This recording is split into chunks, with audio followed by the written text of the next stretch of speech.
My nigga said he ain't had to have no 1,000 bottoms at the house. Yeah, I was about to say, look how happy she is just to be holding on his arm. And 50 a goon, yo. Like, on some shit. You know this shit off the hood. It's gonna be wild today. I'm telling you. Yo, that's crazy. And what the fuck else was over? What the fuck? I just turned on my fucking iPhone like 2-3 days ago, and then it just fucking did that gay ass Apple shit, like where it's like, oh, it ain't been on for a little bit, so plug it into the computer, and now you're fucked. And I plugged it Check in, this and your out though. fucking Telegram popped up. I'm like, damn, bro, I've been forgot about this shit. I clicked on that joint. I was like scrolling through, dude. I fucking Man, seen the one shit, the listen little right here though. the EEE virus or some shit from the motherfucking mosquitoes. Fucking, I'm like, yo, what the fuck, bro? I forgot. I gotta download that joint. I don't got nothing on this phone. Have you been hearing about the dude Diddy's bodyguard Gene Deal? Bro, I don't hear nothing, cause the phone I got, I'm like an 85-year-old like dementia, not dementia. I shouldn't say that. That'd be fucked, but for real, yo. I'm like, I'll be like talking about like, hey guys, add me on the Gmail. Like, for real, yo. I just put this phone back on. I need to get shit back together. Oh wait, hold up. What you running? Streamlabs? Yeah, you already know. Bro, see, I knew you'd be on that shit, yo. It's crazy. I got that joint. I've been fucking with Streamlabs recently, and what's the other one? Prism. That joint pretty cool. But I can't be running like 75 output screens like I know your ass can. Motherfucker literally got 12 times the amount of video RAM that I got computer RAM. But we just gonna keep that between us, and we just gonna move on to the next thing. It's okay. Hey, lady, don't be trying to kill those little fucking rabbits again, bro. For real. If don't nobody let us up here. Go ahead. Yeah, go on to bed. I'm about to heat this joint up real quick, so if it start going beep beep, I'm gonna hit mute real fast. Hey, you peep how I got my news stickers on there though. I got one from National, and then I got one for Ohio at the bottom. Bro, honestly, when you first put it on, I didn't even peep the up top joint said USA News. I had it zoomed in and I seen Ohio News live. I was like, bro, is he on some like shit or he set this like that? Like this is sick, yo. What the fuck? KSP body found near exit 49 in Laurel County? Bro, Ohio? I'm gonna just say this right now, yeah. Like from the O to the O, Ohio, bro. Y'all are sickos, yo. My scanners be going wild. Always Ohio, Ohio, Ohio. Cuyahoga or something, however the fuck you say it. Um, Something was just going off. When I had got up early this morning, fucking dude barricaded himself in the house. Fucking uh, took a fucking lady from the outside and brung her in. Wait, hold up. I might have to smack these people. Damn, actually, I might have to smack that. Oh, sweet. Hold up. I think I'm on the Wi-Fi, so I gotta turn this off because I just went out to the side of the house. I ain't trying to lose this connection.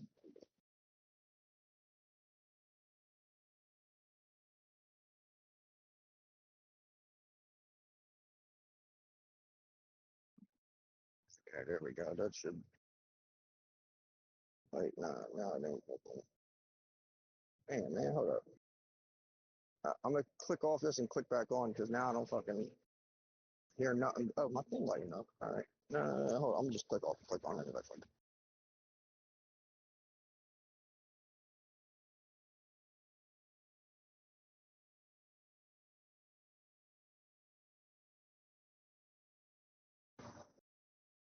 Okay, there we go. That's way better.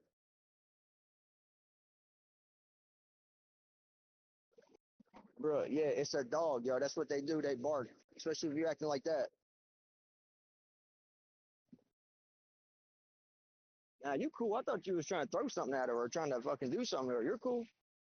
Nah, I wouldn't pet her though. Yeah, she cute, yeah, but nah, I wouldn't. Nah, you cool. Yeah, nah, nah, Can nah. you see this right here, Shreds? What is it? Oh, I gotta click back on your stream. I just thought this lady was trying to fucking kick the dog or fucking grab the dog or something. I just fucking would rather kill her. Okay, I got it open now. Man, look at the bull up top. Look at the first one, bro. Look at the, You notice why I oh, wanted to show you. bro. Oh my god, that ain't even, bro. Man, you know what? I play basketball every Tuesday and Thursday, and we play on fucking what's it called? 16th and Berks, and he used to live on fucking 26th and Berks. I might have to pull that out and fucking be like, yo, y'all seen fucking what's it called on that shit, right? They gonna look it up. They ain't gonna believe me until they find it. Then they're like, yo, stop playing. Look at that on there. Oh, Impact Theory? What? Wait. Impact Theory, Tom Biley, or whatever. I know that dude's name. I thought he got a YouTube. Yeah, Bro. a lot of these people, church officials and shit. Bro, Steve Harvey? Hold up, wait till you get up here at the top though. That's only the first set of people. I mean the second set. Gabrielle Union, that sounds like familiar. Oh my goodness, bro. I just realized I was zoomed all the way in because my whole screen was just the names. I zoomed out. I'm like, bro, there are a whole other fucking names underneath it. Yeah, Yo. look, you got your boy TD Oh my, Jakes. bro. What in the, my man said, yeah, bro, what? Just because you fucking lose Discord for fucking a month and then come back and this and that, I ain't never stopped. I'm like, yeah, bro, look, I ain't never doubted it. He said, that just shit I'm on. They He don't on that even Alex Jones tip. He said, I'm gonna give you fucking tomorrow's news today. Oh my goodness. yeah, see this been filed. This got filed on the 26th of August. She filing it against Bishop Kevin Foreman. Oh yeah, little jury trial. Yeah, Plaintiff Jasmine Nicole. she asking Shit. for a jury trial and Jasmine shit. Nicole. How you say that? Lundy, right? Lundy. Lundy. Lundy. Yeah, Lundy. Out of Georgia. But they had the email on there too. What the fuck? Boss at glowgreenstudios.com. Oh man, you know people gonna be blowing that joint the fuck up. And then he the bishop of the Harvest Church. This shit crazy. Bro, you know they're gonna be coming for Jay-Z's ass next. Well, I was surprised I ain't see his name on no paperwork I've been looking at yet. Oh, okay, yeah. I was gonna ask you that when I had first seen all this coming up. I completely forgot to say that. But this all a conspiracy, don't you know that? None of this is real and fucking the Epstein shit never happened and Hillary Clinton Oh no, loves this the best us. part about this thing right here. It's she naming something called MMTS, mass manipulation. Let me see how she's stating that shit. Trafficking, mass manipulation, trafficking. Man, hold on. Oh, it might be fucking yeah, I think you are right. Mass or it could be mass migrating, trafficking, sexual or sexually. And there is MATS was another one, I think. Here we go right here. Mass manipulation trafficking scheme. Yeah, see, yo, And well, basically she's saying that they was hacking her phone and all kind of shit, keeping hold of her.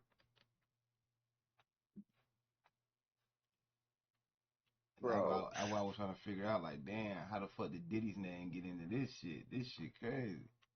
yeah, see, won't see him no more.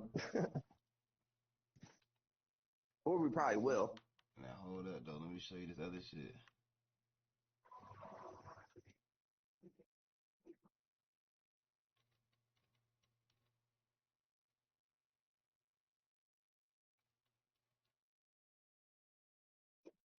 Here go his indictment right here.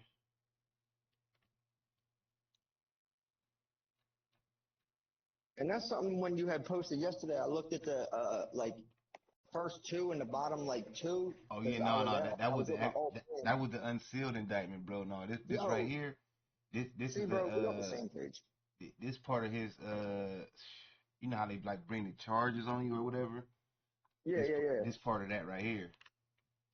Bro, it's crazy that you just said specifically the words the unsealed, because literally that's hand to God. If I'm lying, God strike me down. Don't let me live to see tomorrow. Take everything from me I've ever loved in my life. Hand to God, I was gonna say I only clicked the two bottom and the two top ones because I was out with my pops helping them. We were doing scrap, and I clicked on it and it said the unsealed indictment. I was like, oh, that one's unsealed too. Man, that's shit. Come on, little Gorda. Don't get inside now,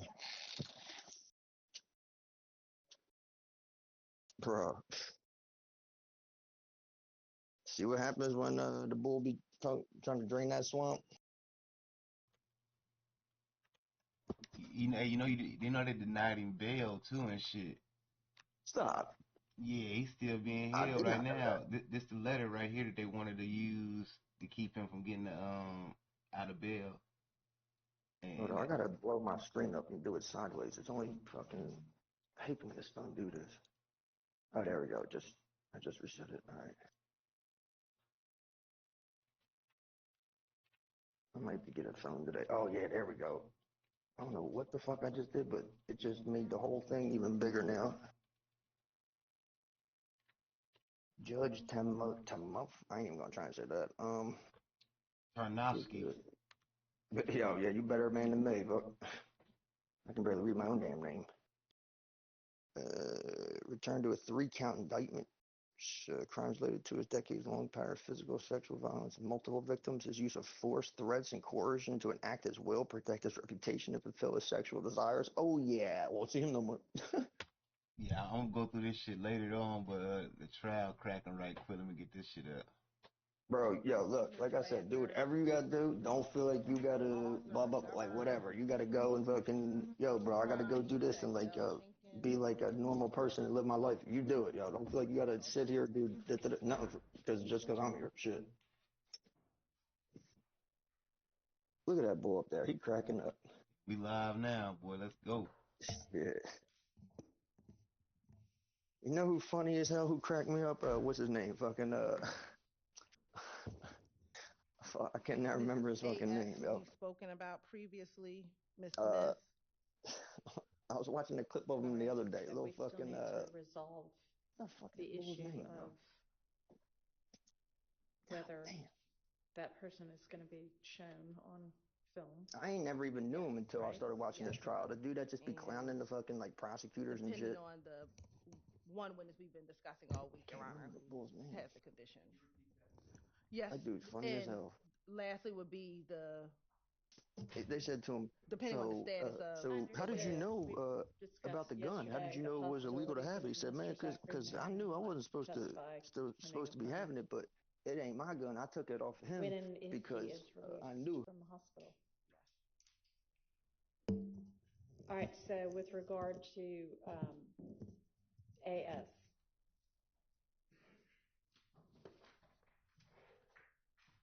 Your Honor, the state's position.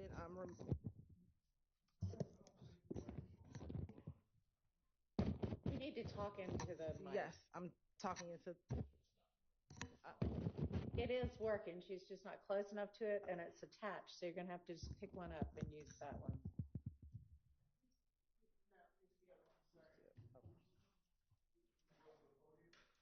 Or go to the podium. Either one. Regarding Ms. A. Smith, um, again, Your Honor, state is asking for her not to be shown on television. I believe she still lives in the community in which this incident occurred back in 2020, Your Honor. I believe she has voiced some concern. Ms. Love is the prosecutor who has been in the most communication with Ms. Smith, but my understanding is she has voiced some concern. I can't go into specifics regarding her safety in this case, Your Honor, given that she still lives there. I believe at one point she did communicate with one of our victim advocates that members of one of the defendant's family had approached her. Um, and this was probably about a year ago, And so she was supposed to provide us more I'll be right back. Let information me go hit my about mouth right quick. that particular individual. And so those are some of the things that I am aware of that she has discussed with us and with the state. And so given some of those factors, we would ask for her not to be shown on camera, Your Honor. All right. And is there any objection to just having her audio but not her face shown? Yeah, Your Honor, I object to that. I don't believe that what you've heard from the state today rises to the level that was set by the previous court on the standard by which a witness would not be videoed while testifying. Of course, this is the first I've heard that maybe, possibly, kind of, she may have talked to a victim advocate. I know that when this came up in court the other day, that was not mentioned, but absent that, which it sounds a little bit loose at this point, I just don't believe it rises to the standard. And if this is what's established, then any witness could potentially just raise their hand and say, I don't want to be videoed. Okay, well, obviously, this trial's been going on for a really long time, and not that many people have done that, so that doesn't appear to be an actual legitimate concern. Well, Your Honor, I would say that since these requests have started coming in, that approximately, I don't know, I'm making a guess, so don't hold me to it, but roughly 20% of the witnesses that have appeared on the list that we get at the end of the day on Friday for the next week, I would probably about 20% are highlighted as not to be shown. So it's not a one or two off thing in the history of this case. Okay, so since I've been presiding over this case, which has been since what, mid-July or so, this is the second witness that has had anything raised. So that doesn't seem to be the percentage right now, but that's not the determining factor anyway. It's whether there is a legitimate security concern that can be substantiated by either the witness or the state. I mean, Ms. Hilton, are you representing that she has had threats made to her that she's brought to the state's attention? She's communicated, I know for one specific incident, that a family member of one of the defendants had approached her. Okay, but and what? Approached her asking her not to testify in the trial. She did not say that that individual threatened to harm her. All right, so maybe we find out a little bit more from her when she gets here. Is she here now? I don't believe she's... Okay, well, we'll maybe revisit that issue, and if the victim advocate has further information or you develop further information before then, let me know. Okay. And Your Honor, just to be clear, if she can show that there's been a threat made against her, or you believe there's a threat made against her, then I will not object to her not being shown on video. All right, threat or intimidation? Your Honor? Yes, sir. Turning the page from the video, on video, off video, with Ms. Smith, the information just recited by Ms. Hilton is the first I've heard of this. I don't know what this interaction is, but the state, am I correct that the state, regardless of whether she's shown on video or not, is not going to seek to admit any testimony about whatever this interaction was as part of her testimony, is it? No. Okay, all right, cool. All right, thank you. Okay, is there anything else the state intends to present with regard to that particular 911 call with Ms. Latner's? Mr. Adkins had sort of left the door a little bit open to bring something else up. Your Honor, we're going to hold on that call for right now, and so we would just ask to Sounds hold good. for that. In addition, Your Honor, the pictures that we intend to introduce today through some of our witnesses are on its way down, so we can distribute to defense counsel so that they can have them in advance. Go ahead and do that.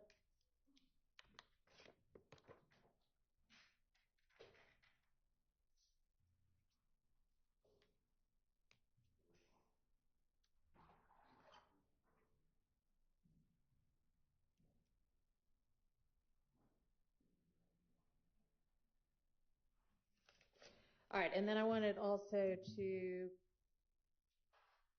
go over the couple of motions in limine that were filed last night or yesterday afternoon that I referenced, but that we didn't review. 56 is sort of just a general, the defense position is that they don't think testimonial statements or hearsay should come in inappropriately. It's just kind of a general, here's the law. And so I agree. Okay. But we're going to obviously have to see how that plays out. Can I mention something? Yeah. And good morning, Your Honor. Good morning to everyone. Your Honor, the import of that obvious, I guess, motion is what happened. I tried to articulate yesterday with the blue flame. So it is gone on before you or the court that a, quote, gang expert would say, and I'm paraphrasing, I'm not going to tell you who I spoke with. You don't have any of my notes. I did not do a report, although ordered by Judge Glanville to do a report. And I spoke with an unknown person, but we verified them, and we find them to be credible. And they told me that, you know, Jeffrey Williams' stepfather's home had bullets driven into the home. And I always want to go back and interview everybody. So that is was my objection yesterday with the blue flame. I know you excluded it, and thank you, but it was argued by Prosecutor Love that people told us, the gang, whomever, that this was a retaliatory shooting done by YSL. And it's the same thing over and over. And that's really what I'm trying to get at. In this case, Miss Battle called me, the same witness, proposed witness who wrote to the Ensemble Court, and she was very upset. It's the same thing, nothing new. And I told her the same. I said, you know, courts are where we resolve issues, and she's been properly subpoenaed, and you know, she knows that. She's testified 50 times. She's a The Tonight Show, you can't turn the fun off. The Tonight Show's delivered laugh out loud fun for 10 years strong. That kid's going all the way. You have a very honest face. And Jimmy Fallon makes the job look easy. I got my top pants on. Weeknights. They said that since I worked full-time, I wouldn't be able to go to school. But Oh yeah, we about to have to definitely get rid of that shit.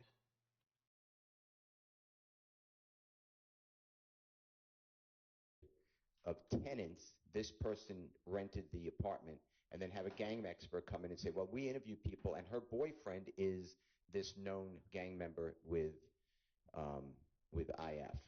And that is really what this motion's about. It just shouldn't be circular and hidden.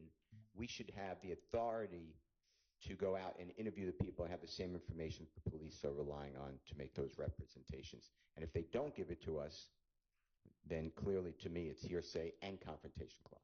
That's my issue. Aaron, I think with many of our experts, they can rely on Kick up the mic and use it. Sorry. With our experts, they can rely on reports or certain information to gather their conclusions. And what I believe happened during the course of this period in 2015 from January to ultimately October is all these shootings occurred. They received these reports, they gathered information, they interviewed witnesses, and they were able to get information to form opinions about what was happening during the course of. Yes, experts can rely on hearsay in forming their conclusions, but there's a difference between the expert coming in and saying, based on our whatever they do, our conclusion was this is a retaliatory shooting, which would be permitted under the rules of evidence. And we concluded that so-and-so's boyfriend was a rival gang member whose name was whatever, or even without whose name was whatever. That is clearly hearsay, and so obviously hearsay that the regular rules of evidence have to still apply to that. Right, and so we are So, hence why we're here, bringing in officers who are responding to these scenes, gathering information, because now this information is before the court. This is what they've learned, and so that's why we're going through introducing all of the various retaliatory shootings now with officers and the information gathered, because when experts come, this is the information that they relied on to form their ultimate opinions about. Okay, do you understand? I mean, we can't exactly, figure out all of the contours of what might come in beforehand, but an expert conclusion that this was a retaliatory shooting, even if based upon hearsay, would be admissible under the rules of evidence. Expert testimony that is just basically hearsay, that this is the person that lived in this apartment or this is the person's boyfriend, it would still be excluded as hearsay, even if it was being offered through an expert. We understand. Clear? Okay. All right. That takes care of that one. The number 57 is essentially some further argument as to the contents of the text messages authentication issue. And I've looked at the case law and looked at the statute again, and the issue was that one column that had text message contents. But essentially, on authentication, it's a prima facie case that it is what it purports to be, and that was shown that it is the Verizon record of that phone number. It has been established that maybe everything about the contents is not 100% accurate, and it'll be for the jury ultimately to determine whether they want to believe that anything in that column is accurate. But the prima facie case has been made, and so it's not excludable on that basis. Yes, sir. And can we just have a continuing objection to that issue? Yes. Because I'm not going to belabor it. And can I just cite what I sent this honorable court into the record? Sure. Johnson, John, SON versus State. And it is cited at 348 Georgia Appeal 667. Your Honor, that's in 1B as in Barry, 824 Southeast 2D 561 2019 case. And it's our position, which you've articulated and respectfully rejected, that it has to be reliable. And I believe that the witness was clear that the records itself, she said she would not verify, but I've argued it and it's preserved, and thank you. All right. Motion limiting number 58 covers a couple of different things. One, that on the two charts by agents Cunningham and Officer Kilgore, that one particular gun, the seizure of which has been determined to have been illegal, those charts need to be redacted so as not to include that. I think y'all said, the state yesterday, yes, we'll make sure. I think there was only a mention maybe of one chart at the time, so just make sure that it's gone from both of those charts. Then there is a request that Mr. Zachary's recorded statement from March of 2017, where Detective Dennis asked Mr. Zachary how the assault rifle was located by police in Mr. Williams' home, be excluded because the search itself was illegal. Now, I don't know exactly what got said then, so do I need to listen to it or see a transcript of what was said? We have a transcript, Okay. You can listen to it. I don't know if the state's position, they may agree.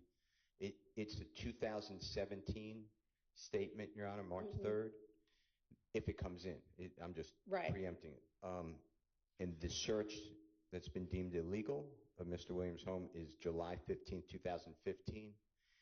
And it's simply the detective asking Mr. Zachary about this weapon that they would not have known about, and the derivative evidence has been also I understand suppressed. what you are saying now. Okay. What's the state's position on that? Your Honor, the state does not intend to introduce anything regarding the July 2015 search or the item seized from the search. Okay. And so the reference to the assault rifle, which the state only knew about because of the search. I understand now what the argument is. Y'all won't have any reference to that. Okay. And then the third thing is that in that same transcript, Detective Dennis at one point states, or is her, what this says is heard stating that Mr. Williams is the owner of the studio that was the subject of that search, and you want the statement that he was the owner of that studio to be excluded? Yeah, I think we had an order previously, and please correct me, from the predecessor judge that on the same morning as July 15, 2015, law enforcement went to Mr. Williams' home. That's been deemed illegal as search, as well as to a recording studio. At their recording studio, they found, I believe, marijuana, $40,000, U.S. currency. I'm going to say firearms with an S.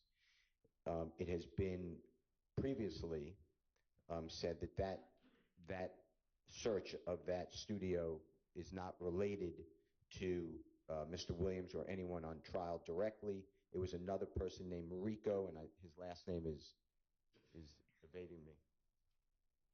I can't remember, but it's a RICO Ritchie, R-I-C-H-I-E, and that would be excluded, and I just want to make sure that that doesn't get mentioned either. And the way it was said in the transcript is that that's Mr. Williams' studio, which is just not right. But Mr. Williams did have a connection to the studio because he would perform at many studios throughout. So it's not true that he's the owner of the studio. Is that what you're saying? He's not the owner of the studio. Okay. Any issue with that piece of that interview being excluded? We believe that is in the order, and we will follow the court's order. Okay, I don't understand what you're saying there. Are you conceding? Okay. All right, so that takes care of that. Can I add one more thing to that, Your Honor, this motion? Sure. I think the court ordered it yesterday, but the blue flame shell casings are on that same chart that is referenced by Agent Cunningham, according to the state, as an exhibit of hers, as well as Officer Kilgore. So I asked that blue flame mentioned on that chart be please removed. And that's the search by the firearms police database. It will be removed. All right, thank you. All right, and then the last one was a supplement to the big motion to exclude various pieces of evidence that we'll need to go through whenever we have our next non-jury day. So we won't deal with that one right now. Your Honor? Yes. May I just add one thing? Again, I'm like Mr. Steele said, not conceding the admissibility of any prior statements of Mr. Zachary, but I just wanted to remind the court that there were some matters that we took a wait-and-see approach. Your Honor took a wait-and-see approach to see if a foundation could be laid by Mr. Zachary regarding one. I was reviewing in preparation of court today. One specifically was whether something counted as a tacit admission, and we just needed to hear from Mr. Zachary to lay a foundation on some of those matters. I just wanted to remind the court that we do have that issue out there, those issues out there. There's a few of them. All right, so does the state recall what it is that Mr. Sharp's referencing? I don't.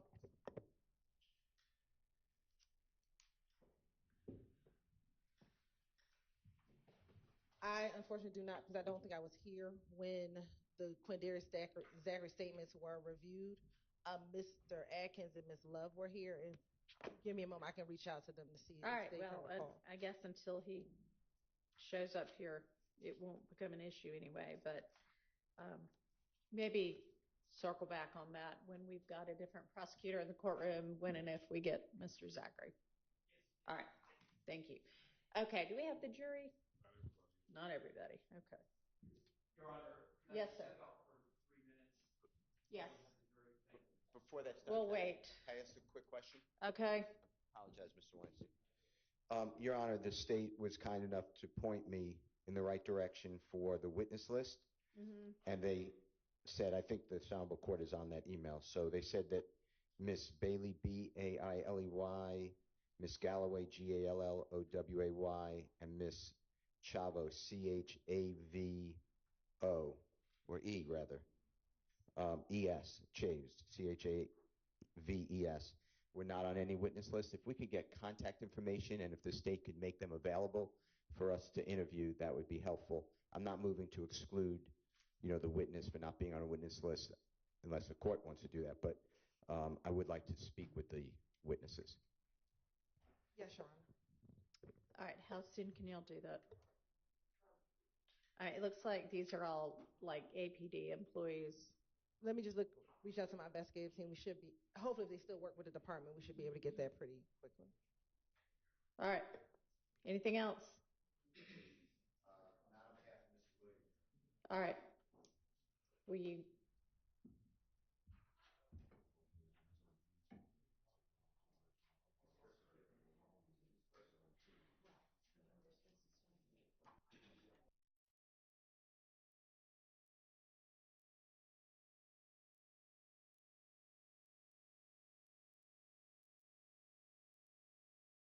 Or want to use the restroom real fast. Hopefully we'll have all of the jurors in the next 5 minutes or so.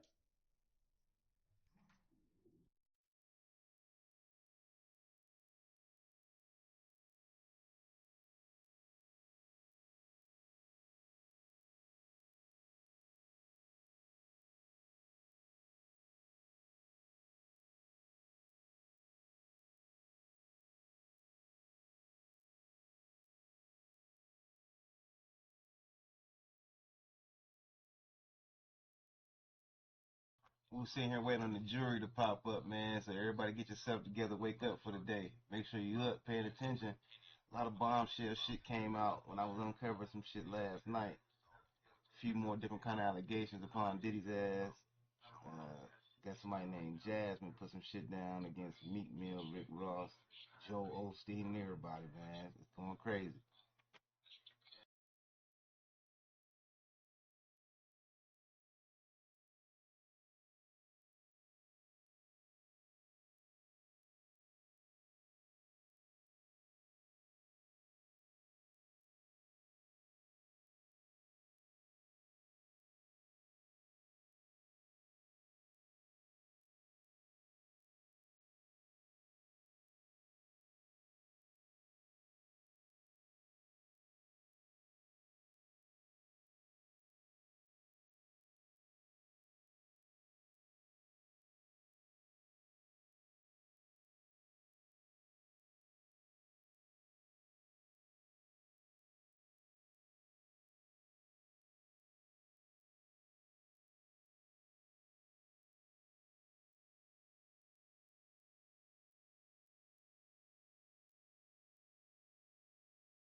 Few insights on what's happening with Diddy, though. I don't believe in this $100 million lawsuit right here, though.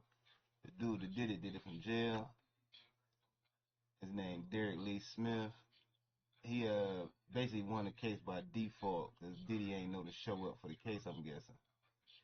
So, but goes on to say that dude got a 14-count sentence, sexual assault, kidnapping over the last 26 years. Dude also sentenced to doing 75 years for sexual misconduct and kidnapping. But I've dug this up last night, though. Everybody think Kamala the way to go. Shit, Kamala with Diddy too. Pay attention what's really happening. Bootsy made a statement yesterday. If that's the case, if you've been flued out and had sex, you should be labeled a prostitute. If that's the case, that's 80% of the women reading this. Everybody got their own position, I guess. 50 Cent got some jokes about it. You know they caught that boy with 1,000 bottles of baby oil and lubrication. 50 Cent goes on to say, "Here I am keeping good company with Drew Barrymore, and I don't have 1,000 bottles of lube at my house." Players to keep it playing. Players keep it playing. And I found the Don Richard fucking lawsuit last night too. I got that on PDF too. I'm gonna bust some of this shit down, and they keep doing these breaks. So by lunchtime, we've been got all this shit covered. This what else I wanted to bring everybody's attention on. Everybody hit I guess his name Gene Deal. He was a bodyguard for Diddy back in the day. Well, with this indictment state to me, from what I can read, I ain't the smartest motherfucker out there, and I ain't the sharpest tool in the shed. I damn sure a long way away from being dull. Most of his security, his staff, all his employees should have the answer to something, or else they should become witnesses. So with Gene Deal out here spilling all the beans about what he know and what he's seen, he should be either a star witness for the prosecution, or else he should be charged as well with this RICO that's going down. I'm gonna get into that too, connectional links to that.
Okay.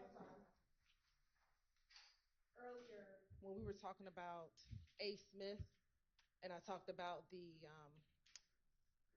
an individual, a defendant's family member reached out to her. That was not that witness, and I'm sorry, it was a different witness who relayed that to me. It was not Miss Smith. It was another witness who relayed All right. that. So I just wanted to clarify that. Okay, so is there anything Third-ranked Ohio State takes on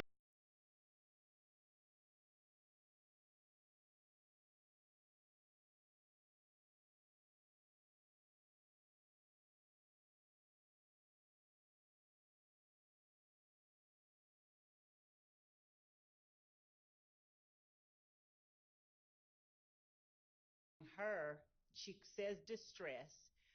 She does not say that she has been threatened. She said that it is a source of great concern for her, and she has asked that we not. She said she doesn't want to be here, but she certainly doesn't want to have her face publicized. She said that when her name began being mentioned, that caused problems for her, and she does not want to have to endure that. Under those circumstances, and understanding counsel's arguments regarding sort of guidelines by the court's predecessor, we're asking that the court exercise the court's own discretion and allow, based on her concerns and the concerns of any lay witness to that extent. They're not asking to cover their faces in court behind a veil, but to not have their faces publicized nationally is what they're asking. All right, so you say the court's discretion as though it is 100% up to the court. It's not up to the court. It's the case law that guides it. And in Georgia, it is very, very, very tilted towards showing everything all the time. And the court has very little discretion in stopping that from occurring, even if there are, probably none of the witnesses want to be blasted throughout the world, understandably. So that's why the guideline and the determiner was, are there legitimate security concerns? And if there are legitimate security concerns, then detail what those are. So, Your Honor, I do understand what the court is saying. And regarding the rights or guidelines of having the faces shown on camera, prior to today, and it was prior to this particular argument, I had researched when we were looking at it previously with Judge Glanville. My understanding, and the court has a vast amount of knowledge about what the particular laws in Georgia are, because the court has dealt with those. But my understanding was that there is no, and just if it were such a right that anyone had to have the faces of every witness shown, then arguably speaking, any trial that's not publicized on camera, their rights are being violated because their faces are not being shown. But to the extent that the camera people decide where they want to put the camera, and if they're okay with not showing the faces, the only argument that I would have is that there's no defendant with any right to show the faces. And I would ask the court for, before we bring her in, that just the ability to, if we can find case law directly on point, to show it to the court regarding that particular issue. Because of course you can do that. And if the media chooses not to show a witness's face because they know that that person has concerns, that's of course up to the media.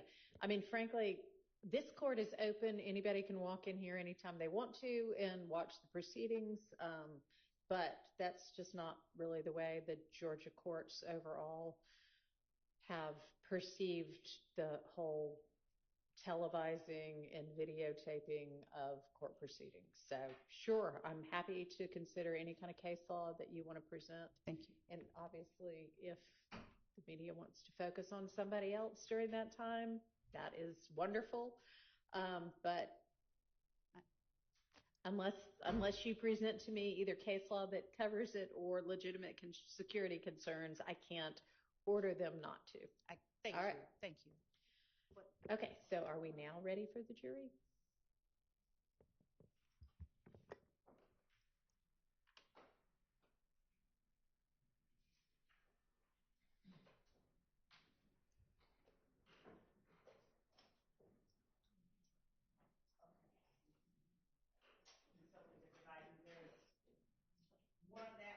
Okay, well, she's not going to be the first witness anyway, so. All right, let's get the jury.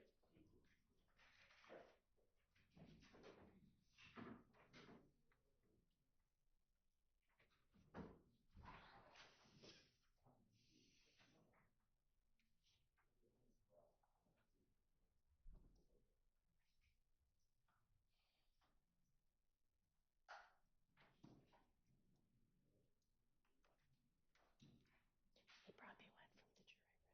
He brought me one from the jury.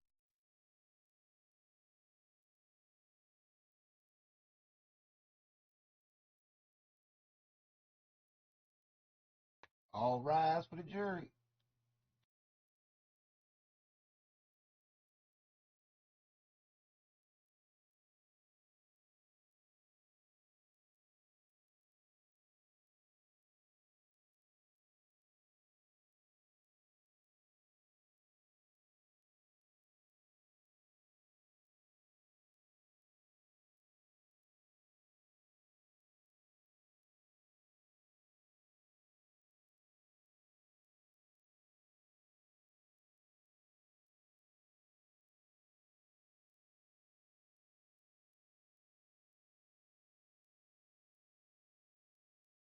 Get the witness. That is absolutely fine.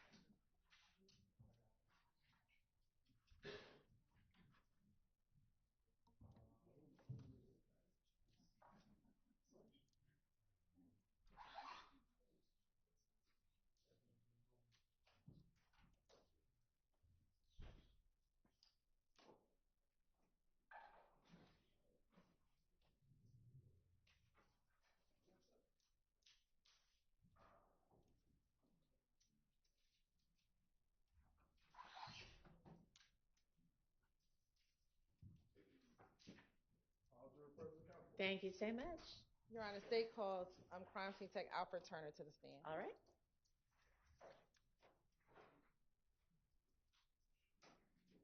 Raise your right hand. You swear firm testimony you give the truth, the whole truth, nothing but the truth? I do.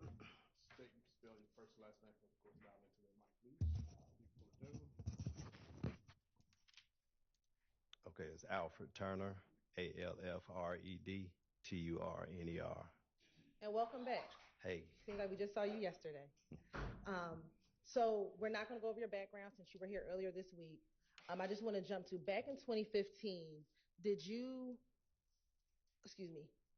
Earlier this week you discussed responding to 1428 Adele Avenue. Is that fair? Yes. Okay. In 2015, did you respond to other shooting calls? Yes. All right. I want to specifically direct your attention to January 11, 2015. Did you have the occasion to respond to 197 Hendricks Avenue in Atlanta, Georgia? Yes, I did. And why did you respond to that location? We got a call that a shooting occurred. And once you got to the location, what, if anything, were you asked to do? We was asked to take photos and collect evidence. And did you do that? Yes, I did. And have you had the opportunity to review your pictures from that particular incident in that location? Yeah. Okay. You have permission to approach? You may.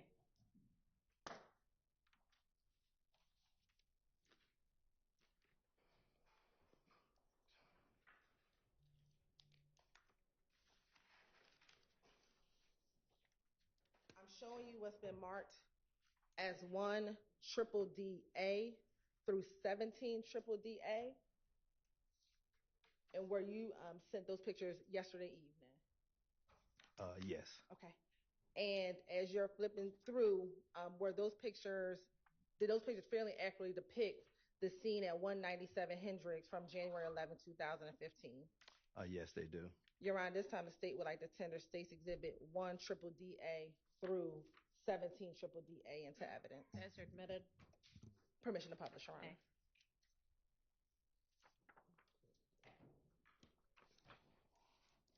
Seemed like she cooking up some bullshit today. Now, first starting with 1 triple DA, if you can tell the jurors, where are we looking at, or what is depicted in 1 triple DA?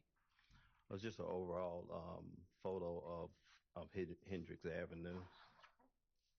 Going to 2 triple DA.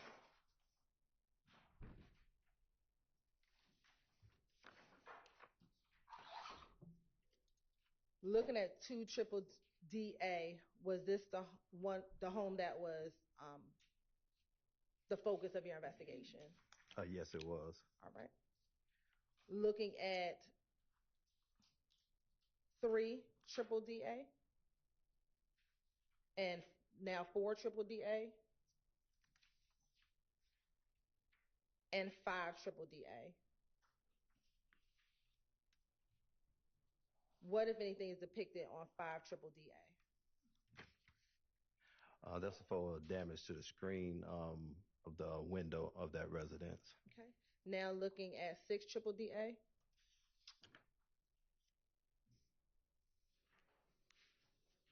Is that a close-up of what you just referenced? Yes. All right. 7 triple DA and 8 triple DA. What's depicted in those 2 images? Those were gunshot holes to the residence, that same residence. All right. Now looking at, I'm going to skip to 10 triple DA. What are we looking at 10 triple DA? Those were the 3 shell casings that were collected from the scene. Okay. And did you take close-ups of those 3 shell casings? Yes, I did. And are they contained within the set of pictures that you have in front of you? Yes. Now looking at 13 triple DA. What is depicted in 13 triple DA? That's a shell casing number 4 that was located near the residence. Okay. And were you able to determine what type of shell casing those were? I probably have to look through my notes to see which one it was. Your Honor, permission to approach? You may. I'm wondering, man, I think they be having them notes wrote for them. Could looking at you. No, I have it up here. Oh. Permission to approach? You may. I'm going to show you what's been marked as State's Exhibit 18 triple DA. Is that your crime scene tech report? Yes, it is. And does looking at that copy help refresh your memory as to what size shell casings those were, if noted?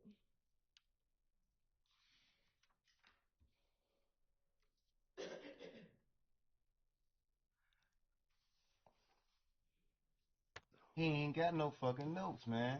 He making this shit up. I think Love or Hilton wrote that shit for them, man. No, I don't have that on here. Okay. Are you able to tell? What I just from say, looking man? at the pictures, are you able to tell what size they are?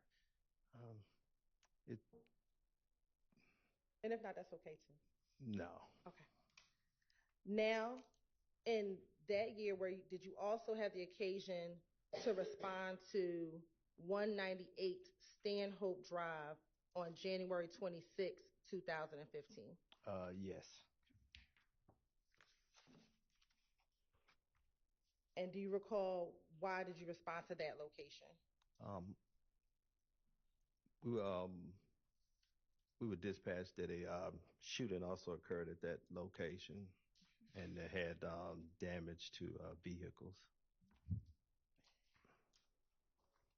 And when you were called out to that scene, what, if anything, did you do at that scene as well? They also wanted me to photograph the scene and collect evidence at that scene as well. Okay. And have you had the opportunity to review those photos as well? Yes. You want permission to approach again? You may approach freely. Thank you.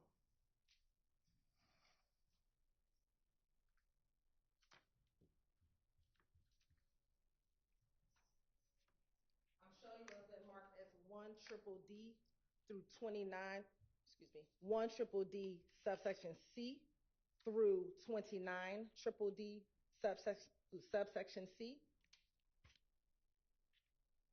Are those the items that you pictures that you previously reviewed? Yes. Okay. And did those fairly and accurately depict the scene from 198 Stanhope on January 26, 2015? Yes, they do. And let me ask you, regarding that particular scene, do you know if there was a victim involved in that scene?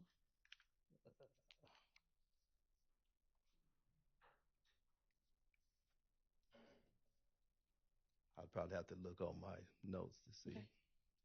You're on permission to approach. Oh, no, I can approach you. I'm showing you what's been marked as State Exhibit 30DDC. Is that a copy of your crime scene tech report? Yes, it is. Will that help refresh your memory? Yes. Okay. You can take a moment and look, and if your memory's refreshed, you can let me know.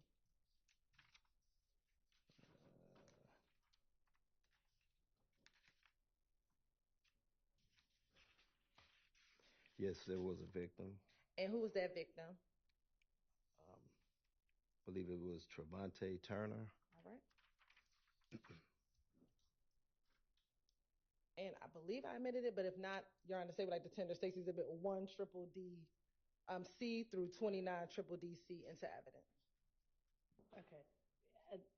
Do you mean you haven't this morning? Did you mean a different day? No, I thought I may have said it earlier today. No. Okay, Your Honor, this time the state would like to admit 1DDD C through 29DDD C into evidence. Okay, those are admitted. And permission to publish. You may.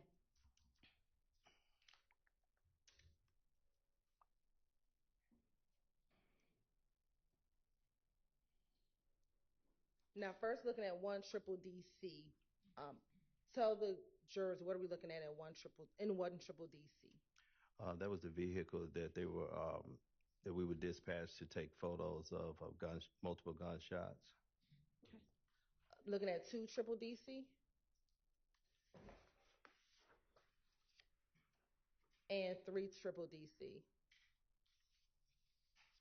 Are those the what, if anything, are inside of the car vehicle? Can you repeat that? Are those bullet defects? Yes, they are. Okay. And looking at 4DDD C and 5DDD C, what is depicted in 5DDD C? Those were the actual location where the shell casings were from that scene. Okay.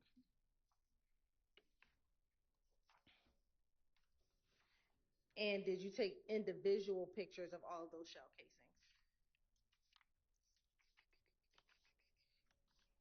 Yes, I did. Okay. And are those included in the stack of pictures that you have before you? Yes. All right. I want to go to State's Exhibit 21DDD C.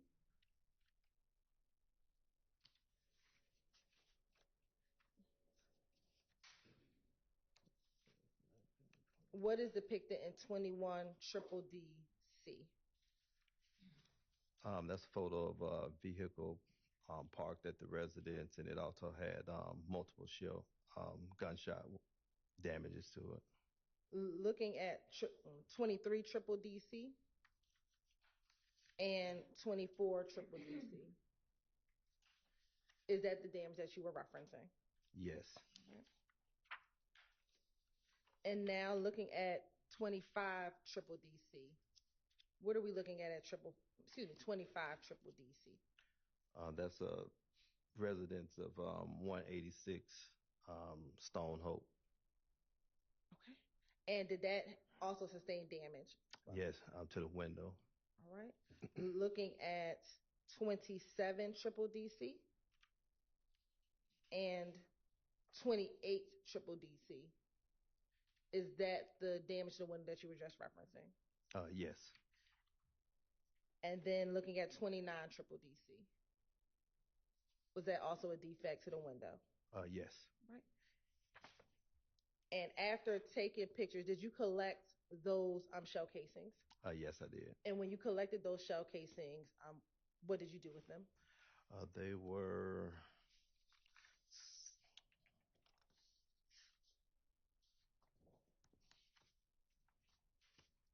were put in our Atlanta Police evidence locker as evidence. Okay. And I'll ask you the same question for the previous set of pictures with shell casings.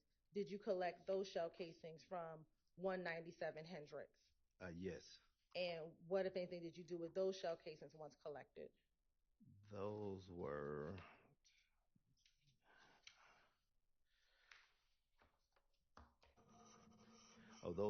turned over to Officer Williams on the scene.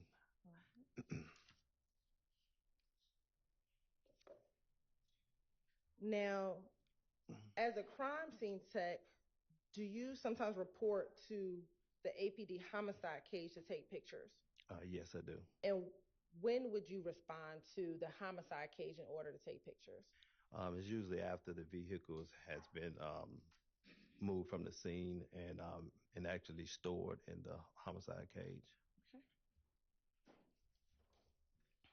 I want to direct your attention to February 20th, 2015. Did you have the occasion to take pictures at the APD homicide cage? Yes, I did. And have you had an opportunity to review those pictures today, or excuse me, before your testimony today? Yes.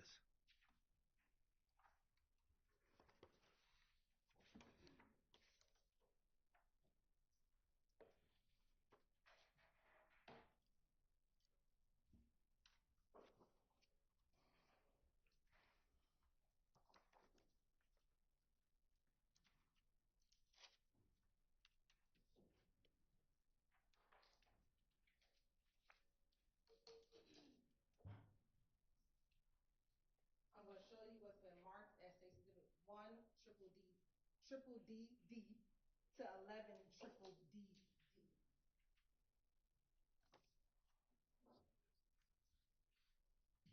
And do you recognize those pictures?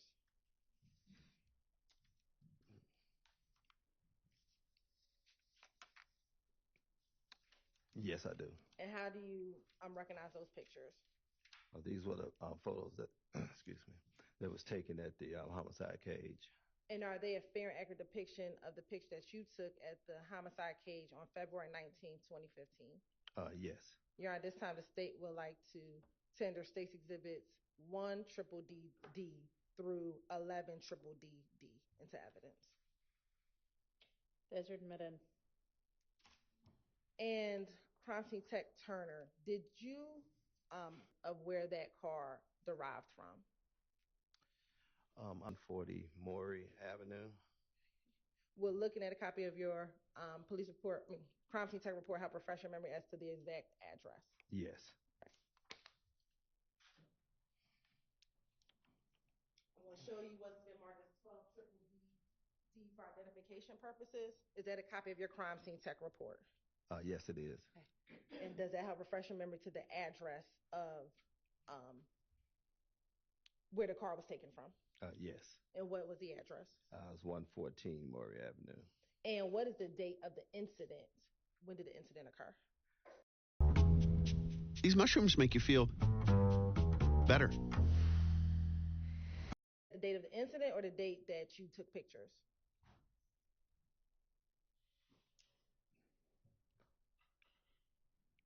That was the date I took pictures. What was the incident date?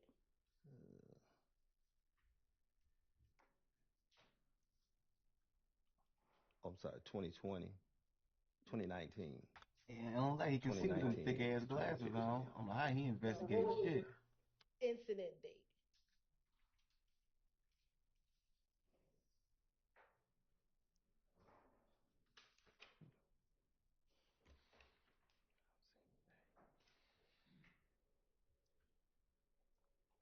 Let me ask, do you see the incident date on the third line down? Is that the 2019? I'm sorry, 219. And what was the year? 2015. All right.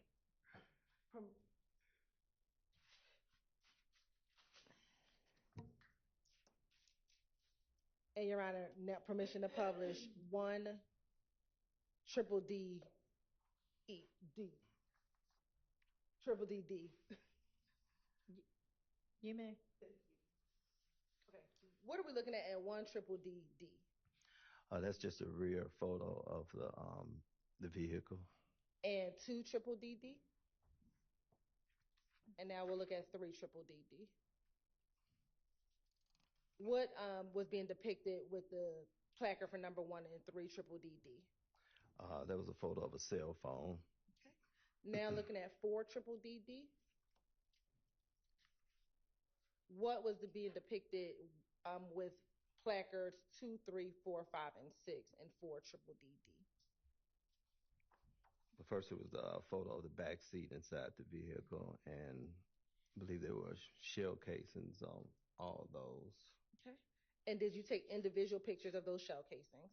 Yes. Right. And is that reflected in 5 triple D? Yes. And 6 triple D D? Your Honor, can I borrow your stick? Stapler? Stick. Pointer. Thank you. Investigator, are you able to show the jury if there are any shell casings depicted in 6 triple D? Get his ass some different glasses too, since you're getting that stick. Just take this stick and point to where those shell casings are. Right here, and the other one is like right there. If you go to 7 triple D, is that a close up of the 2? Yes. And then 8 triple D?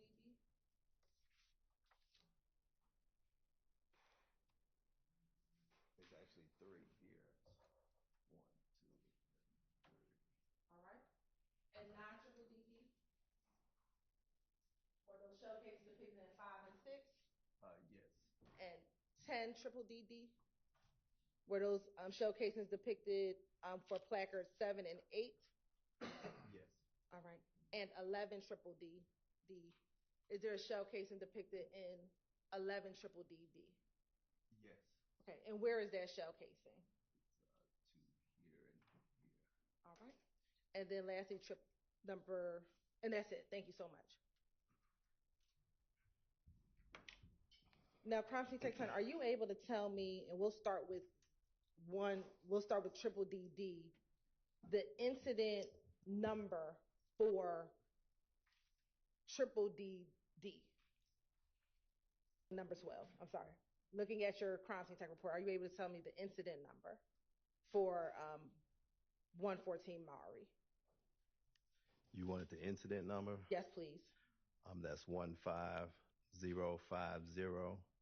All right. And then can you give us the incident number for 198 Stanhope?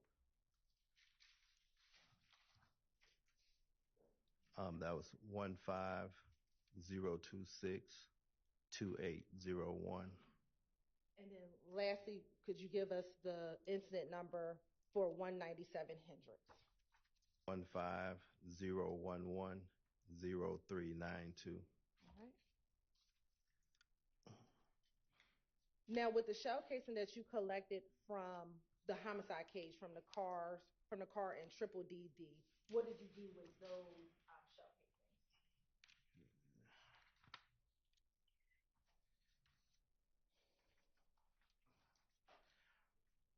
They was processed for fingerprints, and after that, they were sent to APD property as evidence. Okay. And do you know if at any point those items were taken from APD property to the APD crime lab? No, I don't. Okay. Court's indulgence.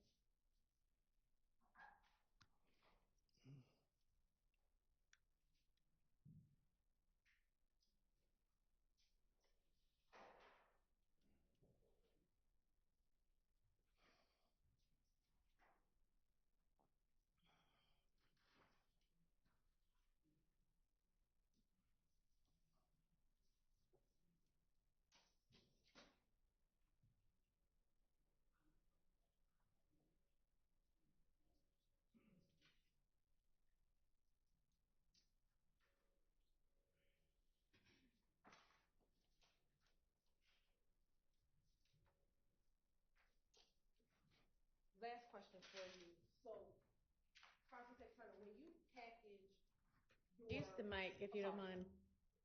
When you collect shell cases from the crime scene, how do you package your shell casings? What we do is individually pack them, usually put them in a little envelope. We put the time we collected, the location, the case number, the address, and I have my initials on it. And are each shell case in an individual envelope? Yes, unless they really close to each other. Okay. Yeah. And when you said the location, what did you mean by you? Mr. Matthews, is the lawyer with you or somebody else? Yeah.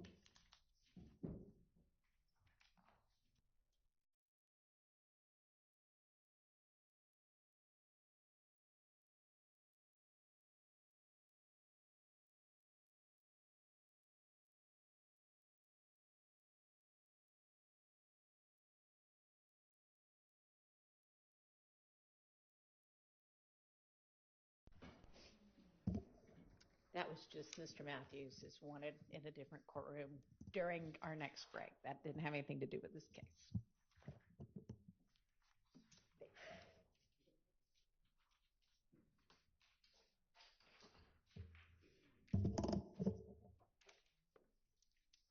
Raise your right hand. You swear affirm testimony to give you the truth, the whole truth, nothing but the truth. I know this ain't the person that ain't one on camera. Can't be. First and last name of the court. Mike, please. Louise Jenkins, Louisejenkins. Excuse me.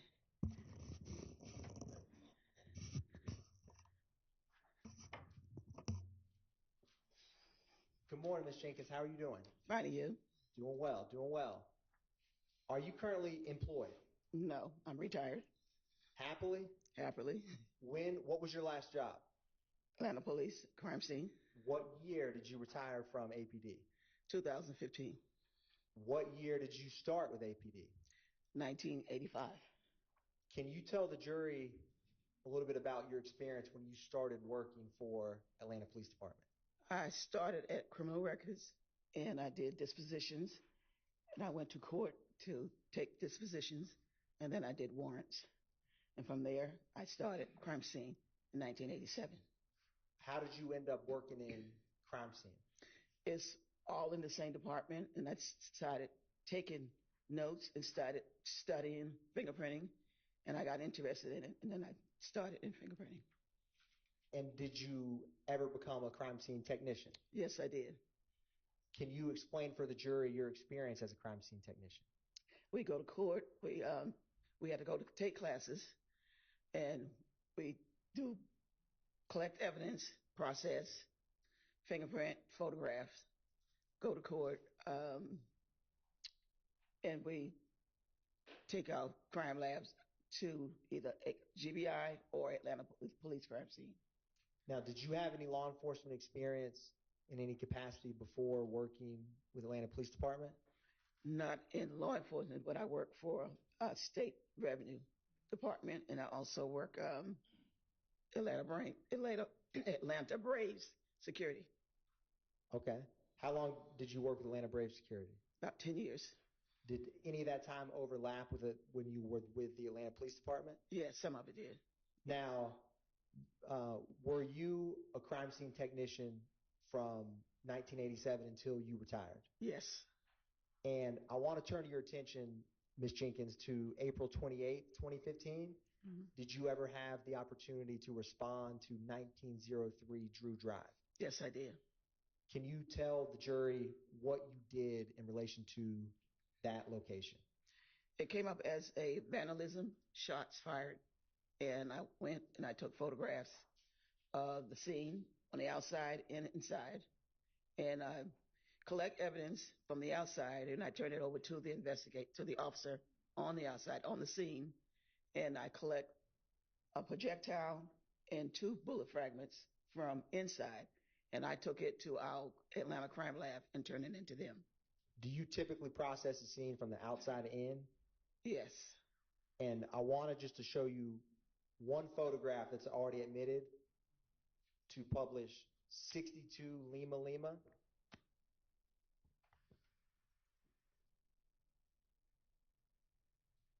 So here.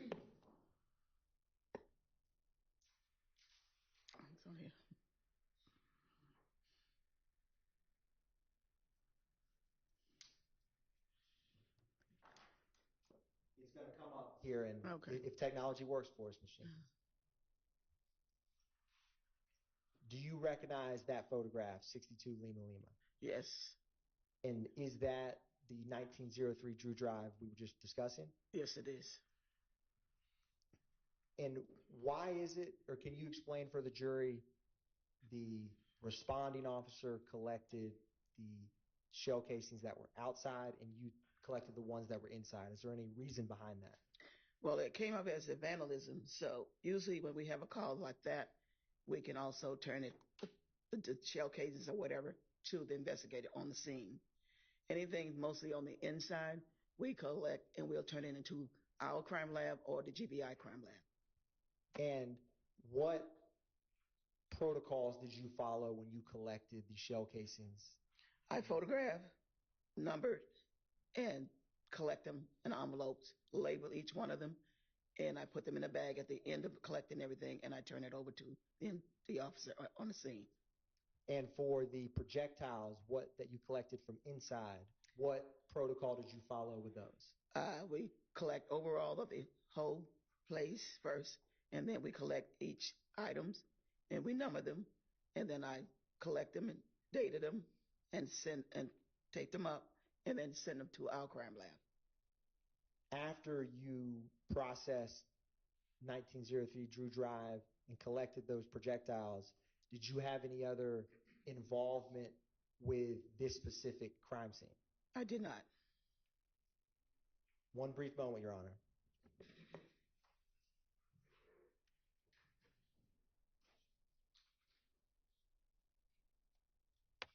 They got her up there. She can barely talk. It sound like they might let her go on back.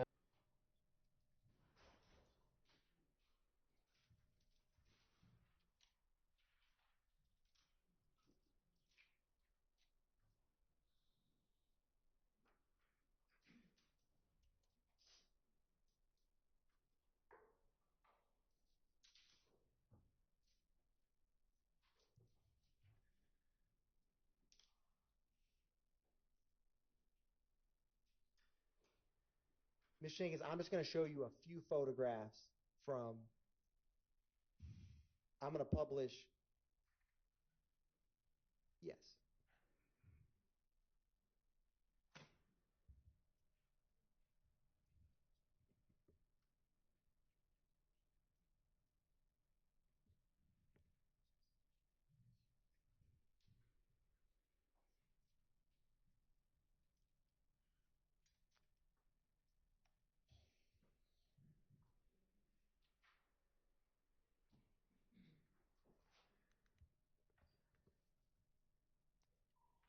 Ms. Jenkins, I'm going to publish a couple crime scene photographs from inside and ask you if you recognize some of these photographs. Okay.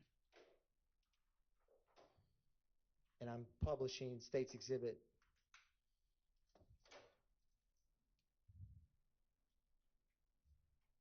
Yep.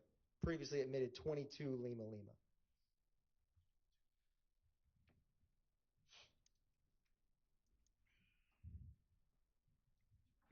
And Ms. Jenkins, I'm going to cycle through a couple of these photographs to specifically see if you recognize some of the projectiles that you collected from this scene. Okay, Kid, it's possible that I can look at my notes. Yeah, it's perfectly possible. Yes, ma'am. I'm going to, or is there anything that will refresh your memory in relation to this? The notes that I took, the pictures that I took. And is that in your crime scene record? Yes. Your Honor, I'm approaching and handing the witness.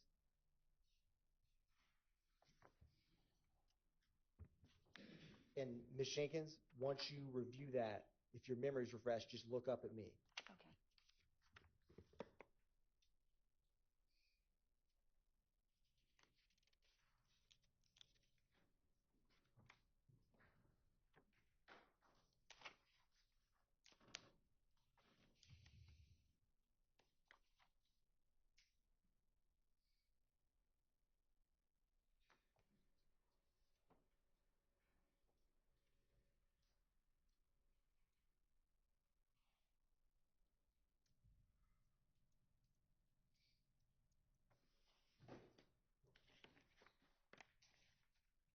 It's gonna be another slow day today.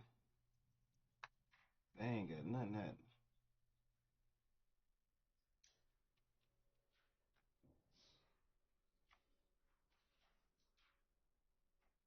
We gonna witness like 199 damn near. Ms. Jenkins, was your memory refreshed? Yes. And was the projectiles that you collected, what was that photograph that went off the screen, but with 22 Lima Lima, was that one of the projectiles that you collected at Drew Drive? Yes, it is. And Ms. Jenkins, when you collect these, can you describe, do you put them in one giant bag, individual bags? What do you do when you collect projectiles? They're collected in one individual bag, and then they're put in one large bag once they're all labeled. And when you collect them in single bags, do you have any markings on any of those bags? You put the number of whatever you put it, the number. You have to put a number there, and then you have to label the number on the bag, and then you put the evidence in there, and you evidence that you have, whether it's 1, 2, 3, or whatever. And in this case, did you put the numbers on the evidence bags that you collected? On each individual bags. And the case number is on both bags. And what was the Atlanta Police Department case number for this case? And if you have to refresh your memory, just let me know. The case number is 151180588. Thank you, Ms. Jenkins. One brief moment.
Ms. Jenkins, I'm going to, and for the record, I'm labeling as 62 Lima Lima what the witness, Ms. Jenkins, has been using to refresh her memory.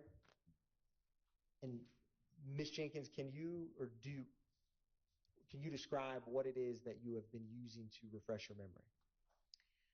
My report that I made from the call that I had. From the 1903 Drew Drive? Yes. Is it a fair and accurate depiction of the crime scene report that you made in relation to this case? Yes, it is.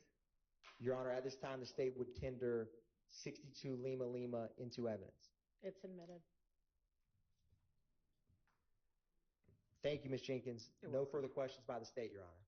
Any questions for this witness by any of the defense attorneys? Mr. Williams, no questions. No, no. And Mr. Williams, you with us? No. Okay. All right. Thank you for your time. You may be excused. Yes. One down, 89 to go.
I'm about to see if I can get the book. See, that's why you gotta have the book for real. You need a little black book. All these motherfuckers in the book. Diddy ain't the only one. Kamala too.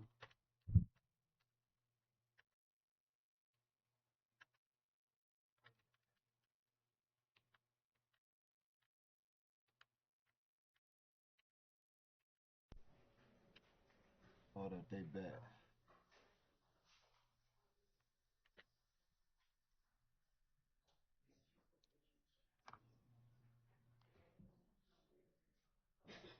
Looking for any sort of answers.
So the witness AS is going to come in, and I'm going to ask for now, y'all not tape her while we sort out whether y'all can tape her during her testimony.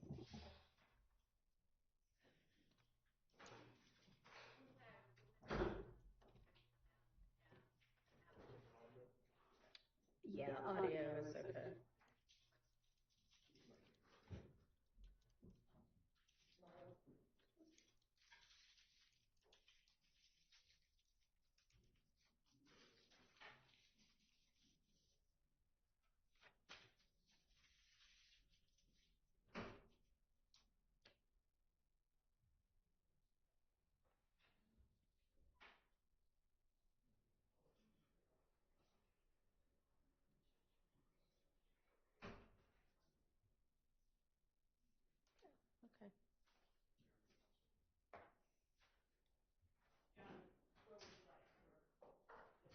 the witness stand. She's not being taped right now. Videotaped. Come on up to the witness stand if you don't mind. Okay, go ahead and have a seat. And I understand from the state that you've got some concerns about your face being shown on the live stream. Can you tell me what those concerns are? Just anything doing my job. I just don't want to have no parts in it. I don't want to be on camera. Pull the mic down next to you and try to speak into the mic. So, is it anything beyond just not wanting to be on camera? Do you have any concerns about your well-being or your safety? Not really. Okay, well then that's not going to be enough. And the law, sort of the given, unless there are particular circumstances, is that it be allowed to be videotaped. And I don't have a lot of discretion in that regard unless there's some reason that can be presented. So I fully understand you feeling that way. And certainly, as I noted before, the media can choose not to show her face, but I can't order them not to. Okay. Okay. All right. Does the media have an issue with just voluntarily not showing her face?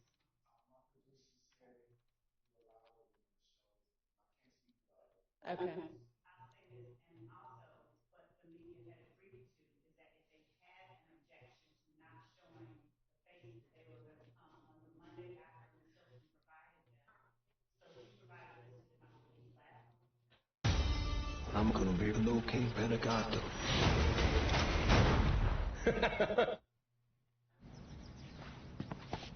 Feeling Claritin Clear is like...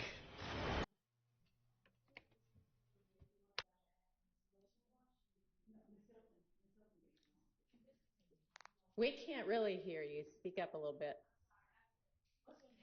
I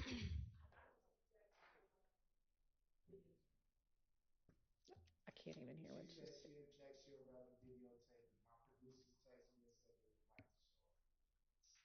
Your Honor, may I also clarify something? Hang on just a second. Yes. So were you saying something about not having gotten the notice? No, I didn't get a notice, and I asked Love.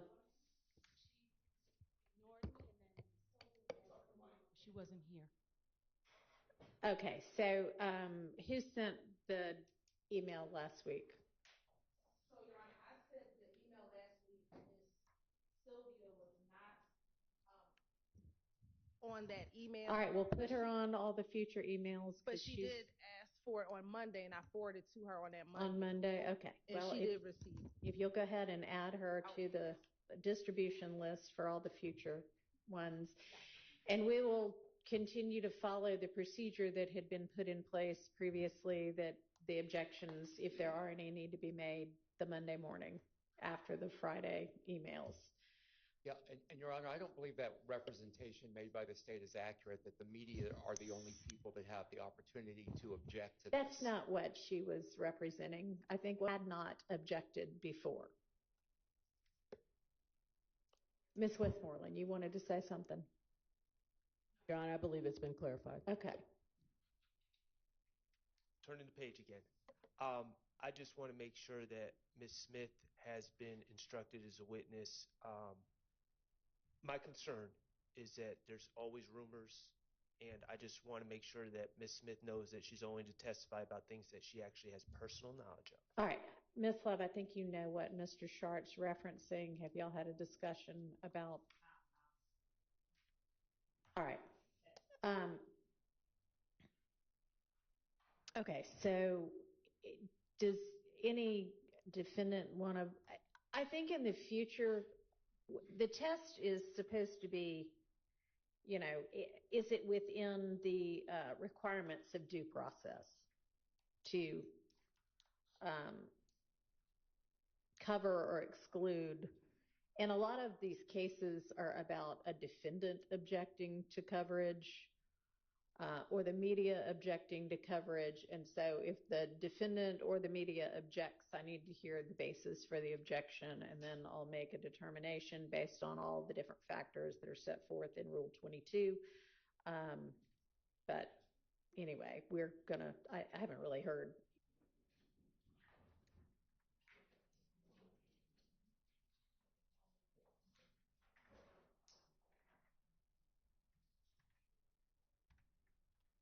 And y'all see how the camera people still got her head in the video though?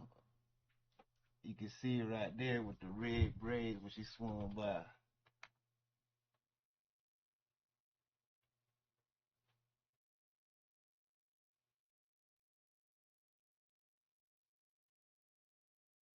Ms. Love, do you want to take just a few minutes to discuss?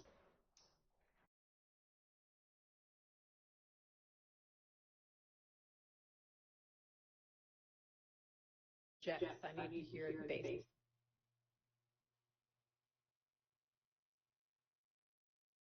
Yeah, we can see that lady. In a lot of these cases, reference been instructed as a witness.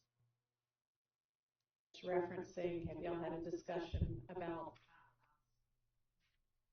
All right. Okay, so does any defendant want to, I think in the future, her to the distribution list for all the. On that email. All right, we'll put her on all the future. Made by the state is accurate. Okay. Turn to the page again. One I last just want to time. make sure that Ms. Smith has been instructed as a witness. My concern is that there's always rumors. But anyway, I haven't really heard anything that would lead me to believe that the case law would support ordering that this witness not be videotaped. So, Ms. Love, do you want to take just a few minutes to discuss with the witness what you need to? Okay. Where should I do it? Right here? If you want to step right outside, that's fine.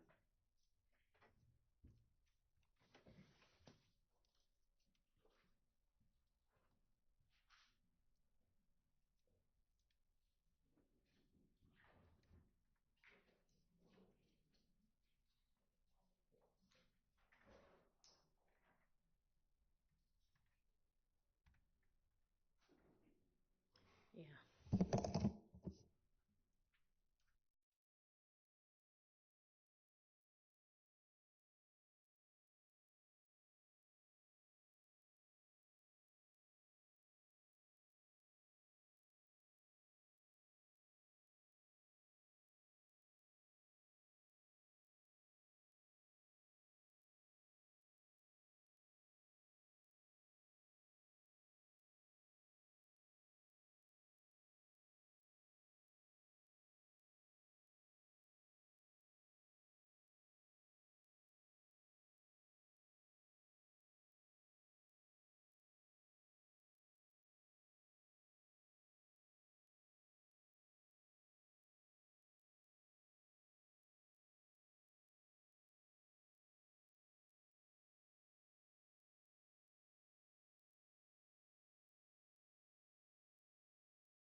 anyway, we're gonna, to coverage and do.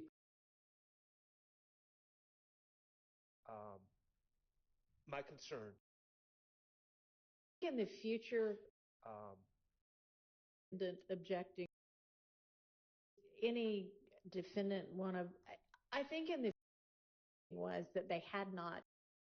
The email last week is so I didn't get a notice, and I asked Love. ignored me, and then Who's taping right now?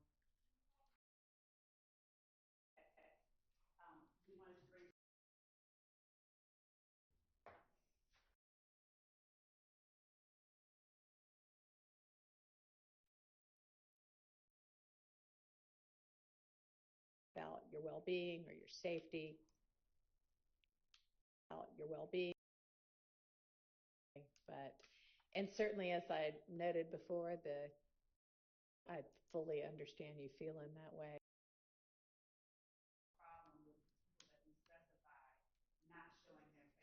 Okay.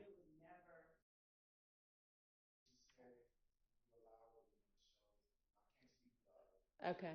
I'll say this, and also what the media faces, they were going to come on the Monday after Ms. Hill. Videotape, my producer's texting me.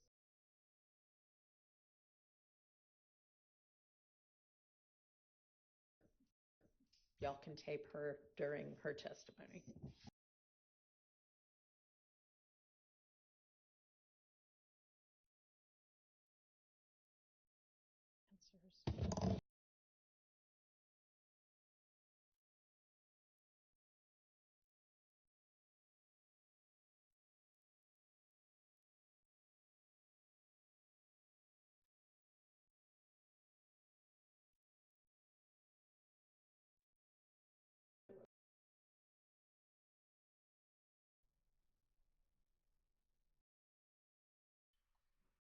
Numbered the evidence that you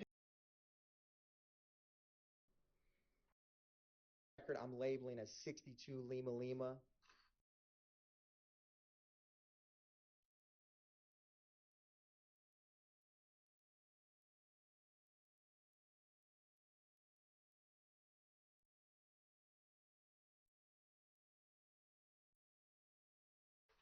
Okay, go ahead and have a seat.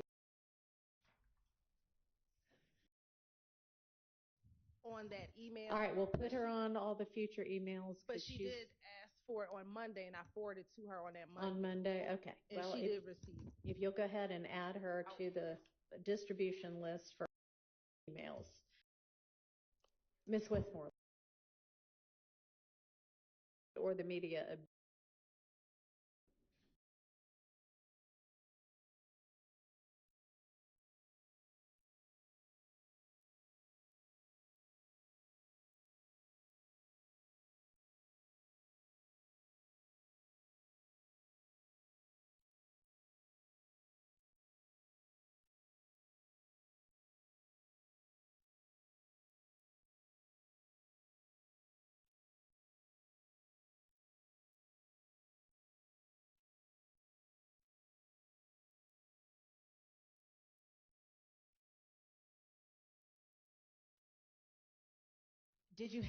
Were you living at that time in apartment P3? I don't remember the address. She has not been sworn in, no. No.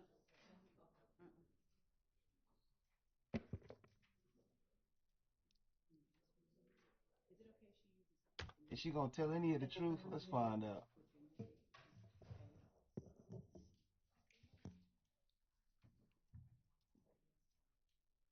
Yes.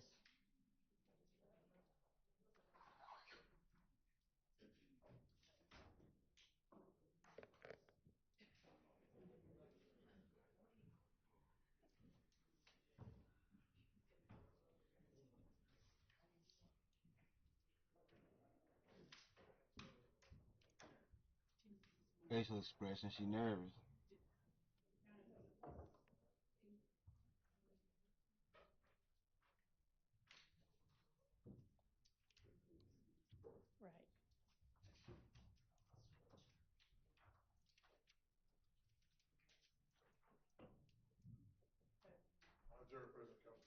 Thank you. Okay, Ms. Love, go ahead.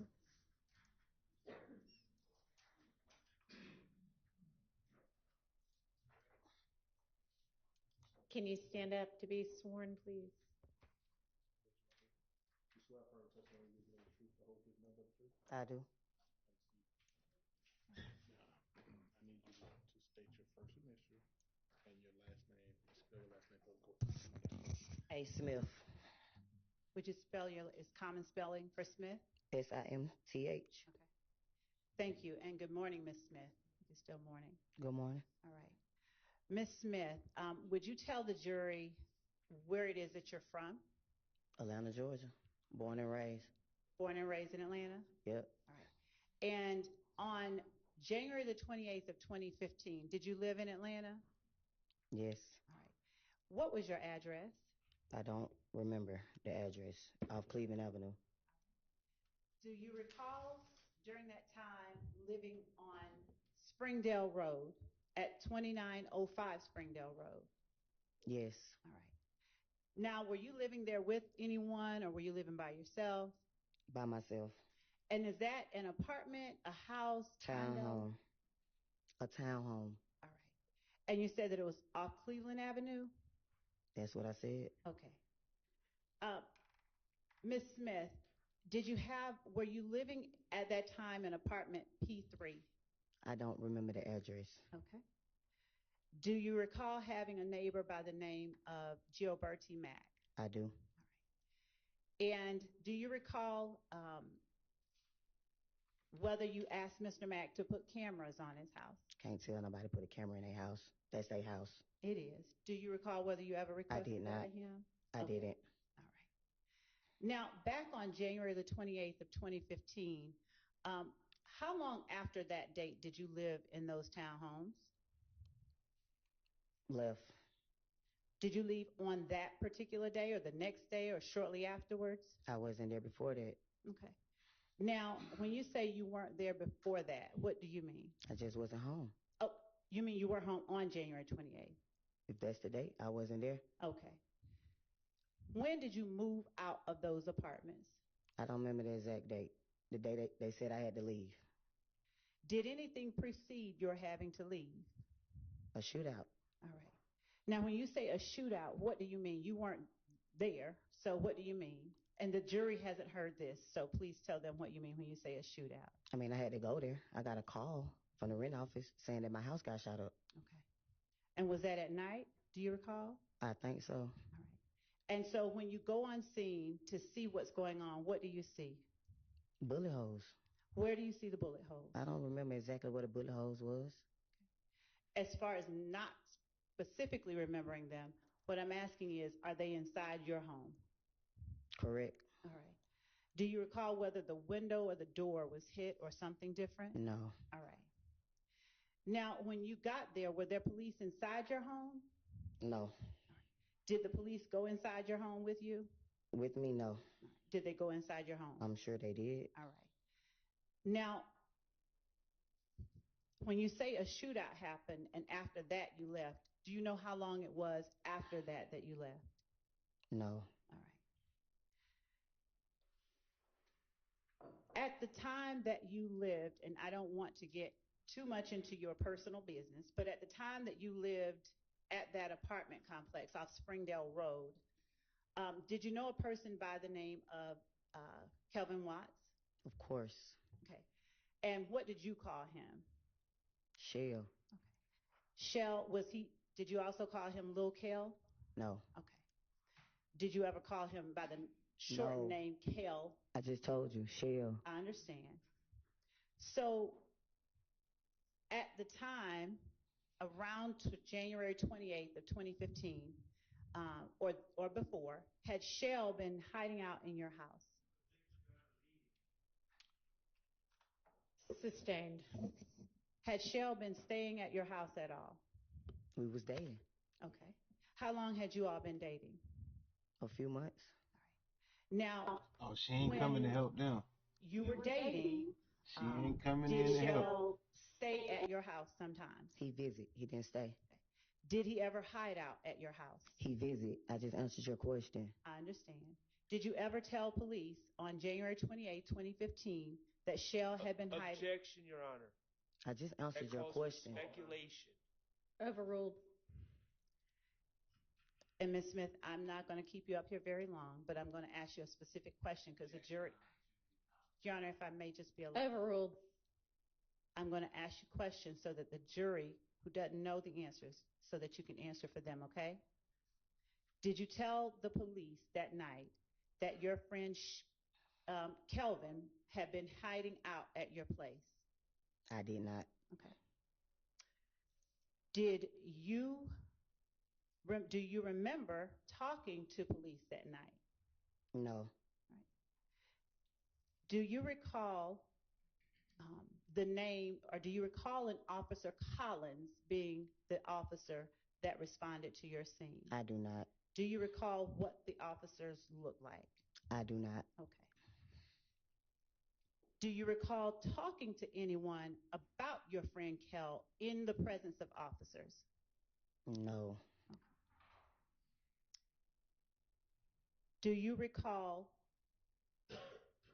telling them anything about anyone that might have wanted harm to Kelvin? No. Okay. Oh yeah, she a horrible How witness long for do them. you This ain't gonna recall, help their if you case. recall at all, the police being on scene? I don't know. All right. I wasn't there. Were you there when you got called and you came out? When I got there, nobody was there. Okay. So you don't. Next day, I went down the next day. They said I had to come the next day. You said when I got home, they wasn't there when I got home. So the night that the rent office called you, is your testimony? The rent office I know the person. She called me and told me. The next door neighbor called and told me my house got shot up. And what was the name of the next door neighbor? Just called his name. Gregory, whatever his name is. Gilberti Mack? I know him as Gio. Okay. So when Gio called you, it was that night that your house had just gotten shot up? A few people called me. It wasn't a secret. All right. And did you arrive on scene that night? Did you get back to your house that night? I came, nobody was there. Okay. Do you know about how long after you called, or you recalled that you came back to your house? No, I do not.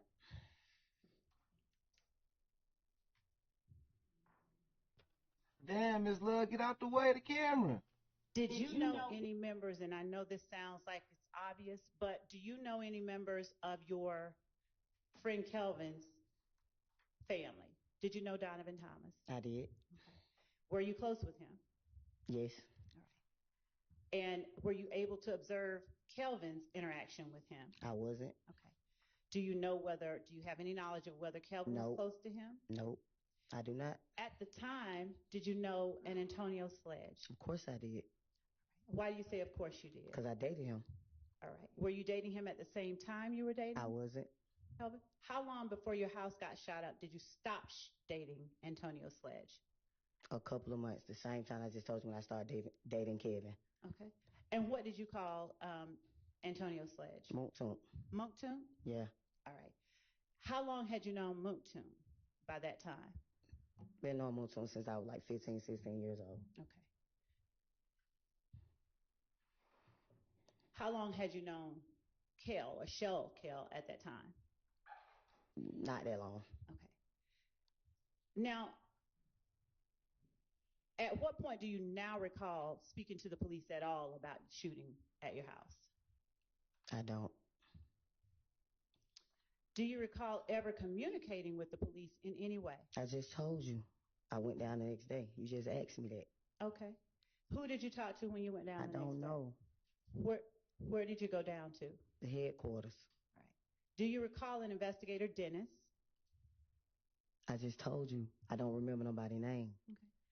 Do you recall providing a video to the police? I don't. Do you recall a video wherein Antonio Sledge was talking to the camera? It's all on social media. I play it, so of course I seen it. All right. Could you speak into the... It's on social media. Of course I seen it. Now, when you say it's on social media, of course you've seen it. What are you talking about that The you've video seen? that you're talking about, the trial is on social media. Okay. So yes, I seen the video. What, and describe the video that, since we've shown a lot of them, that you're talking about. The video of Mootson calling Shell Kill out. All right. Did you know at that time Lil D? Of course I did. All right. How long had you known Lil D? I don't know. All right. Now, the video of Mootson calling Shell Kill out, did you provide that video to the police? I don't recall. Okay. Do you recall emailing anything to the police? I don't recall. Do you recall an investigator Gaither? I don't recall. I just told you I don't remember nobody's name. Oh yeah, y'all waste And your to be time fair, calling her. do you And have she ain't want to any be desire to recorded. be That's why with she them? acting like that. She ain't want to be on No. camera. Okay. Thank you. That's all that I have. All right, do any defense counsel have questions for this witness?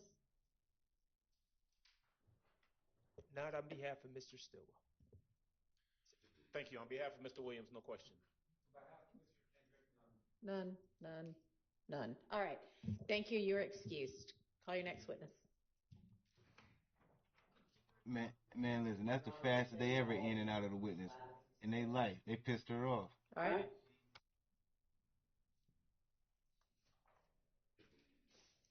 And she's already been sworn several times, so we'll just remind her that she's still under oath.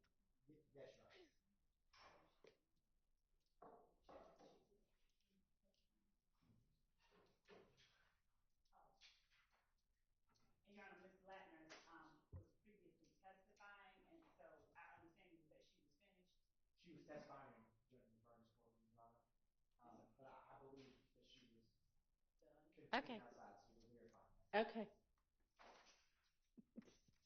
So y'all are saying don't get on you too much. Yeah. Okay. That is exactly what we're Got it. saying. Well, let me ask this. If she's not finished, do you have somebody else ready? I don't think so. She was. Not finished, Judge. She's not finished?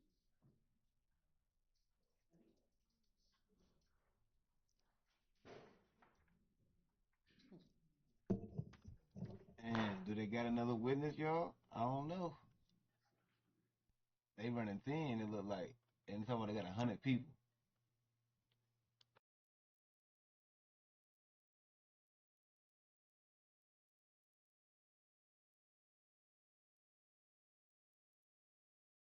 I wonder where this gonna lead to. They digging up dirt on Kamala.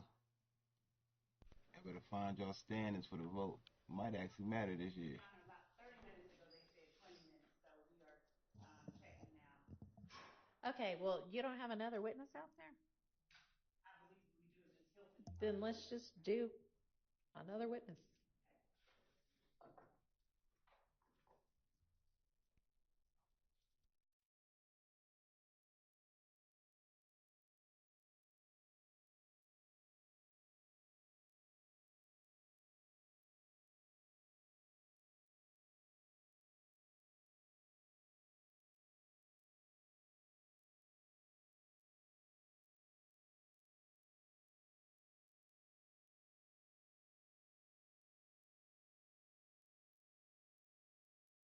They got the defense over there laughing, look.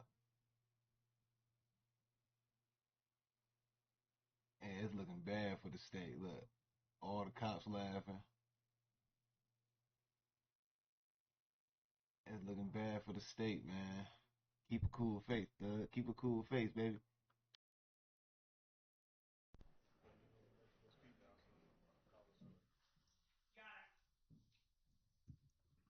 That witness, I was mistaken, and I asked for a 5-minute break so that we can confirm the availability of the person we thought was outside and should be outside. And if not, to see how long it will be before Ms. Latner's is Okay, so done. do you have anybody other than Ms. Latner's out there? The person that I was under the impression was standing right outside is not right outside. Ms. Hilton is with them, and I just texted her to come over with that person. So I'm asking the court for 5 minutes for a break just to get. And you don't have another witness? We had those two. We had those three people. Man, this look bad. Lined up. Okay.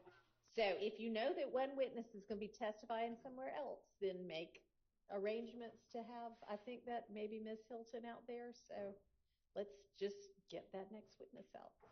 Is Yes. the next witness ready? Okay, bring the next you. witness in. Yeah, Miss Love in trouble in this motherfucker. Coming up to the stand if you don't mind.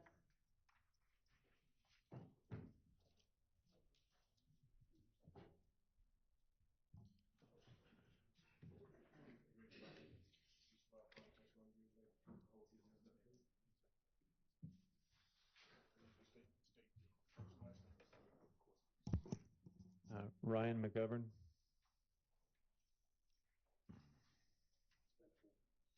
RyanMcgovern. Good morning, Mr. McGovern. How are you? I'm doing well. What type of work do you do? I work at Consolidated Engineering Company. And how long have you been with Consolidated Engineering Company? About 5 years. Okay. Prior to being with Consolidated Engineering Company, where did you work? I had a few different jobs. I was doing rental property management and some construction work, and prior to that, I worked in law enforcement. Okay. And when you worked in law enforcement, what law enforcement agency did you work for? I worked for Atlanta Police in Sandy Springs. Okay. When did you work for Atlanta Police Department? Roughly from about 2009 to 2015. And when you were working for the Atlanta Police Department, did you work in a specific zone? Yes, Zone 3 primarily. Okay. What year did you work in Zone 3? Pretty much my whole career, but towards the beginning, I was on a crime suppression team that would bounce around from zone to zone. When you were in Zone 3, did you serve solely as a patrol officer? Yes, ma'am. Okay. And briefly, what were some of your job duties and responsibilities when you were working as a patrol officer in Zone 3? Respond to 911 calls for service and do reports. Okay. I want to take you to 2015, specifically January and September of 2015. Were you working in Zone 3 during that time? Yes, ma'am. Okay. Specifically, I want to take you to January 19th, 2015. Did you have the occasional response to 807 Pryor Street Southeast? Yes. And why did you respond to that location? There was a shooting. Okay. And what happened once you arrived at that location? I spoke with And are you looking at something? my police report. Okay. Would looking at your police report help refresh your memory as to what occurred back on January 19, 2015? Yes, ma'am. Okay. What I'm going to ask of you to do is if does anyone want to see his report that he's looking at? Okay. What I'm going to ask of you to do is just look down at your report, and once your memory is refreshed, then testify from your memory, okay? Yes, ma'am. Right. Where did you respond to? 807 Pryor Street. Okay. And do you recall if you responded to that location with any other officer? Officer Fagan. Okay. And was Officer Fagan a partner of yours, or was he or she someone that just responded with you to the scene? At the time, he was just somebody that had responded to this particular call. Okay. What occurred once you arrived? Located the victim. He stated that he had been shot. Was that immediate upon getting to the scene? Yes, ma'am. And did he appear to be in distress from being shot? Yes, he had said he had been shot. All right, so overruled on that objection. Go ahead. And he had been grazed in the back. Okay. Do you recall what location he was at? Was he able to tell you where he was when he was shot? I don't. Okay. We'll take a look at your report, help refresh your memory as to where he was or where you interacted with him at. I'm sorry. 197 Hendricks. And once you spoken with him, did you see that he was grazed on his back? Yes, ma'am. Okay. Once you spoke with him, what did you do? I called for an ambulance. Okay. And did the ambulance ever come? Yes. And when the ambulance came, what did you do?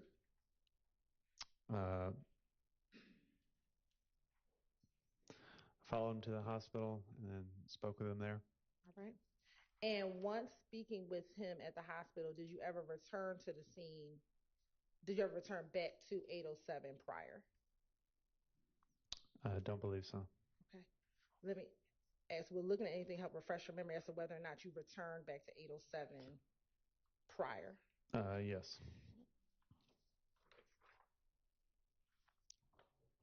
Permission to approach? You may.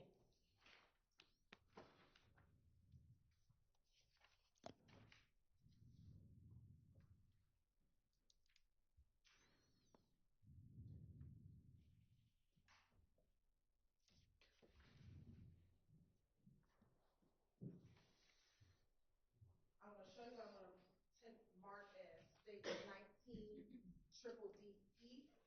And just take a moment, tell me, look at this report and tell me if it helped refresh your memory as to whether or not you return back to the location.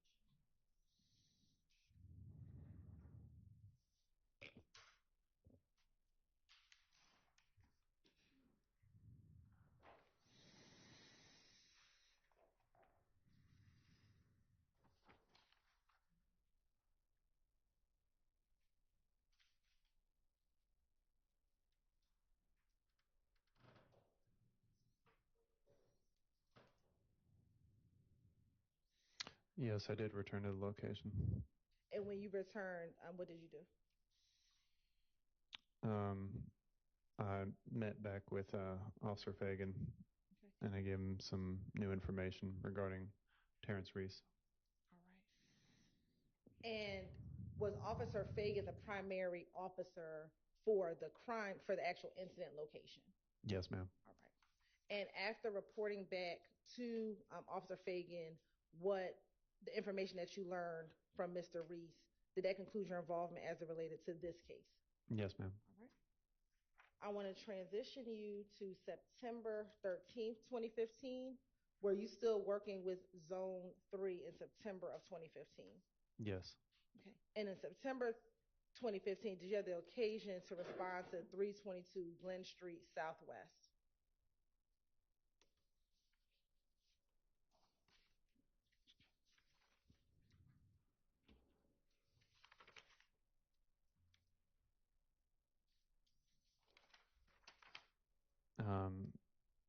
I don't recall. Okay.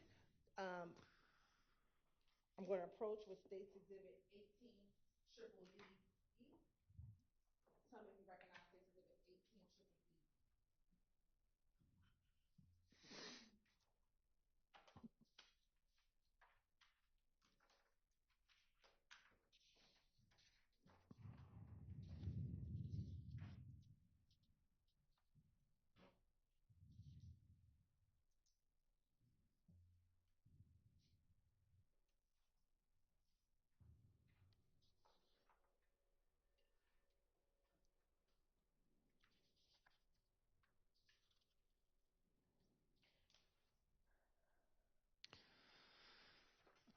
Yes. And why did you respond to that location? There was a shots fired call. And when you respond to that location, what, if anything, did you do? I met with the caller. It was there had been a green store that was struck in multiple places. Okay. And had you ever been to that store previously? Yes, we visited there frequently. Okay. And were you familiar with the store itself? Yes. All right.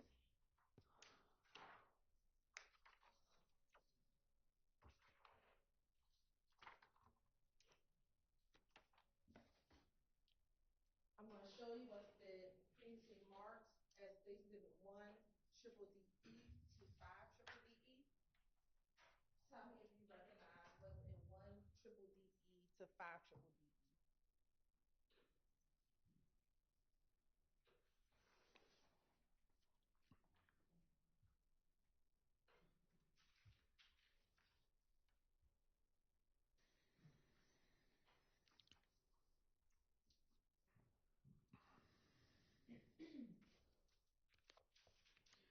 Yes, I remember responding to this location. And is that a fair and accurate depiction of the green store that you responded to back in September of 2015? Yes, ma'am. Your Honor, this time the state would like to tender State's Exhibit 1 triple DE to 5 triple DE into evidence. All right, those are admitted. Permission to publish. You may.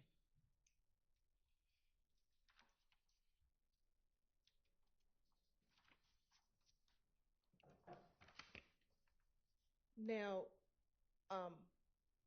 Windsor and Glen Street, what's depicted in 1 triple DE, is that a location within Zone 3? Yes, ma'am. All right. Looking at 2 triple DE, what is depicted in 2 triple DE?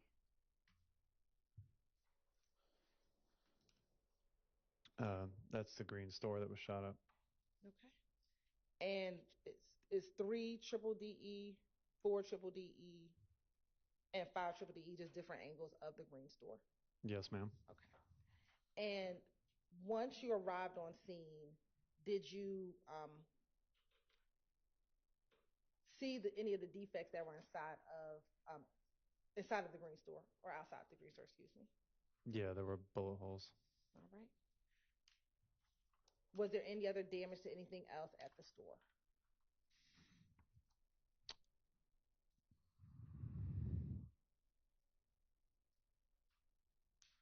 Yeah, I think looking at my report, a vehicle was struck as well.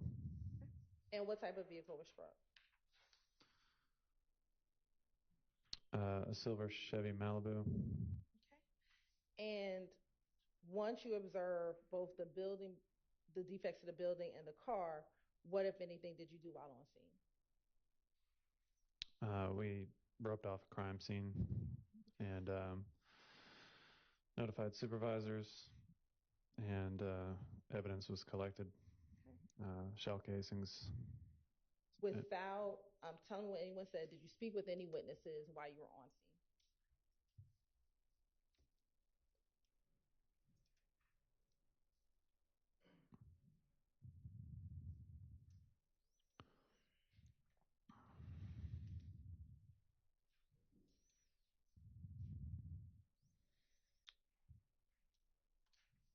Yes, a Miss Arnold.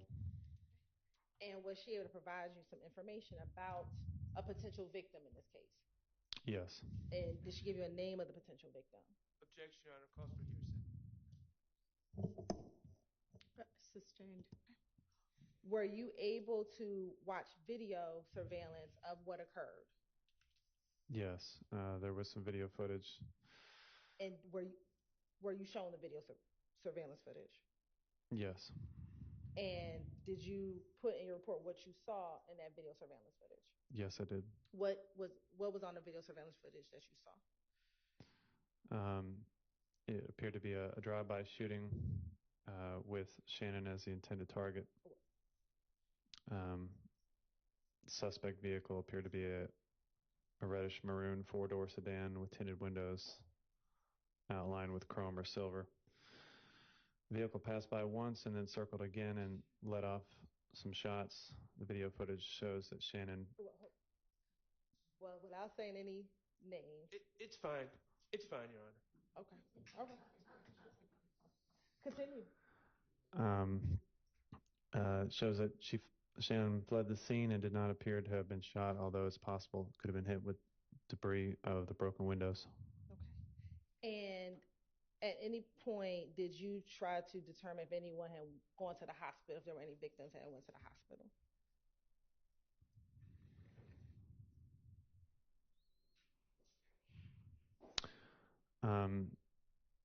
Grady Hospital was notified of the incident, but there was no shooting victims that came around at about that time.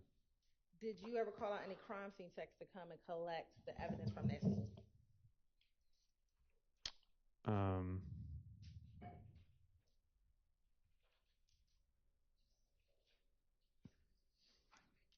Yes.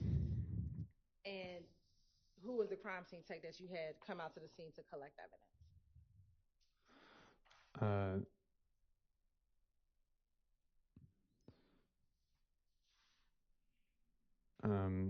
Unit Pebbles and Unit Moore 7324 and 7340. And after calling out crime scene, would that have concluded your involvement in this case? Yes, ma'am. All right. Court's indulgence. Oh. What was the case number assigned to, I'll first ask you about the case that we're on, the September 13th, 2015 case. What is that case number?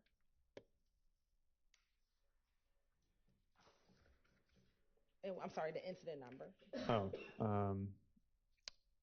15256-2008-00. Oh, thank you. And then for the incident from January 19th, 2015, what is that incident date? 150192400. All right. Court's indulgence.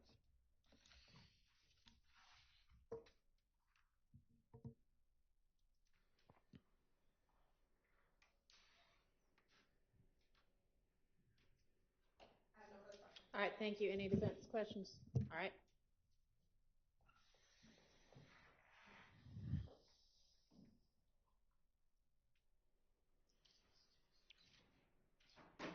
Good morning, Officer McGovern. Good morning. My name is Max Shard. I represent Shannon Stillwell. Sounds like you responded to the Green Store on September 13th, 2015, correct? Correct. And the Green Store is located on Glen Street, a couple hundred yards from McDaniel Street, correct? Correct. Now, you spoke to some witnesses about these shots fired, and you learned that there was a car that drove by, and someone had shot at a Shannon, correct? Correct. All right. Shannon did not, from your understanding, Shannon did not do anything except get shot at, correct? I don't recall. Sorry.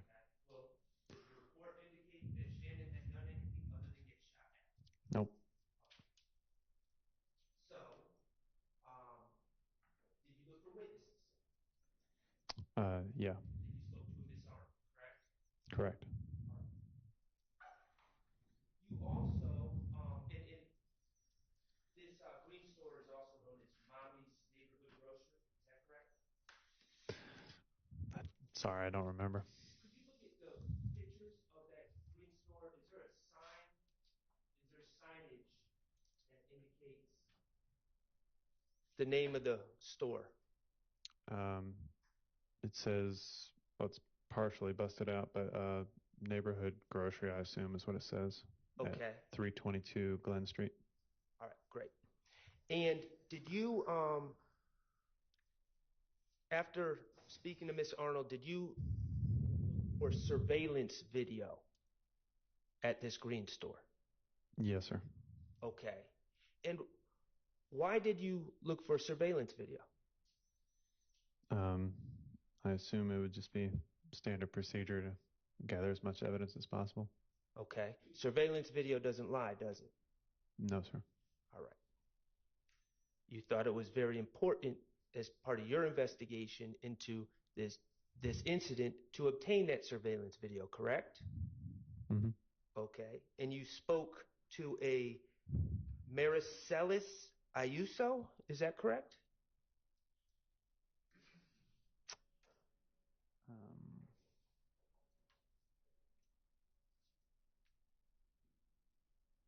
Yes. Okay, do you know her as Mommy? No. Okay, but she was the owner of the store? Yes. Okay. And you asked her if they had surveillance video, correct? Yes. And she, in fact, showed you the surveillance video of this incident, correct? Yes. The surveillance video was working on 9/13/2015, correct? Correct. It was available, correct? Yes. Ms. Ayuso was cooperative with you, correct? She didn't make you go get a search warrant or go through any legal process. She showed you the video, correct? That's correct. And you watched the video. I assume so. Well, in your report, do you describe the video? Yes. Okay. Well, you wouldn't have described what was on the video if you didn't watch it, would you? Probably not. Okay. And while you don't know anyone's name from the video, you don't know anyone's name from the video, you confirmed that there was a man that appeared to be getting shot at that ran away from the scene. Mm-hmm. And you weren't sure if that person was shot or not. Correct. Did it appear to you that people were shooting at him? Objection, ask and answer. From reviewing the video, did it appear that people were shooting at him? Yeah, overruled. The video footage. The video footage led me to believe at the time that Shannon was the intended target. Okay, and the video footage, it didn't show Shannon committing any crimes? No. Okay. It didn't show Shannon shooting any weapons? Mm-mm. That's a no for the record? Yes. No, sir. Okay. Thank you. I don't have any further questions. Yes, sir. Anybody else? Defense? No. Any redirect? You were just asked about the surveillance video. Do you know, sitting here today, how long that store had surveillance video footage? No. Do you know, sitting here today, how long that camera kept surveillance video footage? No, ma'am. Do you know if the Green Store had surveillance footage back in January of 2015?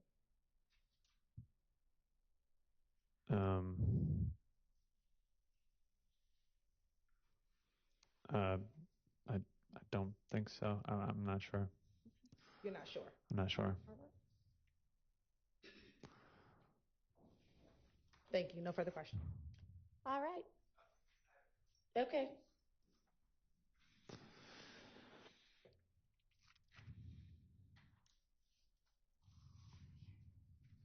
Do you have any recollection of visiting the Green Store in January of 2015? I actually do. The pictures kind of jog my memory. I just remember there being a shooting there, and I remember roping off some crime scene tape and going around asking questions to people. It was, 9 years ago, I believe. Who was the target of that shooting? Do you have that report with you?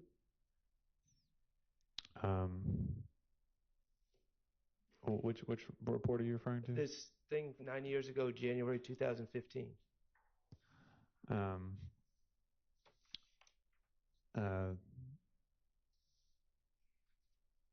Well, I mean, they were both a long time ago. I guess. But do you have a report from January 2015 with you? Yeah, there's one report I have from January. Could I see it? Sure.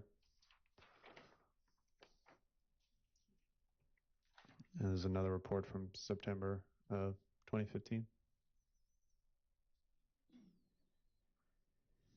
Okay. This report from January 2015 is at 807 Pryor Street, correct? It says, I, Officer McGovern, was dispatched to a shooting call at 807 Pryor Street. Yes, sir. Okay, so that's not the Green Store. No. Okay. They're both 9 years ago. I'm just saying it was a long time ago. That's all I'm saying. I understand it's a long time ago, but you're not this.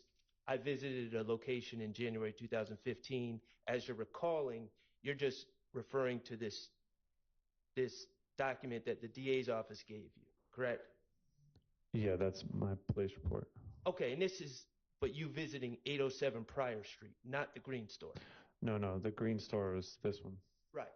and that was September 13th, 2015, correct? Correct.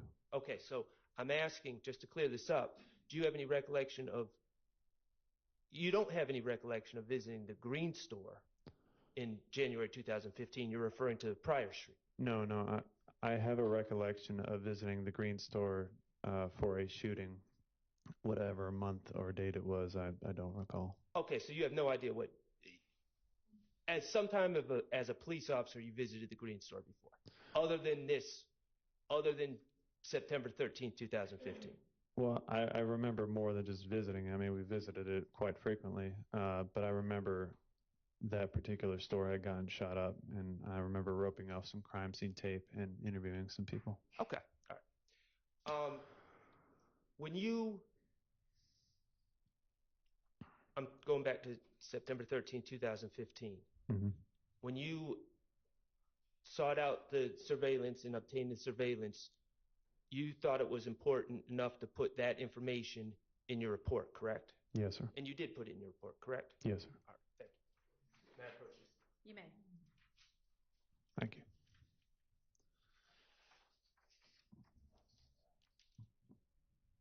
All right. You are excused. Thank you for your time. How long is your next witness going to be? Your Honor, it's about 50 minutes to an hour. Okay. And is that Ms. Latner's? Yes, Your Honor. Okay. Is there a shorter witness that's available right now? It's fine if there's not. Okay. Well, let's go ahead and have her then. Yes, Your Honor. One more before lunch. Look like we get one more before lunch.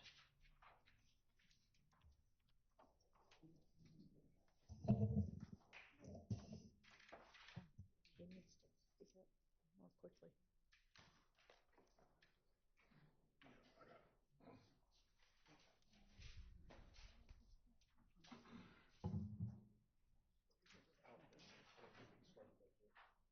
So you've already been sworn probably several times. I'll just remind you that you are still under oath. Go ahead and have a seat.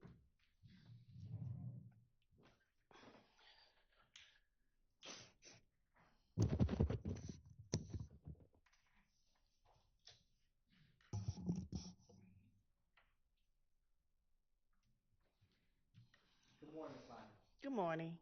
Is this the second courtroom you've had to testify in today? I haven't testified yet in the first one yet. Oh. Well, I'm sorry to hear that, Ms. Latner. With that said, Ms. Latner, before your testimony today, did you and me meet and go over some of the physical discs for you to mark? I did. And did we review a number of CAD reports associated with those 911 calls? Yes. Now, Your Honor, I'm going to approach Ms. Latner's with 124 Charlie, Charlie, Charlie, 124 Charlie, Charlie, Charlie, Alpha, 1 Golf, Golf, Alpha,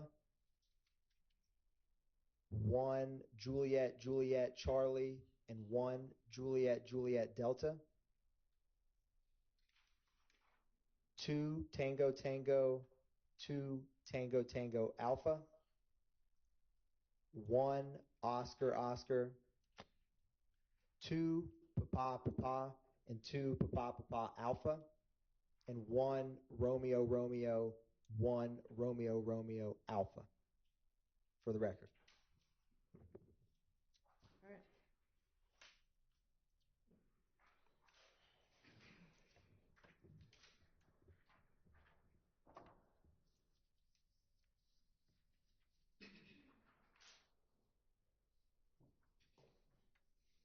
I hope you have the letters all memorized, Ms. Latner's, like we practiced.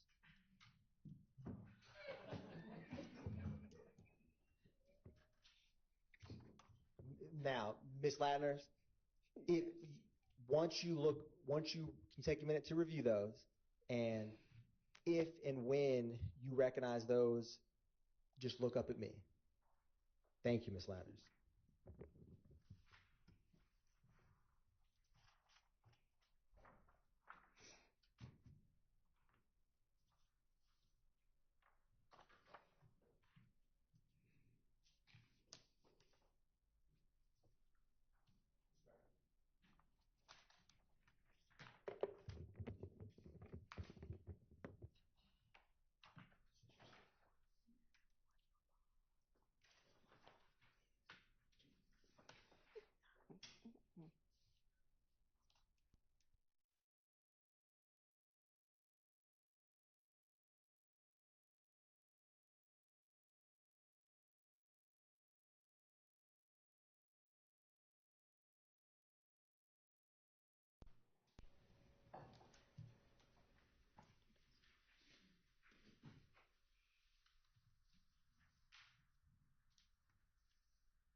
Have you had time to review those, Ms. Ladners? Yes.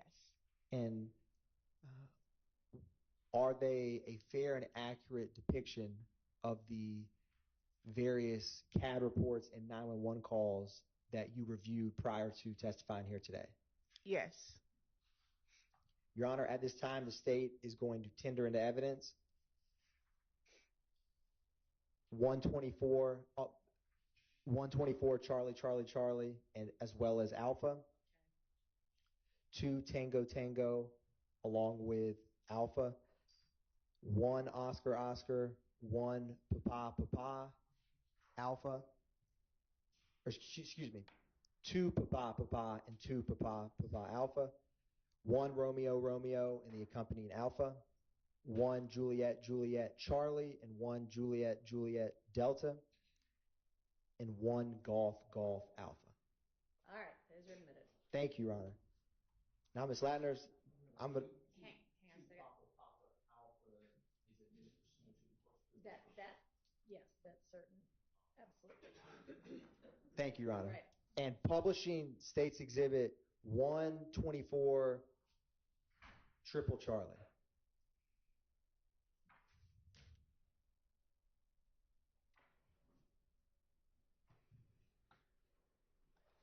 Now, Ms. Ladners, what is the date of 124 Triple Charlie?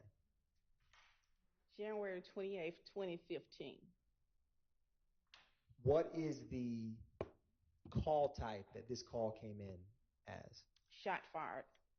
And what was the location? 2905 Springdale Road, Southwest, apartment Peepaw 2. What zone and beat within the city of Atlanta was this call? It's in zone 3, 3 is 11 beat.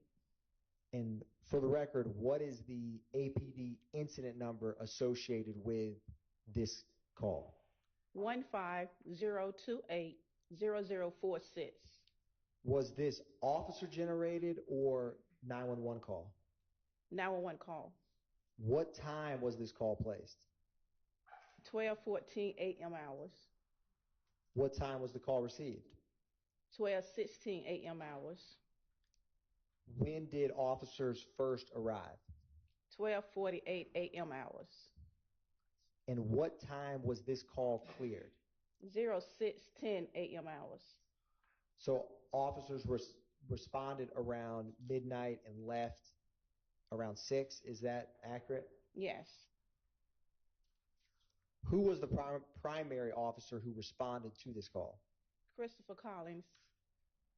Now, Ms. Ladners, turning to the bottom of page 2 on the CAD narrative, at 12:16:14, can you tell the jury or explain what that indicates?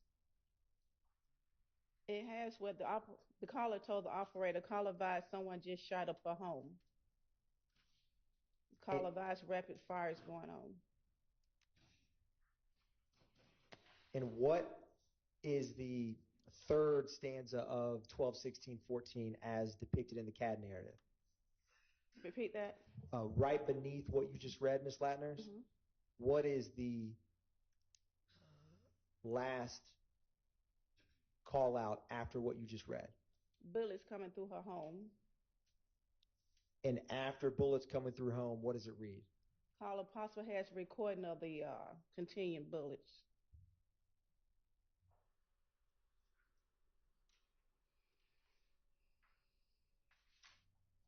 Now, Ms. Ladners, I'm going to publish for you.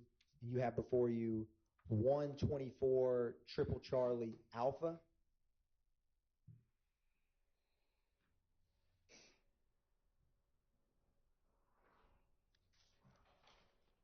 Is this also January 28, 2015? Yes. What's the call type for this CAD? Shot fired.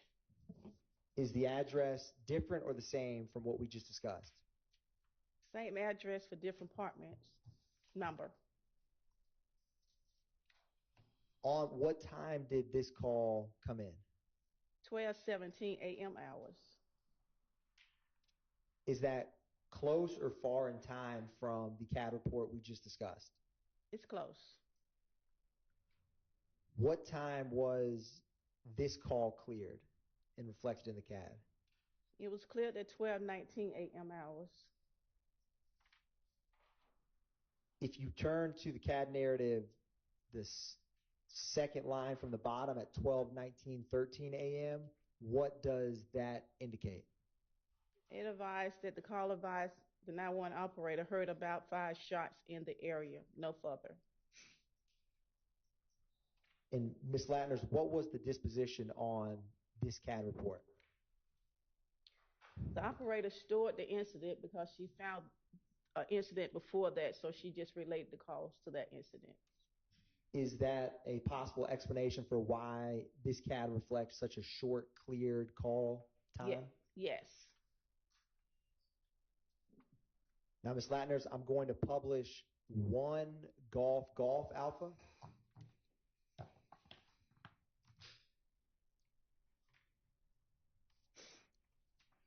What is the date for 1 Golf Alpha?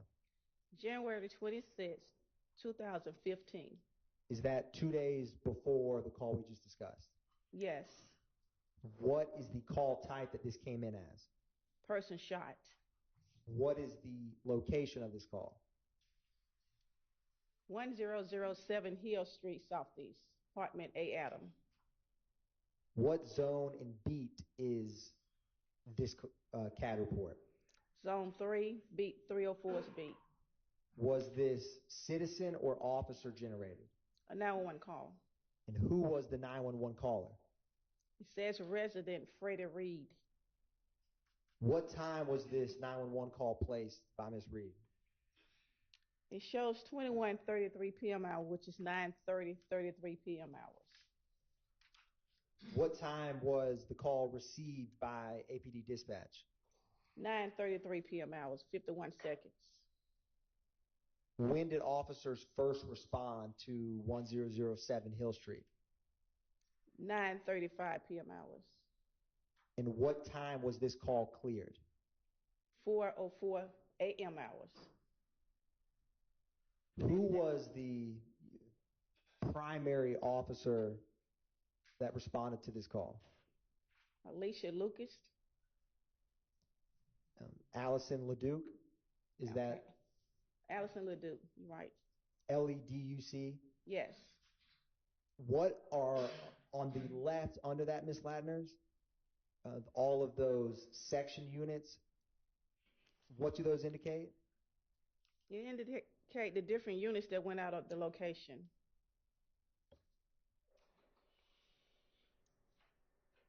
Now, Ms. Latners, if you can turn to the CAD narrative on page 3, what is the first remark at 9:33:51?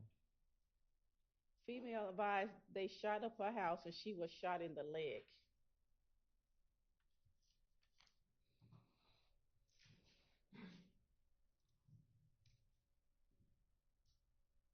And Ms. Latners, if you can flip back one page to the CAD narrative, page 2, or excuse me, the CAD report, page 2, do you see the time or the call out? It says LC 10:20:43 p.m. It's almost right in the middle of that page to help orient you. 10:20 what? 10:20:43 p.m. Okay. What does the LC indicate? Location change. And what at 10:20:43 p.m. where was that location changed to? Greater Hospital.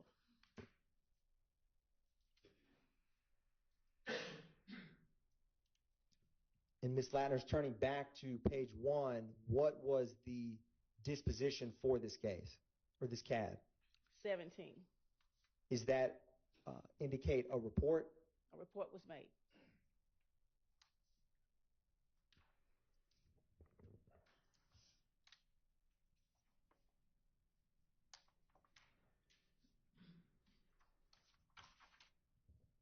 Now, Ms. Latners, I'm going to publish for you what's already been admitted as 1 Juliet Charlie.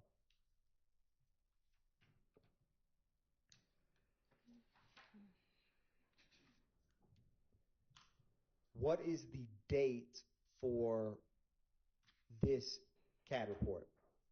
May 7, 2015. What is the call type that this came in as? Suspicious person. What's the APD case number for this CAD report? 151270278. And what was the date? May 7, 2015. On this call, what location did officers respond to? 151 Cleveland Avenue Southwest. And with this CAD report, was it a 911 call or officer generated? 911 call. What time was that call received?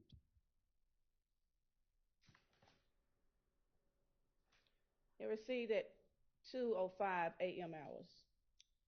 What time were officers dispatched? 2:08 a.m. hours.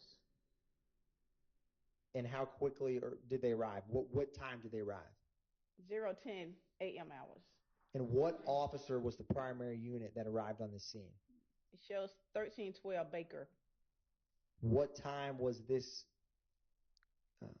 CAD report cleared? 0709 a.m. hours.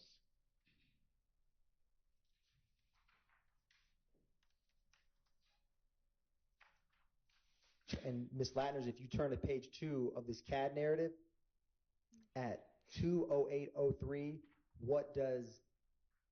can you explain for the jury what that indicates? The caller advised the operator, 911 operator, he's at the BP station, black male, approximately 16 to 17 years old, white shirt, red shorts, with a machine gun, driving a black Chevy tag, gave out the tag number. Gun is still inside vehicle. And does that tag, Ms. Latners, end in 880? Yes. Now, Ms. Latners, is one of those discs before you that we admitted 1 Juliet Juliet Delta? Yes. Is that the 911 call that corresponds with the CAD report we just discussed? Yes. Your Honor, the state is publishing 1 Juliet Juliet Delta. All right.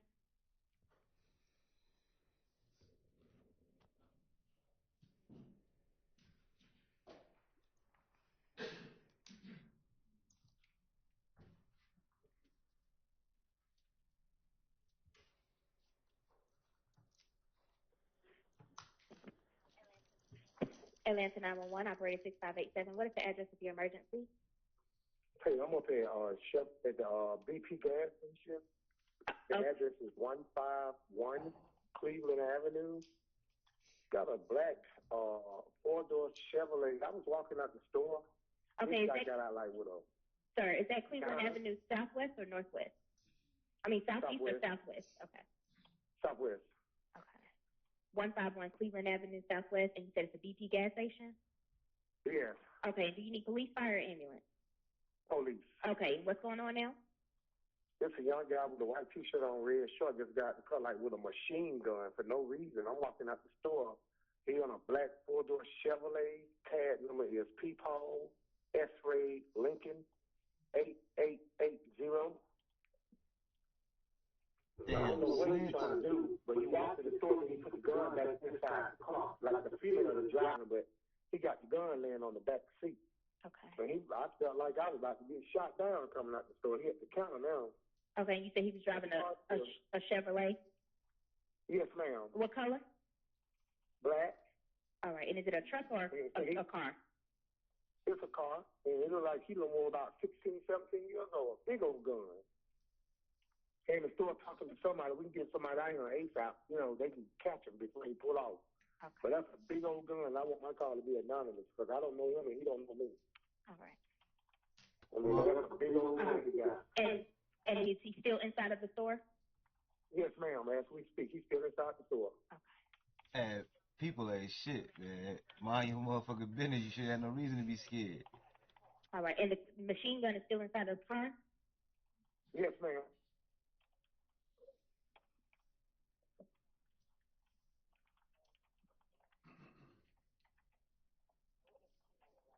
All right, and what does the female look like?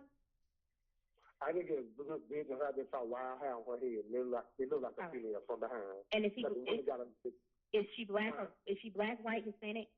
both from black? Okay. But he like he was about to walk in the store with it. He goes sticking it down in his shorts and stuff. Then he saw me when I turned around. He jumped in the back seat and put it down on the back seat. Okay. You know.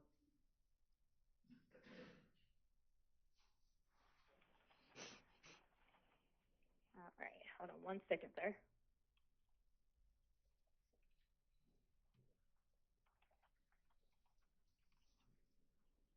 And you said he had on a white shirt and red pants, right? Red yes, shorts. ma'am. White shirt, red shorts. All right. Okay. And he's still inside the store at this time as well? Yes, ma'am. Okay. Yes, ma'am. All right.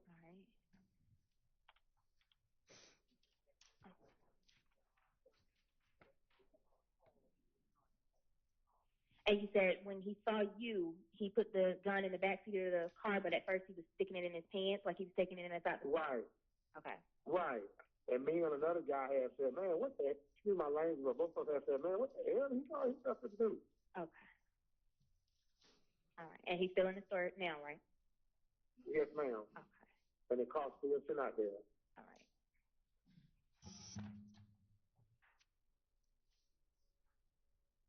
What is the female doing? Is she just sitting in the car? She just sitting on the wheel, yes. I don't know whether a machine gun or a chopper, but whatever it was, they had a big old banana clip on it. Okay. And you said he looked about 16 or 17 years old?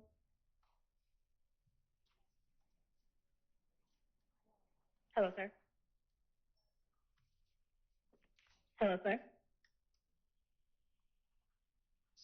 Stopping at 412.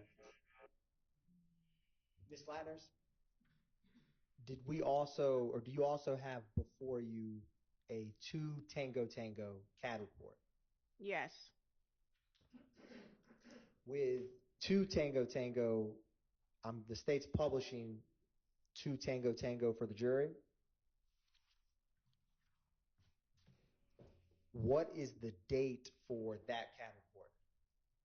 May 10th, 2019.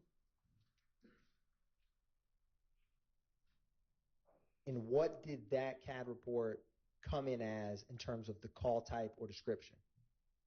Person shot. What is the APD incident number associated with this case?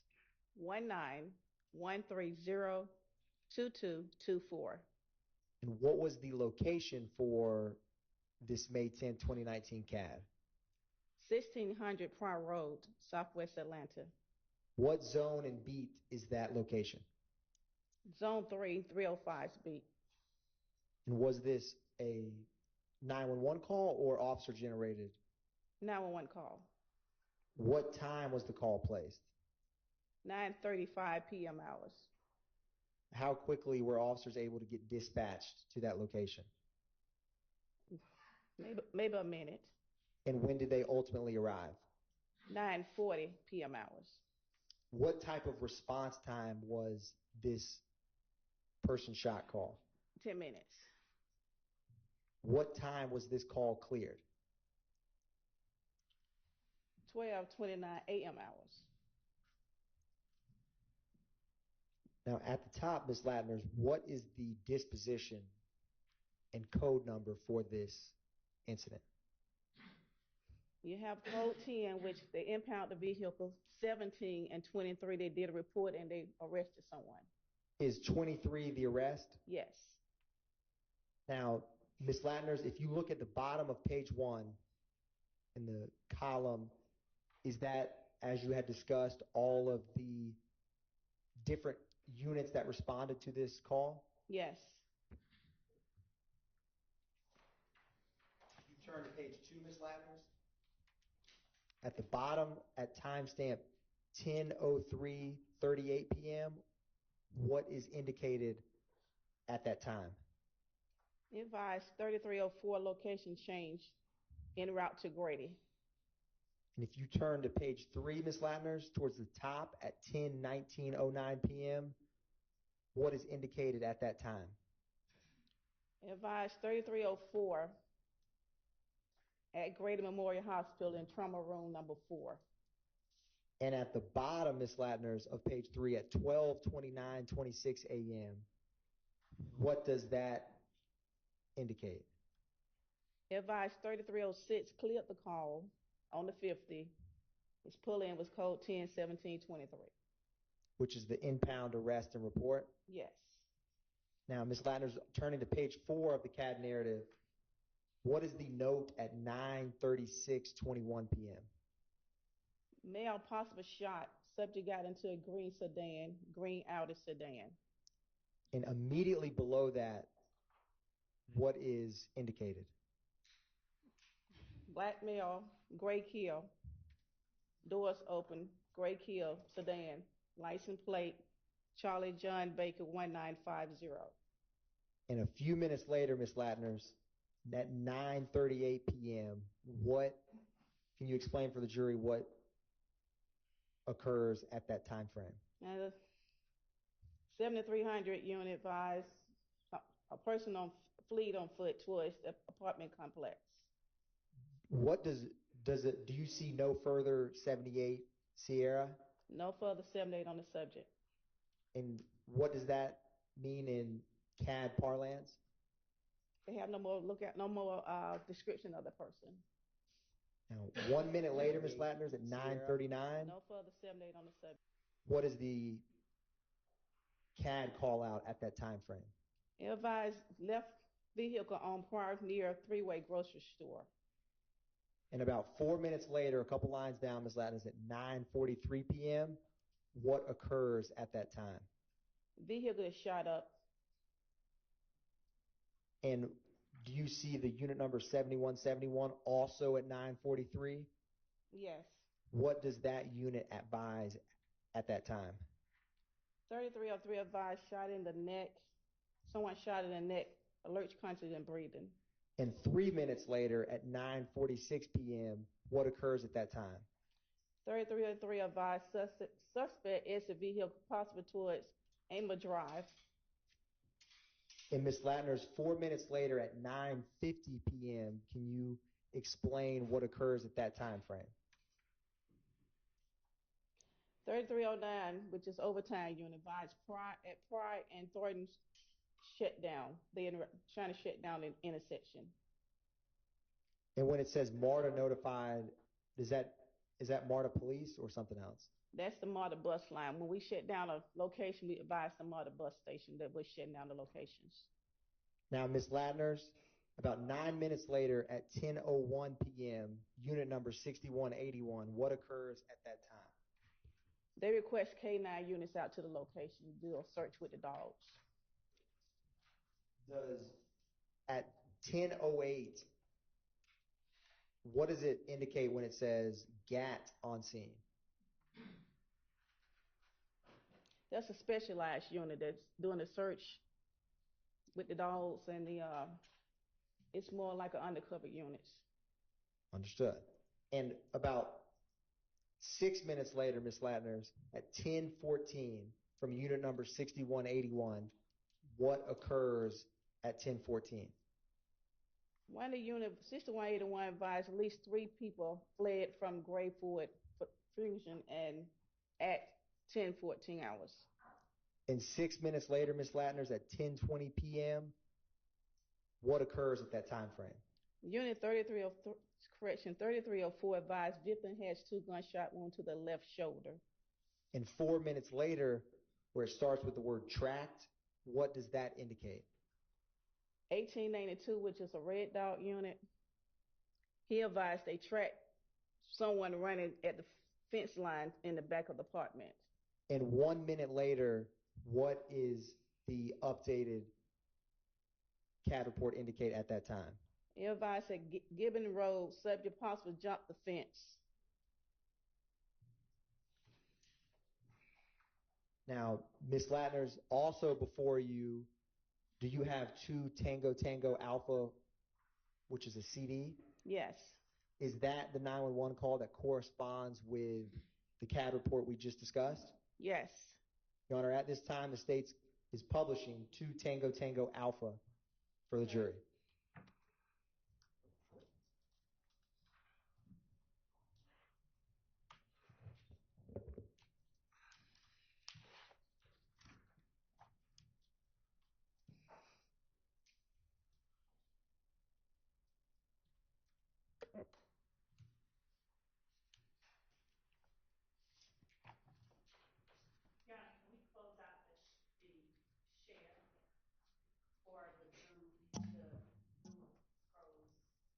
Yes, but I'm not sure what you're asking.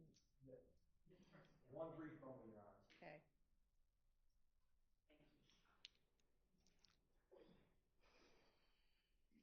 The computer just froze, Your Honor. But we have it back up and running. Okay.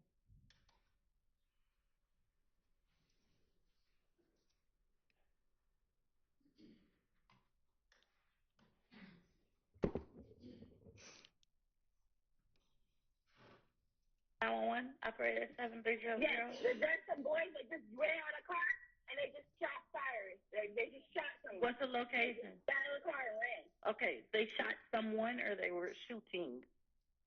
Already shooting someone. Okay, what's the location? Here, also, I'm right here by the freeway grocery store, and they're running back right now to the car. Okay, give me 1 second. I'm trying to get your location. What two cross streets are you at? I'm at Pryor Road in Clare, and just as we turn on Clare, right by the Pryor Road in Clare? Yeah. They're running right now. Okay, was someone shot or are they just shooting? They just and it looked like they shot at some boy.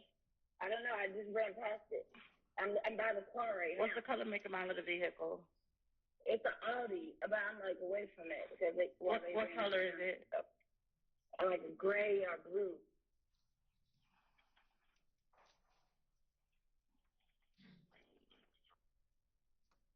They got into a gray Audi sedan. Yep, 4 doors. It's like the light color. Do you have a license plate number? I can drive back around. How many boys are there? It was like 3. I don't know if anybody's in the car. Like the door is open. Are you there? Black male, black, white, Hispanic, or Asian? Probably black. Yeah. Oh, no, it's a Kia.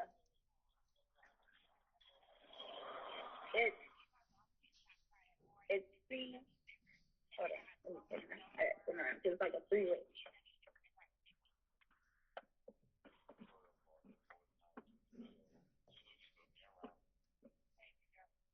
I'm still here. Give me 1 second. It's CJBL 1950. CJB 1950. Okay, that's Charlie John Bravo 1950. And it's a gray Kia sedan? Yeah. And you said the males left. What direction did they run in? Oh shit! They went. I guess what is this? North, south? On Pryor. Okay, they went on. Forks off, right? Okay, they went on Pryor. Towards what? Like, give me somewhere where they went towards a place or a street. To the right. There's apartments over here. There's just a fence. There's a 3-way grocery store right here. And give me 1 second. I'm still here. Bear with me 1 second. They ran toward these apartments. There's a shoe. Little boy's shoes. They only took off the shoes right here. Okay, give me a description of some of the males. You said they're black males. What are they wearing? They hoodie and regular clothes. I was far away. I couldn't identify them. Okay. But we're by the park place. They left the vehicle near the grocery store. Yep, right here on Pryor Street, like when it forks off to the right. And what was that grocery store name? 3-way grocery store. Did you want to meet with police when they get there? Excuse me? Did you want to meet with police when they get there? No, I'm gone. Okay. I didn't see anybody. I didn't go by the car remotely. Okay, thank you so much for calling. If anything changes or you see anything more, can you...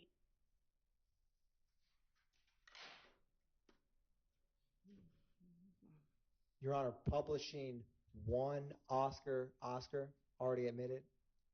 All right.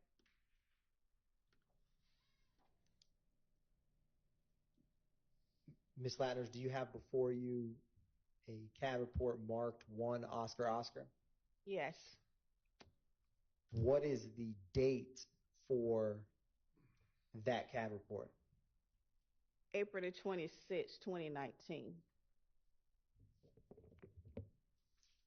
What was the location that officers responded? 741 Morosco Drive, Northeast Atlanta.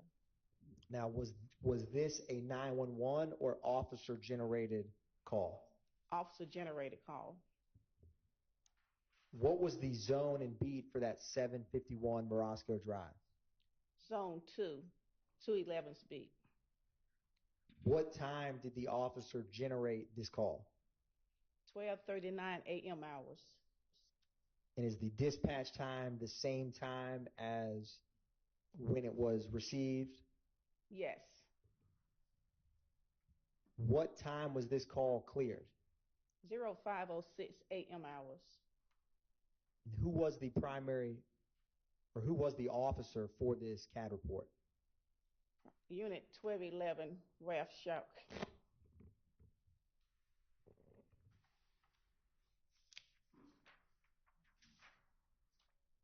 Is this a 10-minute response call? Yes. And what was the call type and description for this? On page 3, he advised he was flagged down for this call. And Ms. Latners, what was the disposition ultimately for this CAD report? 17, report made. And did additional officers ever arrive with Officer Suck? Yes. Roughly how many? I see 5. And Ms. Latners, if you turn to the CAD narrative on page 3, do you see the time at 12:39:33? Yes. Can you explain for the jury what happens after you had just mentioned he was flagged down?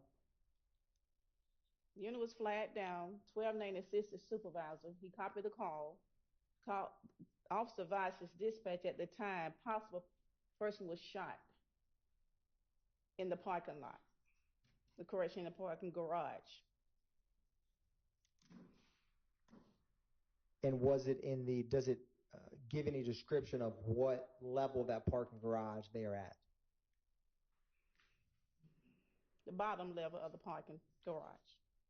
And Ms. Latners, at 12:45 a.m., what do those code changes indicate? Well, the unit investigated the call, found out the person was not shot, the person was robbed. And what is 44 Papa? 44 is a person robbed. And at 12:45, when it says victim not signal 50? He's not shot. And at 12:52 a.m.,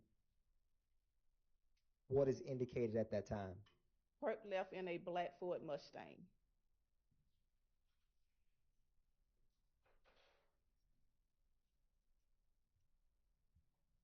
Ms. Latners, do you also have before you 2 Papa?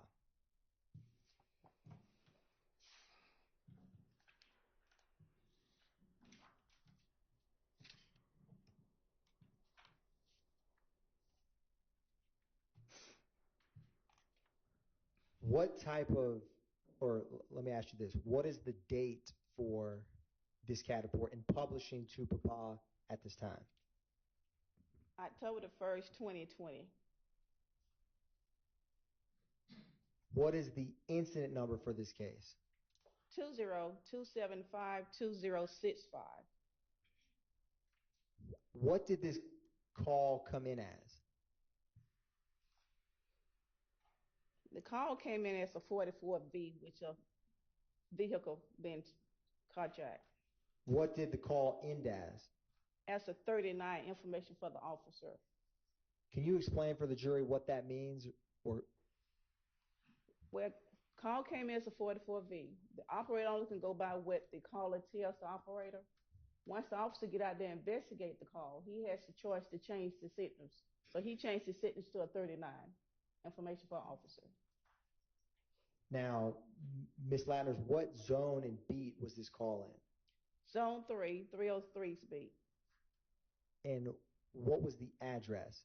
250 Fulton Street, Southwest Atlanta. Was this a 911 call or officer generated? 911 call. And what was the caller's name? Gary. Does it only have a first name listed? Only first name with AT&T Mobile. That's it. Do some other providers give first and last names? It depends on the caller. Yes. Now, Ms. Latners, what time did Gary make this 911 call? 10:50 p.m. hours. And what time were officers dispatched to respond to this 911 call? 10:52 p.m. hours. What time did officers arrive to this call? 10:59 p.m. hours. Who was the officer that arrived? What is this, RICO? I don't know how his last name. RAVILUS. That's fair, Ms. Latners. And what is his unit number? Unit 1303. Now, if you look a little bit below at the unit time 11:14:12,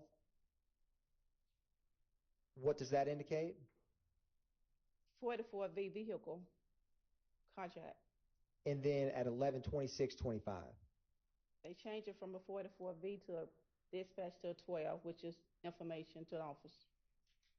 Now, if you turn to the CAD narrative on page 2 at 10:51:46, what happens at that time, Ms. Latners? The operator put on here just occurred. The incident just occurred. A 2016 Gold Buick LaSalle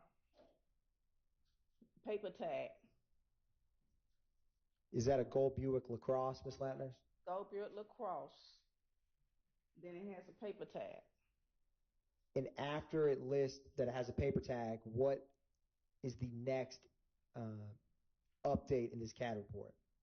It advised a black male, dark skin, tall, 69, which is 69 is a gun, AK, and 1395, which is supervisor, copied the call, took all money, and his iPhone 11. Now, right beneath that at 10:54 p.m., what is DOT on Fulton towards I-75?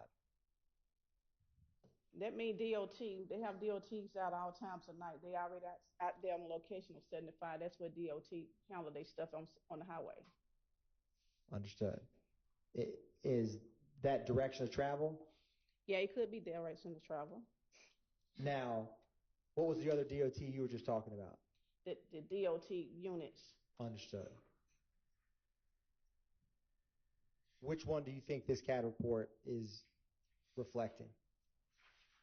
Excuse me? Do you think on this CAD report, is it direction of travel or the units you were just describing?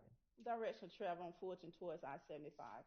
And after that direction of travel is provided, what is the next update 1 minute later at 10:55 p.m.? It has pink Auto Nation tags on the back around the temporary tag. It's a temporary tag.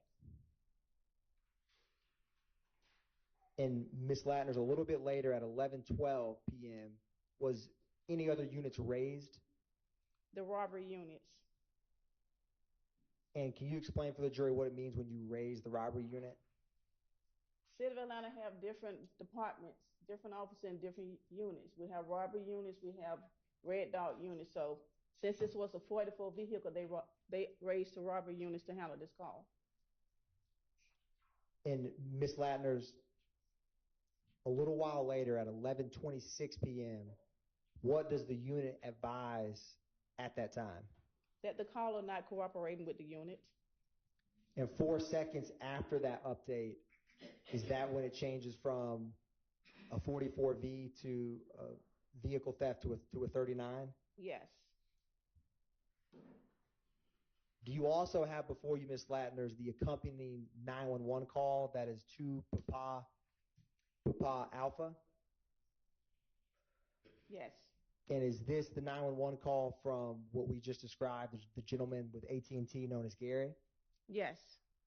Your Honor, at this time, I'm going to publish to Papa Alpha. All right.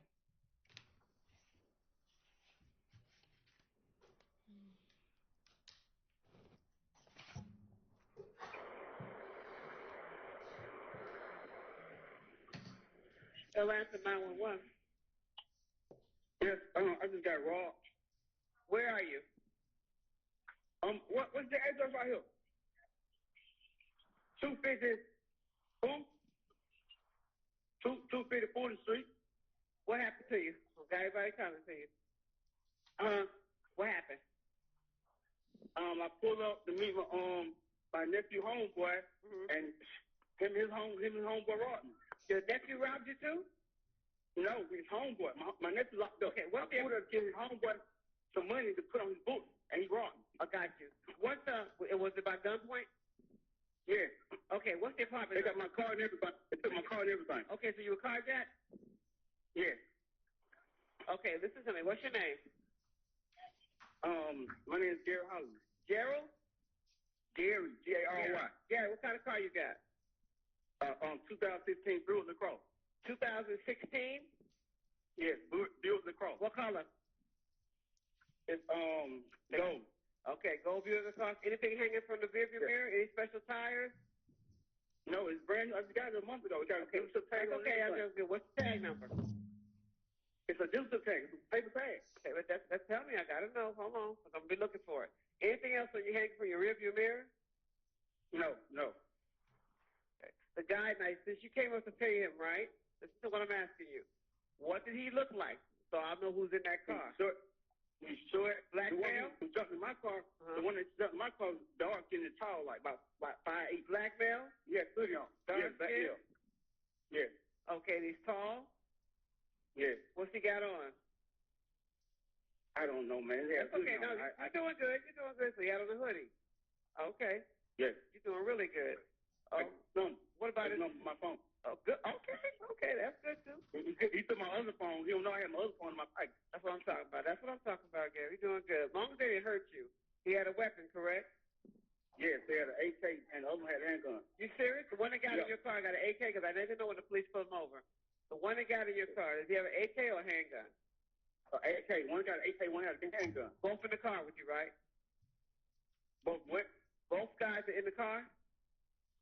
No, one is in my car, the other one's in the other car. Now, the one that is in your car, does he have the AK? I don't know. Now, they told me to go. I don't know. No, listen, you're doing good. No, I'm doing a lookout. So we're giving everybody, I'm telling everybody on the radio what's going on, okay? Because we're coming to you. Don't worry about that. But I want to try to find him. Okay. I know I have my phone good. That's why I know me. He took my phone. Okay, I just need you. You're doing really good, Gary. I need you on this recorded line. Okay. All right. So you came to pay. Well, how much did you give him? They said I want money. Okay. I want. Okay, gotcha. I haven't even given. You know what I meant. Okay. Now, what kind of phone did they take from you? iPhone. Okay, iPhone. iPhone 11. iPhone 11. That's good. That helps me a lot. They're gonna have to explain it. Okay. 6, 7, 8. Do you know which way they went? They went down 4th Street, like towards 75. 6, 7, 8, 7, 8, 8. Okay, on 4th towards 75 north or south? 7, 8, 8. 5, 7, 5, 4. Don't worry about the phone number. I need you to pull towards 75. Yes. All right, you doing good. Are you hurt or anything? You need an ambulance or anything? You all right? No, man. Yeah, I'm good. That's okay. You know, your object is to go home. Okay. All right. And I got you on here. It's going to be a 2016 gold Buick LaCrosse with a paper tag, correct? Let me ask you something. Where'd you buy your car from? Auto Nation. So is Auto Nation. Is Auto Nation on the back? Yeah. Good. Okay. It says. What? No, it's right here. Behind you. Hold on, baby. It's a female right here. Okay, tell her, hold on for me. It says Auto Nation on the rear bumper. It's a pink. It's a pink. Okay, so a pink Auto Nation tag, that helps. Okay. Yeah, okay. They are already rolling to you, and they're looking too. Pink. Okay, then your nephew, does he know them, or did he just call you on the phone and tell you that lie that he was in jail? No, I know he locked up. So he called me like, no, I said give him some money on his book. I pull up and give some money put on my nephew's book. Gotcha. Wow, sorry about that. All right, we're on the way. I'm going to look out for your vehicle. We'll be in the middle. Right. Okay? All reason I put it back. I want you to stay where you are, Gary, okay? Gary? Yes. We're coming to you. Stay where you are, okay? Okay. All right.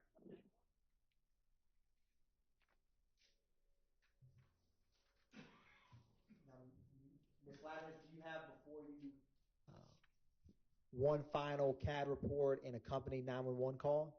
That is one Romeo Romeo? Yes. Ms. Ladner, starting with and publishing one Romeo Romeo, what is the date for that CAD report? October the 12th, 2021. And Ms. Ladner, what is the call type or description for that October 21st, 2021 call? 44P, pedestrian robbery. What is the incident number that accompanies this pedestrian robbery? 212851437. What is the location for that call? 47 Cleveland Avenue Southwest, apartment 47. Is that zone 3? Zone 3. Was this a 911 call or a officer generated call? 911 call. And what was the caller's name? Demarcus Smith. Darius Smith? Smith, yes. And Ms. Ladner, what time did Mr. Smith make this call? Or sorry, yes. What time did dispatch receive the call, I should say? They received the call at 5:10 p.m. hours. And what time did officers first arrive to this location? 5:11 p.m. hours. I'm sorry, they arrived at 5:14 p.m. hours. What time was this case ultimately closed? 6:47 p.m. out. Well, no, it's 6:47 p.m. hours. And at that time, what does it mean when it was code 17? Officer made a report. Now, Ms. Landers, if you turn on the bottom of page 2 under where it lists incident comments, what is the date and time, or can you explain at 17:10:40? You want me to explain the 911 call? Yes, ma'am. Okay, call advised happened at above location. Subject had two guns taken. Two guns took caller's money and vehicle. Gave description of the vehicle, a white van, 2003 GMC Savannah, with the tag number, Georgia plate tag, X-ray Paul, Lincoln 2301. Direction of travel, he advised towards the highway. Two black males, unknown clothing, 69 gun. Caller would be waiting at 349 Cleveland Avenue at the Crystals. And Ms. Ladders, is there any rhyme or reason why this CAD report looks different than some others we've discussed?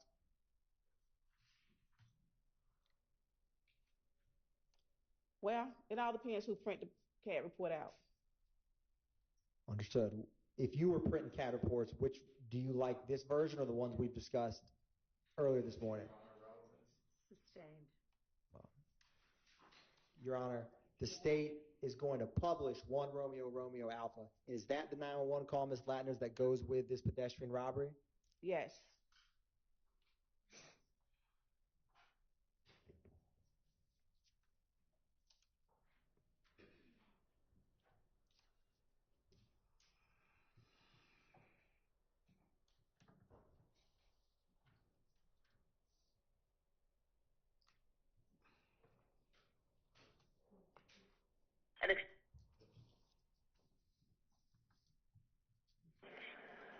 Atlanta 911 operator 7663 with the address of the emergency.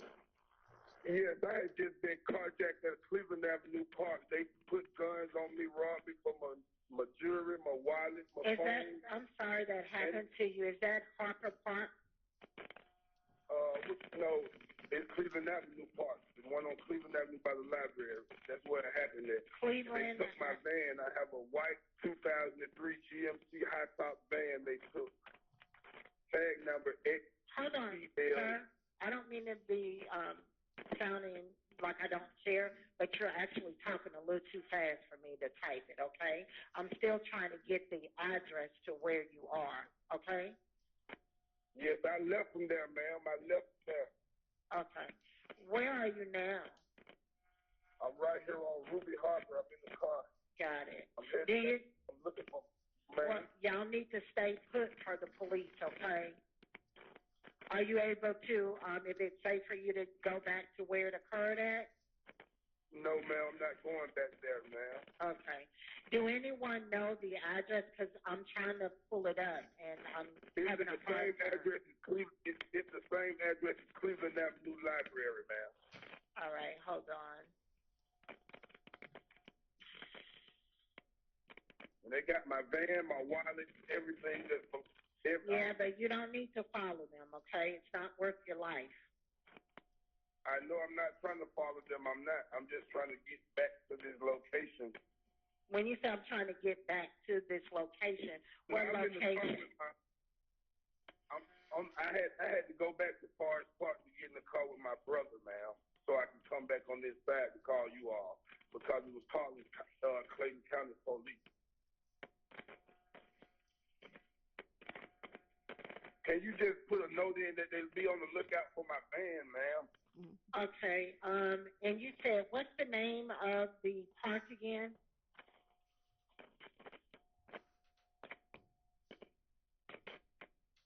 Hello? Caller, are you there?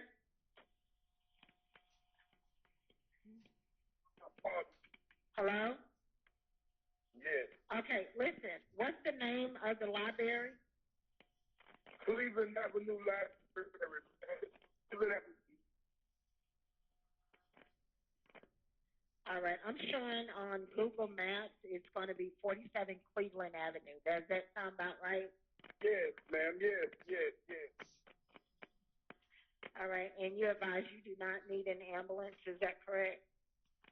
Correct, ma'am. All right. We're going to get you help, okay? Were you in your car when this happened to you? No, I was standing outside of my car talking to somebody. They ran up with masks on, put 2 guns to my head and made me take out my jewelry, took my wallet out my pocket and my phones, and took my keys and jumped in my van, ma'am. They somewhere around my van right now.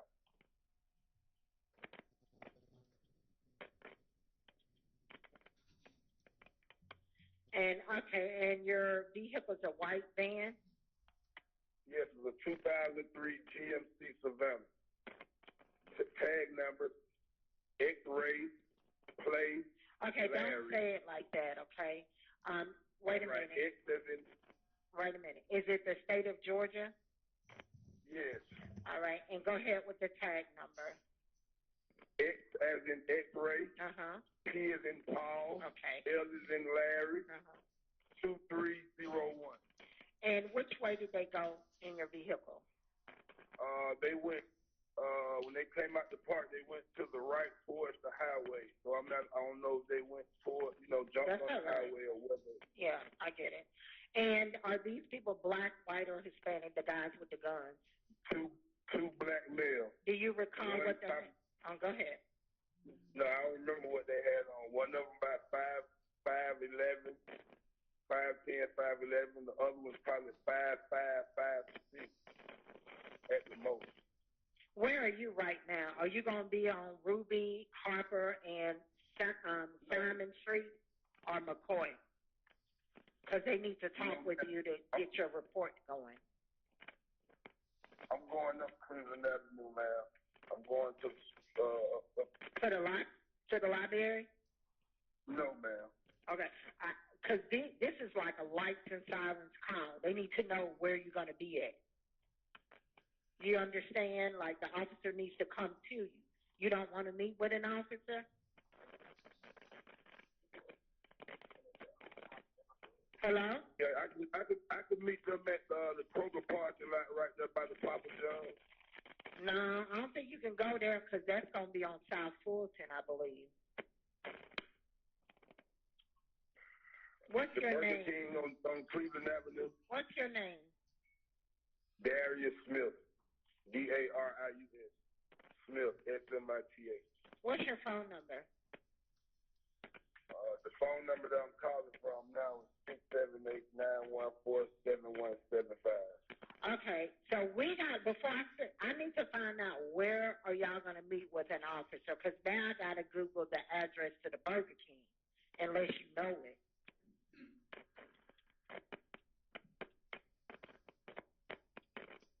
You can just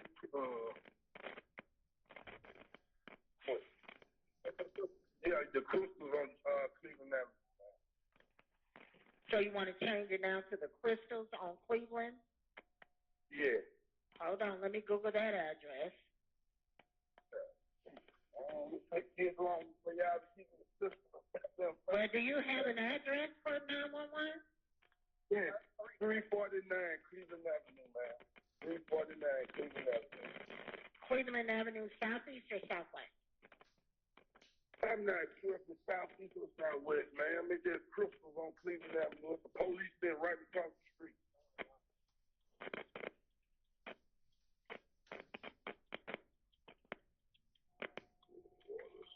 All right, sir, we're going to get the officer out. There's an emergency call. Like I said, they're coming to you, okay? All right. All right, bye-bye.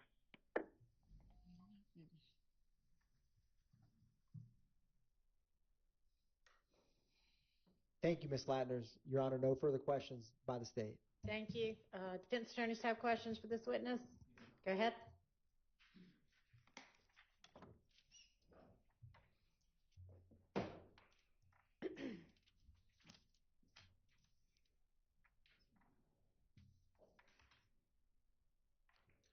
Good afternoon.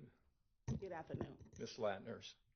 Ms. Latners, I want to ask you some questions concerning various matters here this afternoon. I'd like to begin, Ms. Latners, with an October 1st, 2020. That's going to be a CAD report that's been put into evidence as 2 Papa.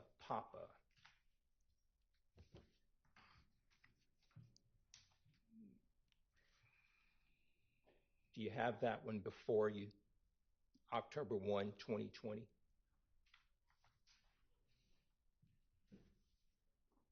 Yes. Okay. Now, you've testified numerous of times in this case this year, correct? Correct. And we have heard today numerous 911 calls, right? Yes. We've heard numerous 911 calls throughout this trial, correct? Yes. And the callers that are calling in, they are giving information to the 911 dispatcher, right? 911 operator. The 911 operator, correct? Correct. They're giving a story. They're telling a certain story of what they say happened, right? Correct. Sometimes it's true, correct? Correct. Sometimes it's not true, right? Correct. Okay. Now, I want to direct you to October 1st, 2020.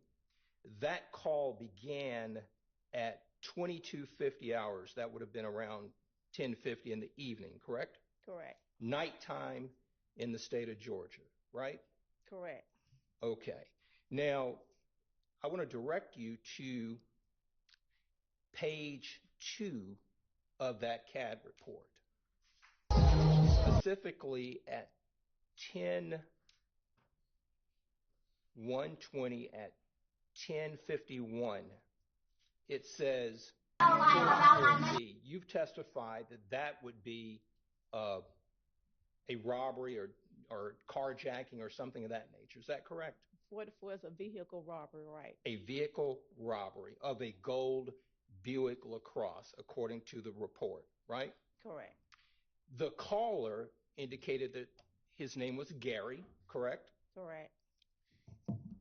This caller says that the person involved was a dark-skinned, tall black male. Is that right?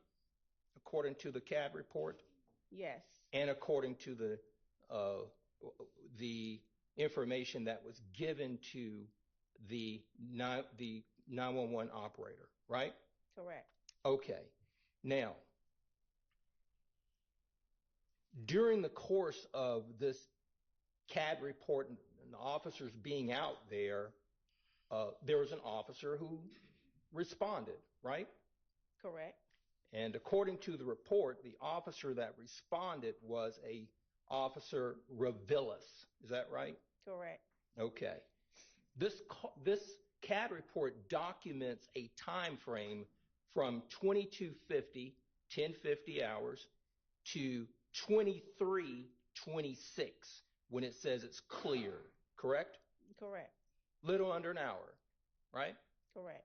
So that tells us that the officer is with the caller, Gary, during this period of time. Clear, correct? Objection, Your Honor. Calls for speculation. Sustained. Now, Ms. Latners, let's talk about the entry where it has on page 2, 10/1/20, 11/12. It says raised robbery, correct? Yes.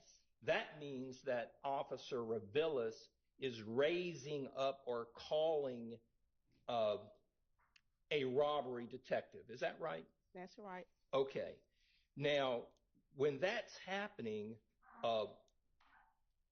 there's an entry in the CAD report that then tells us on 10/1/20 at 11/26, look at the jury and tell them what it says with regard to that particular entry. Unit advised, caller not being cooperative at 11:26 p.m. hours. Ms. Latners, tell this jury, how long have you been doing this work? 34 years. You are set to retire this year, correct? Again, yes. Until we let you go. No, I'm retiring. Okay, that's right. Now, tell this jury, you've seen this entry on numerous CAD reports, is that right? Correct.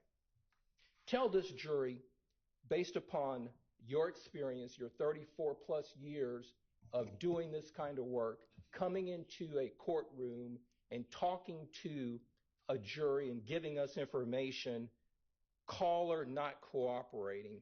Tell this jury what that means. Objection, Your Honor. Relevance and compound.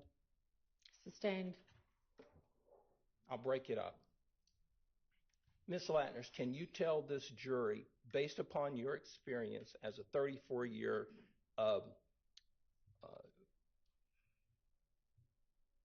employee with the City of Atlanta Police Department as a custodian of 911 calls and CAD reports, when this particular entry is in there, what does it mean? It means 911 operator only can receive what they get from the caller. Once the officer get out on the scene, he investigates and he advised his dispatcher to change the call to a different incident. Okay. And she does what he asked him to do. Okay. Now, the responding officer, he raises up robbery, right? Correct. So he's talking to a robbery detective, correct? Correct. All right. Now, when he's talking to a robbery detective, the Officer Avilas then goes to a code of a 44V. Tell the jury one more time. Got a brown skin nigga with dreads. 44V is vehicle carjack. Now, we have gone then on this report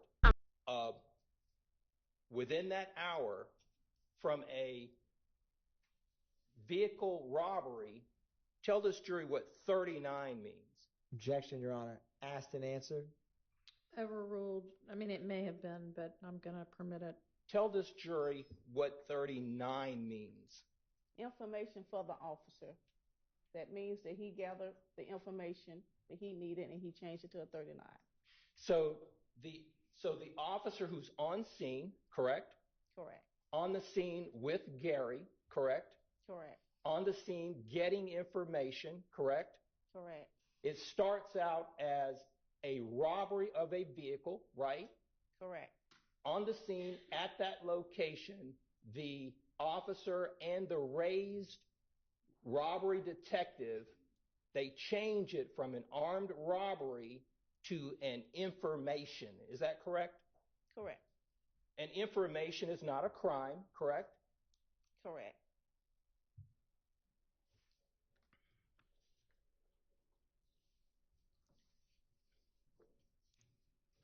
Now,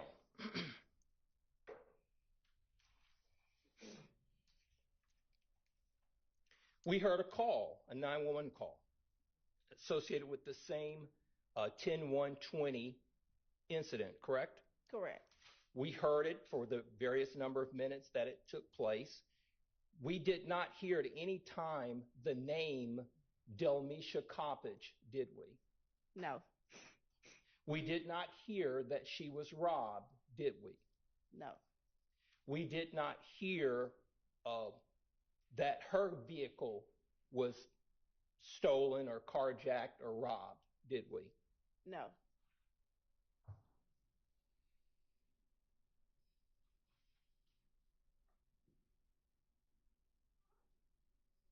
Did we hear any description of any vehicle other than a 2016 Buick LaCrosse? No.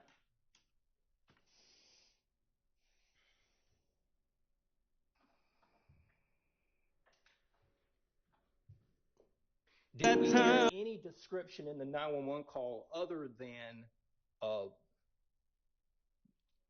strike that?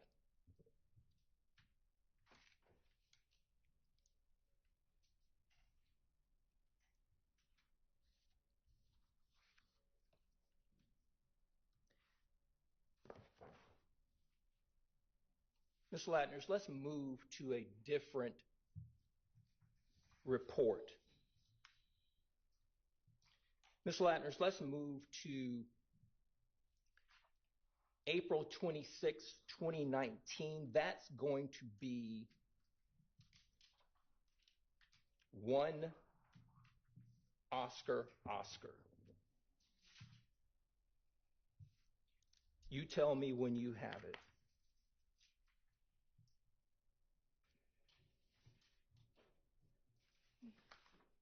Okay. You have it, Ms. Latners? Yes. Okay. You didn't prepare the report, right?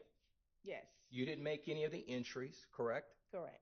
The report started out as a possible person shot, correct? Correct. It was downgraded to no one being shot, correct? Correct. Now, there was no description of a perpetrator on the report, correct? Correct. It stated that there was no information or a tag number given to this vehicle that is alleged to have been involved, correct? Correct. And this entire time frame was from 12:39 a.m. to 5:06 a.m., correct? Yes. Now,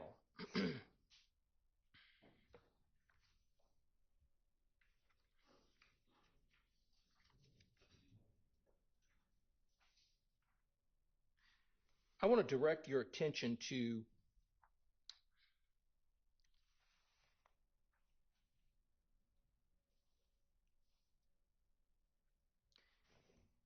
page 3 on the CAD narrative.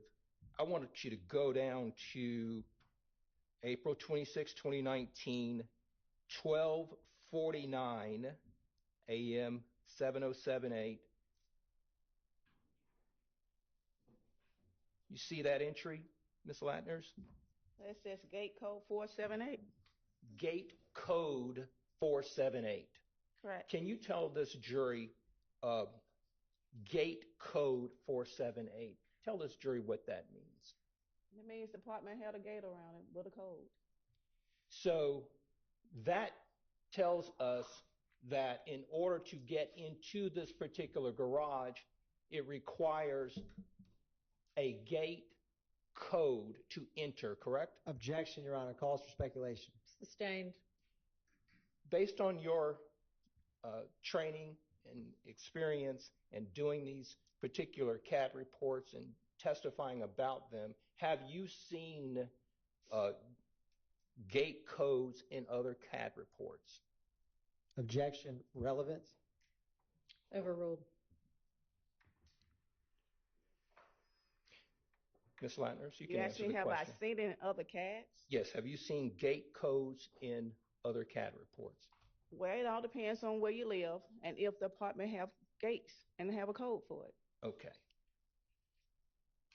The 478, is that an internal number that's used for CAD reports? Or is that the code to this particular gate in this garage? That's the code for this garage. Okay. So the person, so if you punch 478, you will gain access to this particular, according to this CAD report. Objection, Your Honor, calls for speculation. Sustained. Okay.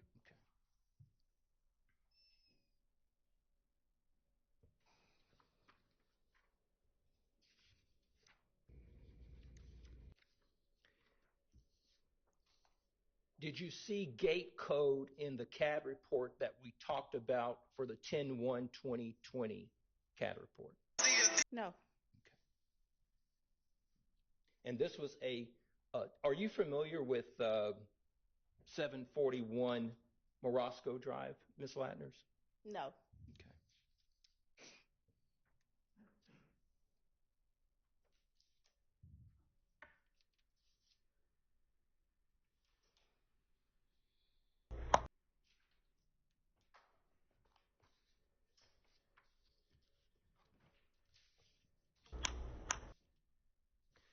Your Honor, thank you. All right. Do any other defense counsel have questions for this witness? Nope. All right. Any redirect? Very brief, All right. Your Honor. Ms. Latners, just a few seconds ago, we were talking a lot about this gate code on 1 Oscar. Is that at 12:49 a.m.? Yes. What is the line 3 minutes after that gate code line? Person left in a black Ford Mustang. Does it say perp or person? Perp left in a black Ford Mustang. Now, Ms. Latners, going back to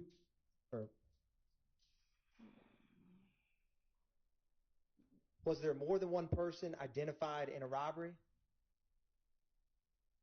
In the robbery? This call right here? Yes, ma'am. I don't see any. Does the caller indicate, is there anywhere in this CAD report that has any information about how someone entered a parking garage or location on that CAD report? No.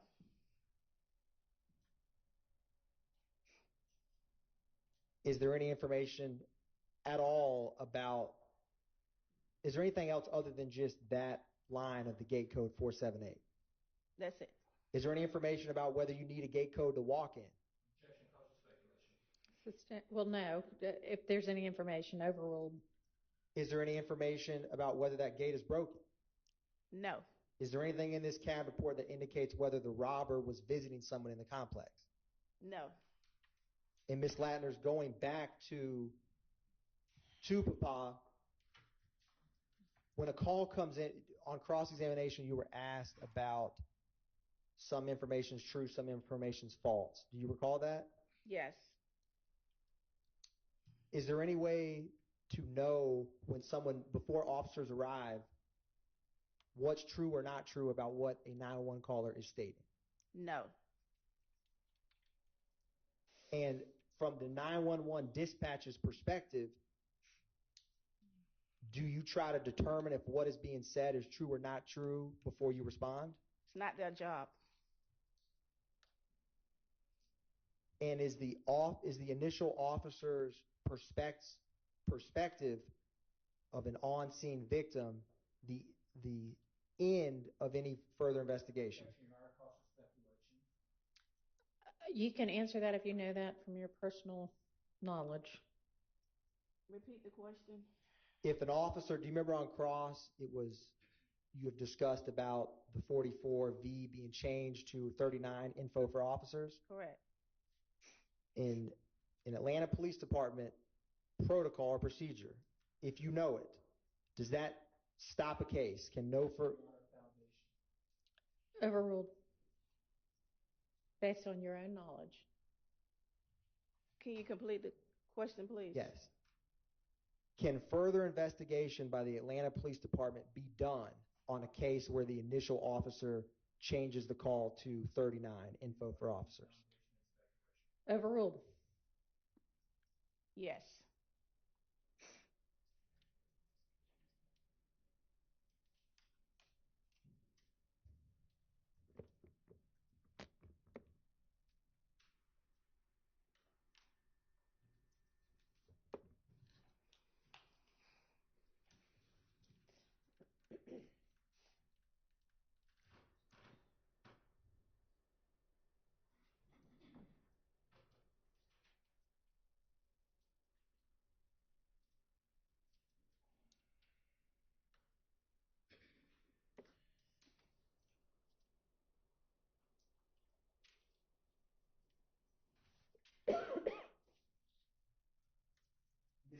When the call is changed to a 39 for investigation, does that mean that the 39 for information? Your Honor's objection mischaracterizes the 39. I misspoke, Your Honor. My apologies. When a call is changed to 39 information for officers, I misspoke and said investigation, which I believe is 12. But all that aside, Your Honor, and Ms. Latner, more importantly, does the investigation stop? Does that mean the investigation is over? Objection, Your Honor, has been asked and answered. Sustained. No further questions, Your Honor. All right, any recalls? All right, thank you for your time, and you are excused. All right, it is time for us to break for our lunch, so we will do that, and we'll plan to be back here. It's almost 1 already, so let's say 2:15. See you then. All right. We're gonna see where this shit gonna take us. Let's do a refresh. I'm gonna do a refresh. I'll be back in 15 minutes after my little bit of lunch. I'll see y'all in a minute.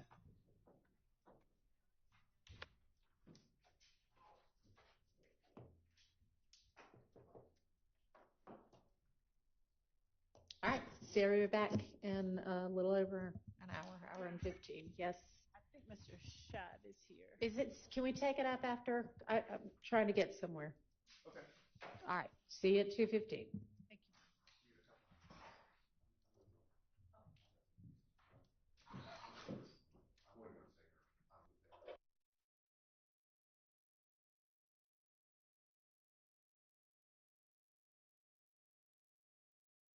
Giving back. We applaud you, and I want to apologize for not sweating, but I do this so much.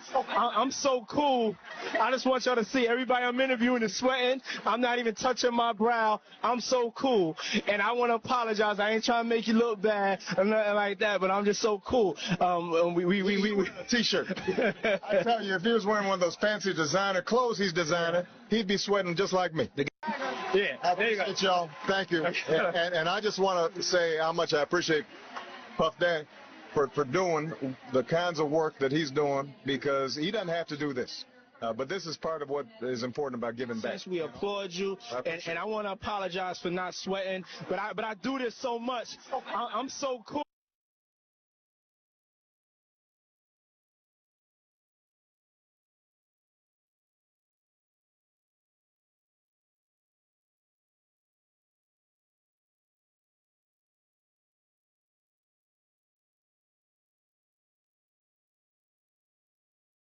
Similarities between the shooter and Routh was in a 2022 commercial for the Ukrainian militia that had been trained by the American CIA for the past decade and is funded by BlackRock. Here's the explanation.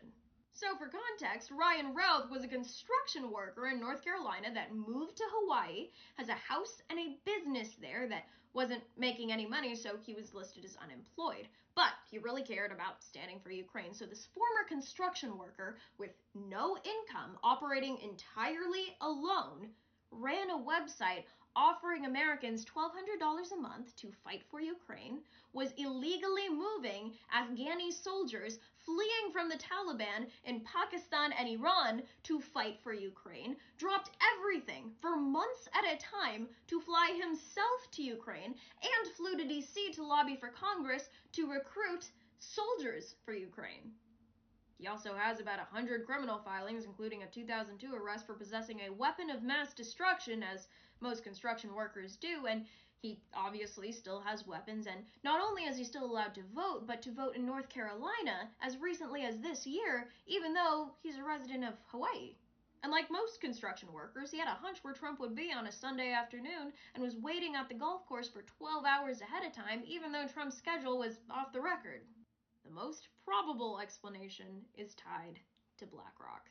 So in 2022, Routh was in a commercial that advertised the Yazov Battalion, which is a Ukrainian neo-Nazi militia trained by the CIA and funded by BlackRock. So what links Ukraine, the CIA, and BlackRock? Well, ever since the Cuban Missile Crisis, the dissolution of the Russian Empire has been an American priority because they have nukes aimed at us. Now, BlackRock essentially owns the US government, considering the top economic advisors for the Biden-Harris admin come from BlackRock. BlackRock wants the oil and rare metals in eastern Ukraine because it owns companies that sell oil and rare metals. So last year, BlackRock paid Ukraine $500 billion in exchange for all of Ukraine's main assets and put Ukraine in permanent debt to BlackRock. And since BlackRock owns our government, our CIA is BlackRock's personal military.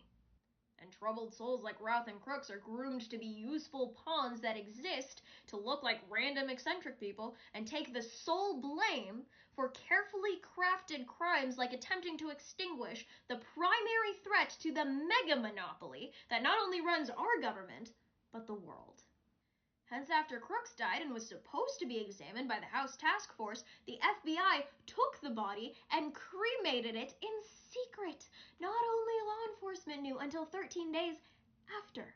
Nobody sat his parents down and asked them why their kid had bombs or how he got the money for this, and they never will.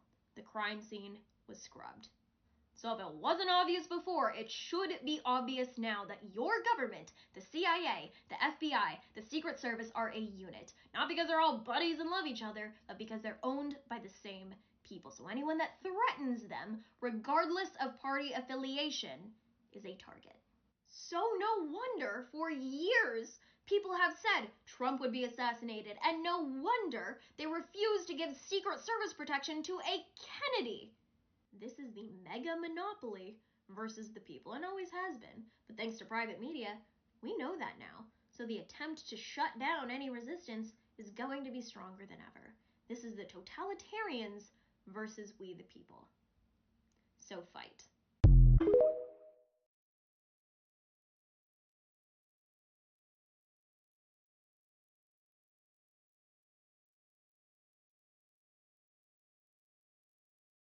Oh, breaking news. Look, they're going to be trying to get up on the motherfucking Kardashians next.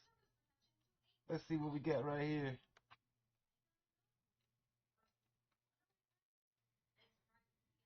Watch this. Saga unfolded, drugging high-profile men in order to pilfer crucial documents for personal enrichment and blackmail purposes. Yes, you heard that right. They are accusing her of lacing drinks and things of that nature. So this story gets even crazier. Hold on. Watch this. Saga unfolded when federal agents executed a dramatic raid on the residence of music mogul Diddy, revealing a cache of incriminating video footage. This footage purportedly captures Kardashian engaged in activities that have sent shockwaves through the entertainment and legal worlds alike. In a turn of events that has both stunned and captivated the public, the FBI claims that Kardashian is not only involved in the theft of vital information, but also used it as leverage to further her own interests. The gravity of these allegations has sent ripples through Hollywood.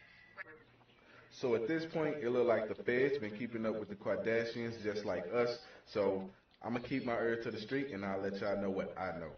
I'm out.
Hey, kiddo.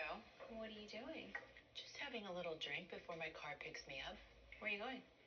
I'm going to go to join Diddy. He's doing that. Rick Ross is doing a little concert this afternoon. Really? Your boobs, honestly, they get bigger. No, I just lifted this bra up. It's like night and day. I need to have my boobs sitting up at this level at all times. They were like down to here. That's life-changing. Life-changing, but it gives me back fat. Gotta pick or choose your battles. That's what I learned in my life. Yeah. So why do you care to go to this?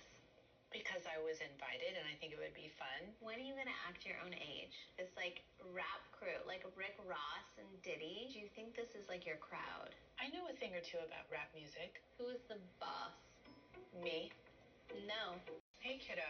What are you doing? Just Oh having a little shit. drink before my car picks me up. She might not have Where you wanted to going? did that right there, huh? Oh shit.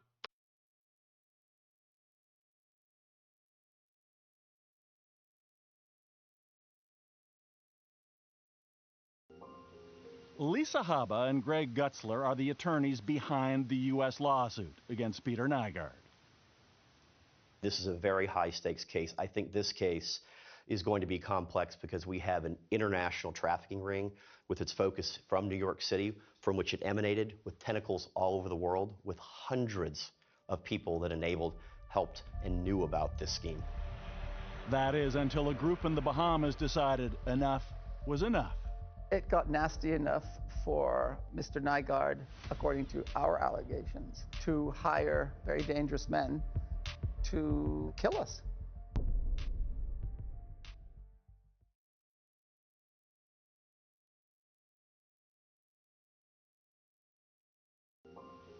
Lisa Haba, enough hire very to kill us.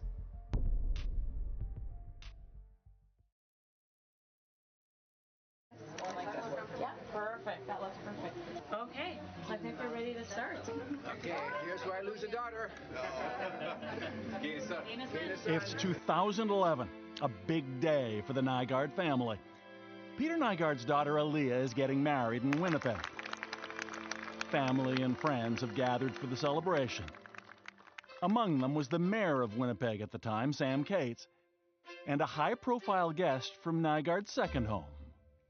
Let me first congratulate the bride and groom, Derek. Perry Christie is the former Prime Minister of the Bahamas and a friend of Peter Nygaard. He is a significant personality in the Bahamas, known for his philanthropy, a contributor to those who are in need. Nygaard's videographer Stephen Ferraglio documented the event.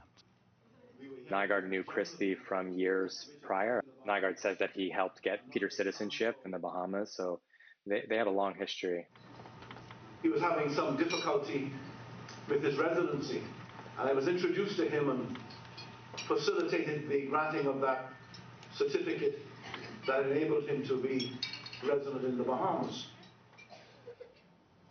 A first favor, perhaps, but certainly not the last Peter Nygaard would expect from his friend Perry Christie. Their relationship goes back at least as far as this letter from 1992, obtained by the Fifth Estate, sent by Nygaard to Christie when the future Prime Minister was still a cabinet minister. In the letter, Nygaard reminds him of the tens of thousands of dollars he's donated and asks for help with some housekeeping issues, including the recurring request to expand his waterfront property onto Bahamian Crown land. The whole world is based on one hand helping the other, Nygaard writes. Hi, this is Perry Christie. Hello, how are you? In 2011, Perry Christie was again running to be Prime Minister. Peter Nygaard at his side. Nygaard went to Las Vegas with some of the girls and Perry Christie. This was a photo from one of their dinners. You have Nygaard, Perry Christie, and then all the way to the right, she has like a wad of cash stuffed in her bra. For whatever reason, she has the cash in her bra. Tomorrow when I'm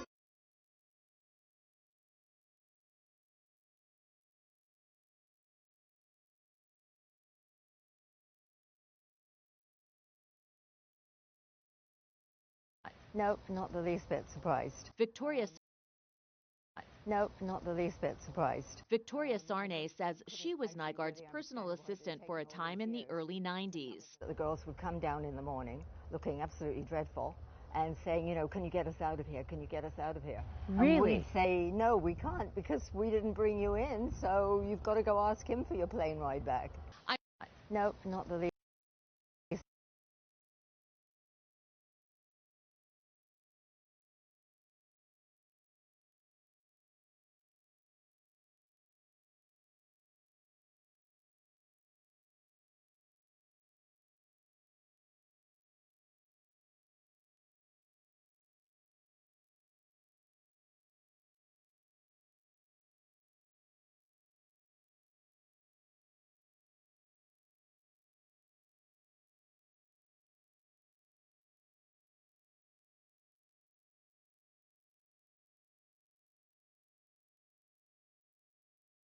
They wrongly diagnosed me, and they when tooth and nail to keep her out of Lou's clutches. Now, how does all of this tie back to Kim? Well, remember Kris Jenner's church I mentioned earlier? Initially, many thought it was just a shady move by the Kardashians to get tax write-offs. But it goes deeper than that. Lou Taylor happens to be a board member of the church, and reports suggest that it receives substantial donations from Diddy to allegedly pay off his victims over the years. On the surface, it appears as though the church is simply engaged in charity work, but the reality is far more sinister. But here's where it gets truly mind-blowing. The Kardashians allegedly raked in a cool $600 million from Britney's conservatorship. Fans got suspicious when Kim's net worth suddenly grew overnight by $600 million. Even though she claimed it was from Skims, people didn't buy it.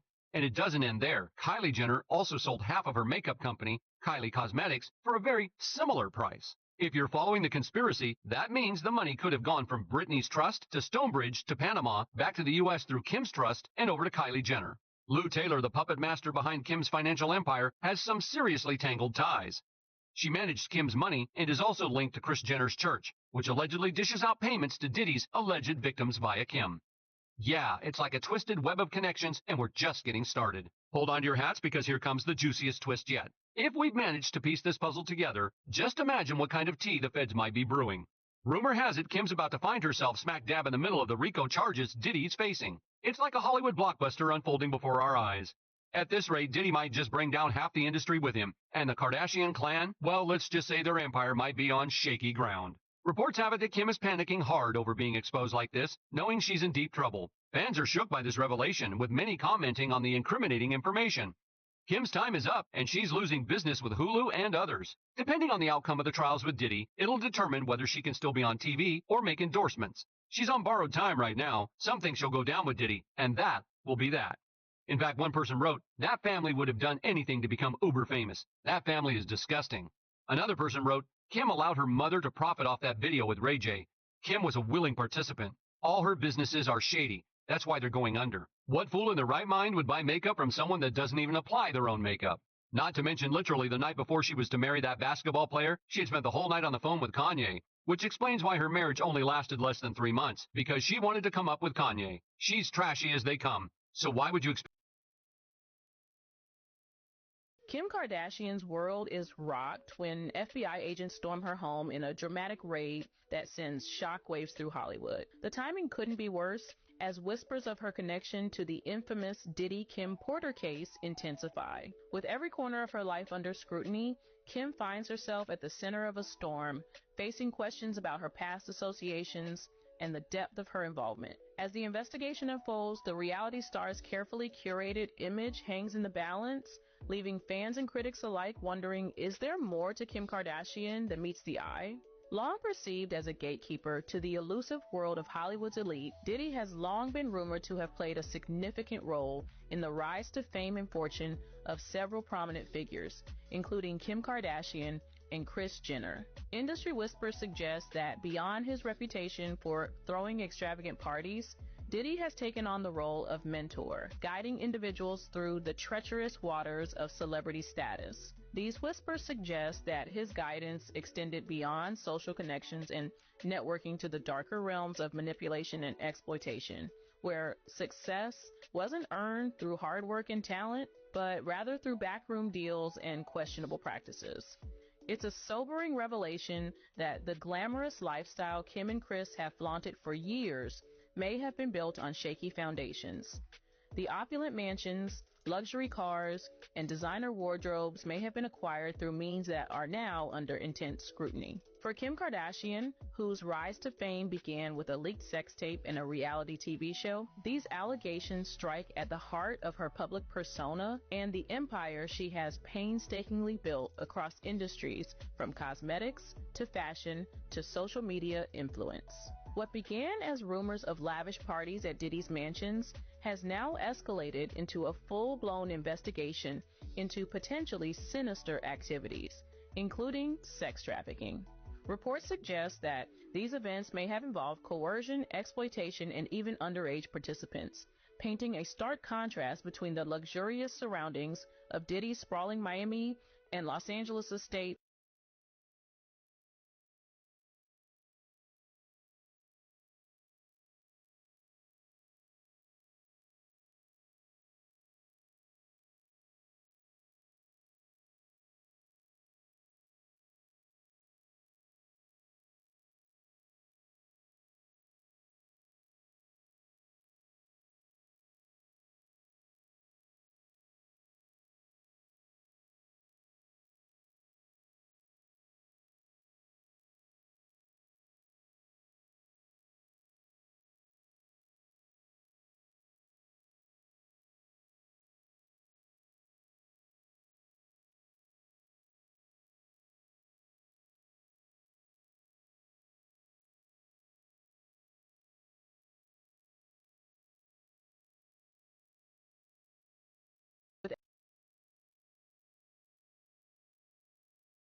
But I'm going to spin the block on that video that I did a while ago, back in May, I believe, so you can see what I'm talking about. But just know Kim's hands are not clean. You just have to follow along because this is kind of, the explanation is kind of a little bit long. I've been tapping up the screen all morning, waking me up to say, hold up, but let me run the clip. Hi, Gypsy. Hi. Welcome back to season 5. I start speaking my stuff. Let's just say all of this is alleged and for educational purposes only. Child, we know birds of a feather flock together. And have we heard of the whole P. Diddy debacle with Miss Kim? Well, one thing some people don't know is 24 hours before the raid, Kim unfollowed Diddy, which is one of the few people Kim Kardashian has been following. Kim is allegedly Diddy's accomplice. But before we go any further, doesn't this sound very familiar? These two in this video seem both very scandalous. Just hang on. Oh, hang on there. I got some tea. Kim and Kardashian were trying to Michael Jackson, Kanye, with the whole trying to get a conservatorship on him. Diddy has been leaking everything because he's trying to carry Kim Kardashian right along with him to the big house, you know. And I believe this clip was about prison reform, and I guess she's trying to reform before she goes back to the big house, or goes to the big house for the first time. Now, of course, everything said in this video is alleged, honey, and you take it for whatever way you want to take it. Kim Kardashian is caught up in a whirlwind right now, honey. Word on the street is she's broke. And Kim allegedly stole $120,000 from Brandy, funneled through their money through their old store, and Brandy and Ray J settled outside of court. But Brandy's mother did have an open case against Kim, but Brandy and Ray J were able to get them to sort it out outside. Now, she also had a sugar daddy who has been caught up in money laundering. This is a while ago, but this all just shows who she is as a person. This sounds very gypsyish, doesn't it? And Kim Jenner set up a nonprofit church, funneling the Kardashian money for nonprofit, using it as a tax write-off, and funneling it back to them. It sounds like a woman after Gypsy's very own heart, right? I don't know. You tell me. Hang in there. I got some more tea. Allegedly, Kim Kardashian was in a crypto scheme and ended up paying $100 million back. $48 million in debt currently, and her family can't help her because it's said that they're all knee-deep in debt. Kanye isn't going to help Kim Kardashian. The only thing he's doing is focusing on co-parenting. And he's just worried about his new wife. And Kim is acting like she has dementia when it comes to Diddy. but she is definitely an accomplice of his. This is alleged, though. It's all alleged. Kim was allegedly said to be a madam in the scandal of Diddy. And they were thicker than thieves, all alleged.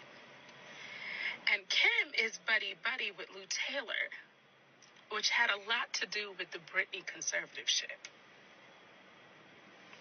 Lou Taylor is the mastermind behind Britney Spears' conservatorship.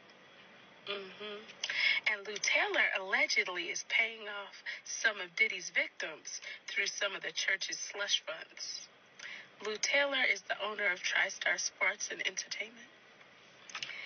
And yo, I want to roll this clip real quick for y'all to see this too.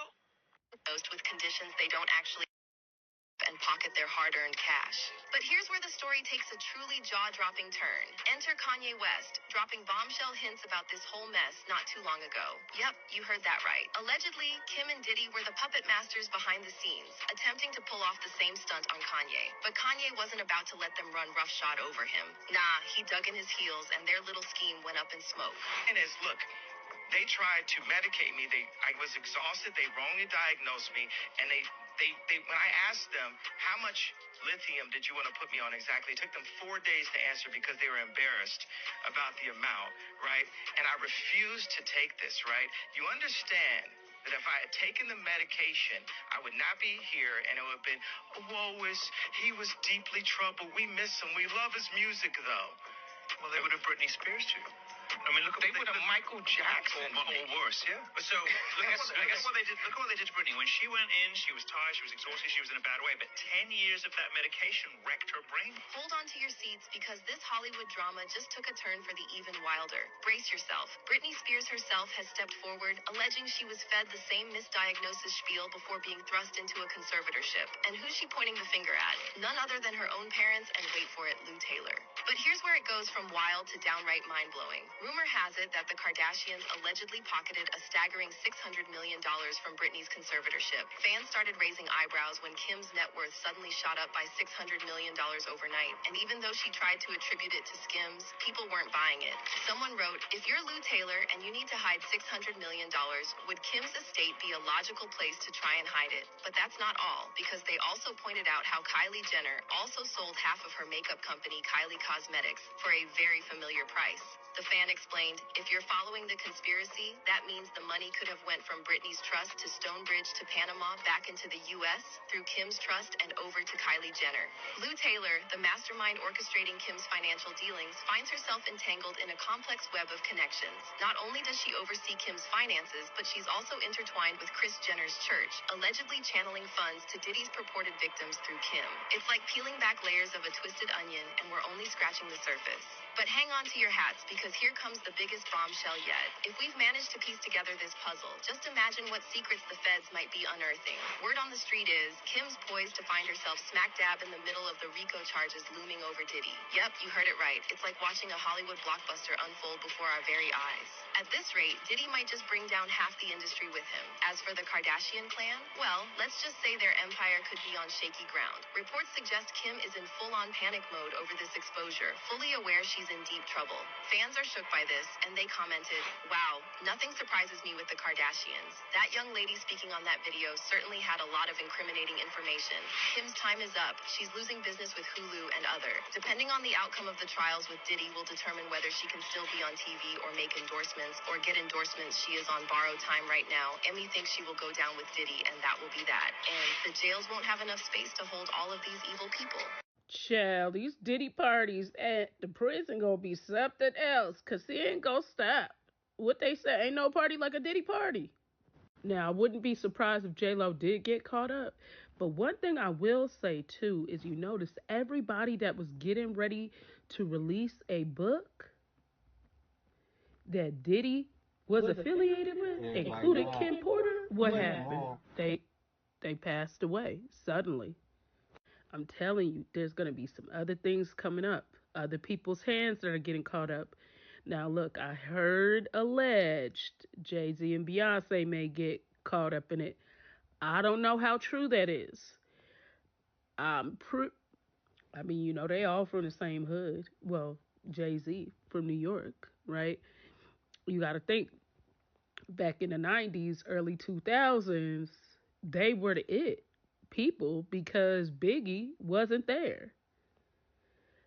We gonna see some things unfold, and child, like she said, there's gonna be so many people locked up.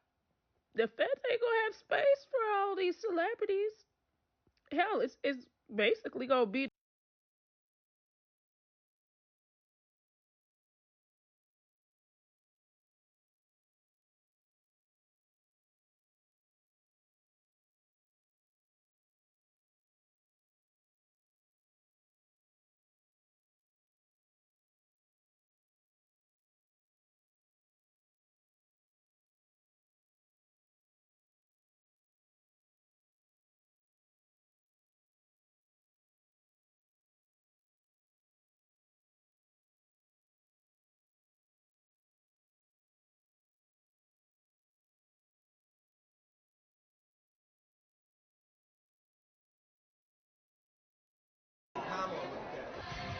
Now the whole world.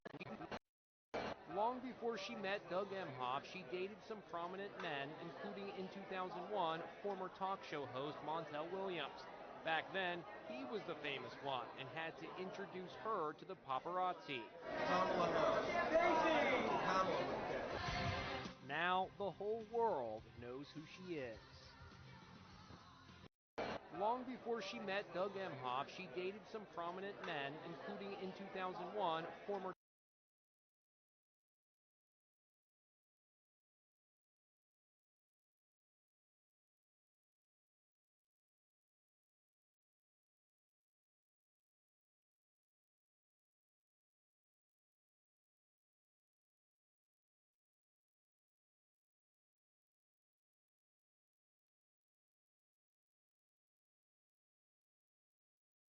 suggests that during the raid on Diddy's house, authorities uncovered some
Well, well, well, what do we got here?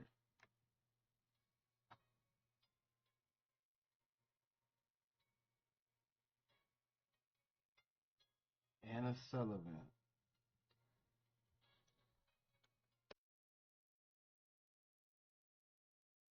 If y'all can read that, she's suing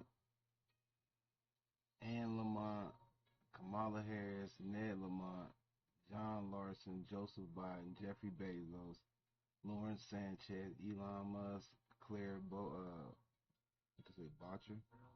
Bill Gates, Mark Zuckerberg, Jacob Rothschild, the whole estate, David the Rothschild, Senior, Junior, Nancy Pelosi, Kim Kardashian, Kylie Jenner, Kris Jenner, Kendall Jenner, Kourtney Kardashian, Xi Jinping, Hillary Clinton, Vladimir Putin, Barack Obama. What the hell is that? Bill who? Ravies, Bill Reeves, Chris Reeves, or some shit like that. Hunter Biden, Drake Aubrey, French Montana, Cardi B. Who the fuck is that? Nicki Minaj? I don't know who that is. And Michelle, yeah, whoever this is tripping. Let's see what they talking about.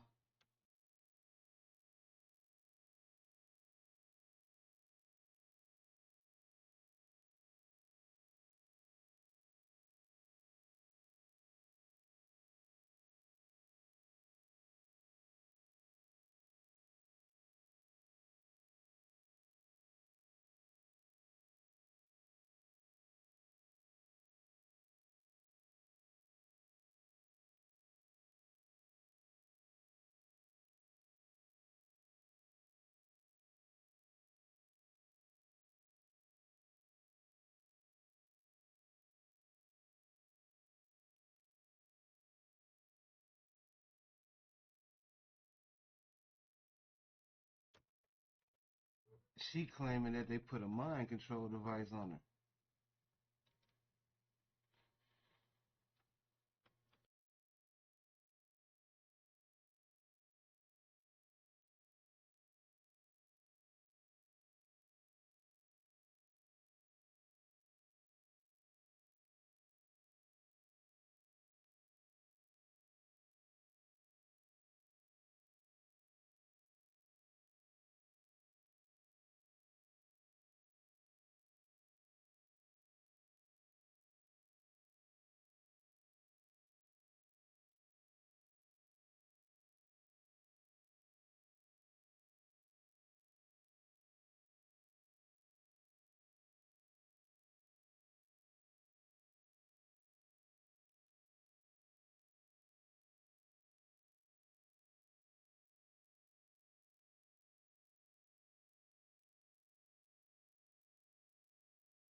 Tell you right now, that's some weird ass shit.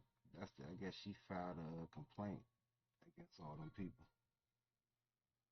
Sort of weird.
page, slash, 14, page 1 of 14, case 1:24CR00542 ALC, 24CR00542 ALC document, 2 filed September 12, 24, page 1 of 14, page 2 of 14, case 1:24CR00542 ALC document, 2 filed September 12, 24, page 2 of 14, page 3 of 14, case 1:24CR00542 ALC document.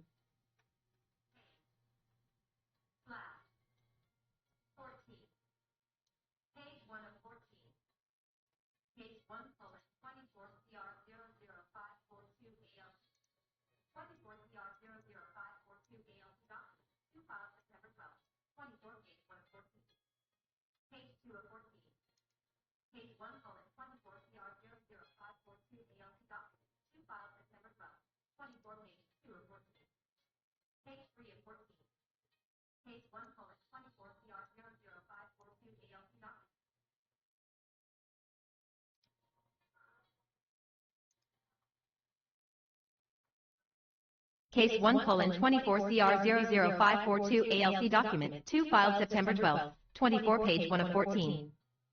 Case 1:24CR00542 ALC document.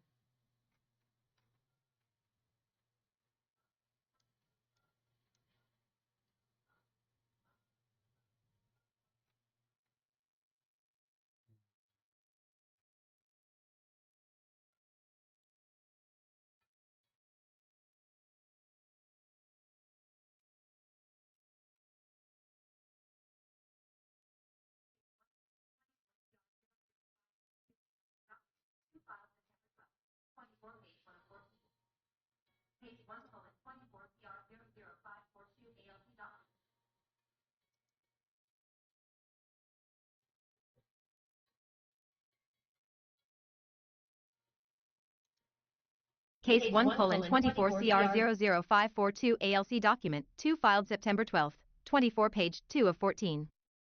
Case 1:24CR00542 ALC document, 2 filed September 12.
I'll be right back. Got something to drink.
Dudes were assassinated in some kind of way. More Biggie than Tupac. I think Tupac might have got killed by a dude that they, had an incident with earlier that day. But Biggie's seems a little governmental.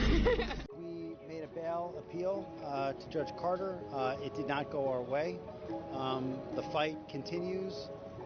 We're not giving up by a long shot.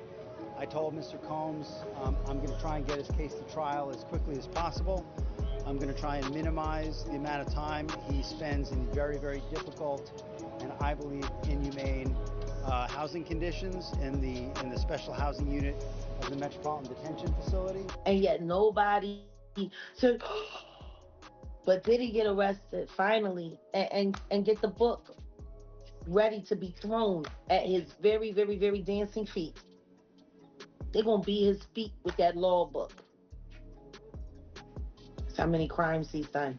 And everyone's so surprised. You know how weird that is to me?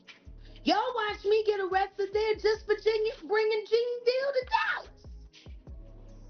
Just like they did to me when they first started using my ex-husband to use our custody with our son, Sam, the second.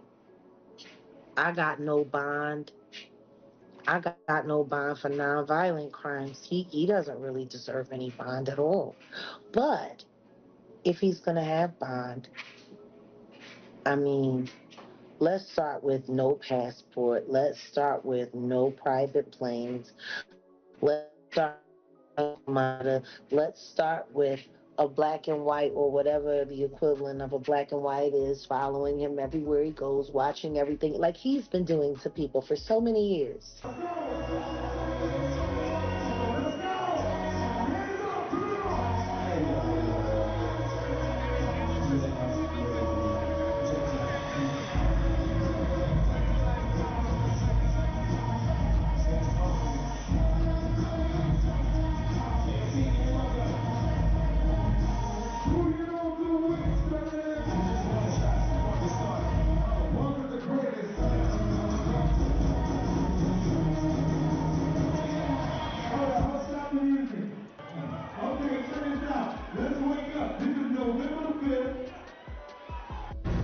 So, do you think Puffy was involved in the shooting? Only they can answer that question. I have my own opinion, but I wouldn't slander their name like they did mine. I wouldn't say things that I knew, you know what I mean? I believe so. I do believe so. I have proved things that I could say that will back up my claim, but this is not for the world to know about. You know what I mean? It's between me and him, and only he knows. So every time he say it didn't happen, or that's the only thing that makes this become an issue to everybody. Because you seen what I said in the Vibe article. I basically bowed out and was going to go ahead about my life. The next issue, that wasn't even the next issue because them cowards waited about 4 issues before they got their story together. 4 issues later, half of New York is commenting on me getting shot. And before, they was all like, we didn't see nothing. In the first issue, read it, Vibe viewers. Nobody seen shit. The 4th issue, when they came back with a reply, everybody knew what I did. They knew what I said. I was acting. Who gets shot 5 times in acts? Oh, I didn't get shot 5 times in their vision. I only got shot once because they found the bullet. The police found it, but now they the cops. Now they doing detective work. They found the bullet. Oh, you found the bullet, huh? So what is this other shit in me then? What was the doctors talking about? What? Can you explain these other holes in me? How'd I get gunpowder all over me? That insulted my intelligence. So yes, I did say Thug Life was dead. Yes, I bowed out, all of that. But when they said that, they breathed new life in me. Yeah. And Thug Life not only became a rap group, but it became a way of life for life for me. Because they disrespected me, my name, my family, what I had been through. They said that I couldn't be in pain. I could not feel. I could not be hurt. Is there still a beef going on with you and Biggie? It was never a beef. It's only a difference in opinion. Right. To me, if I like my homeboy should have gave me the best advice I could ever get from anybody. He said when people ask him if he's beefing with Bad Boy with Puffy, he says like me going to a playground and picking on little kids. Right. That's like me being mad at my little brother because he getting cash now. I'm not mad at that. I'm just mad at my little brother when he don't respect me. Yeah. Now, when you don't respect me, I'm going to spank your ass. I don't give a fuck how rich you got on the block. I'm your big brother. Right. I will let you tell it. No, you're no, the best. I want you to tell it. You really are the best. You're proving it here today. As much as I'm proving it, you proving it. You proving it. Yeah, that wasn't the thing. It wasn't. People say that. He lost $50 million. No, that's not even close to what happened to this dude. And until you understand what happened to the dude, you don't understand what happened.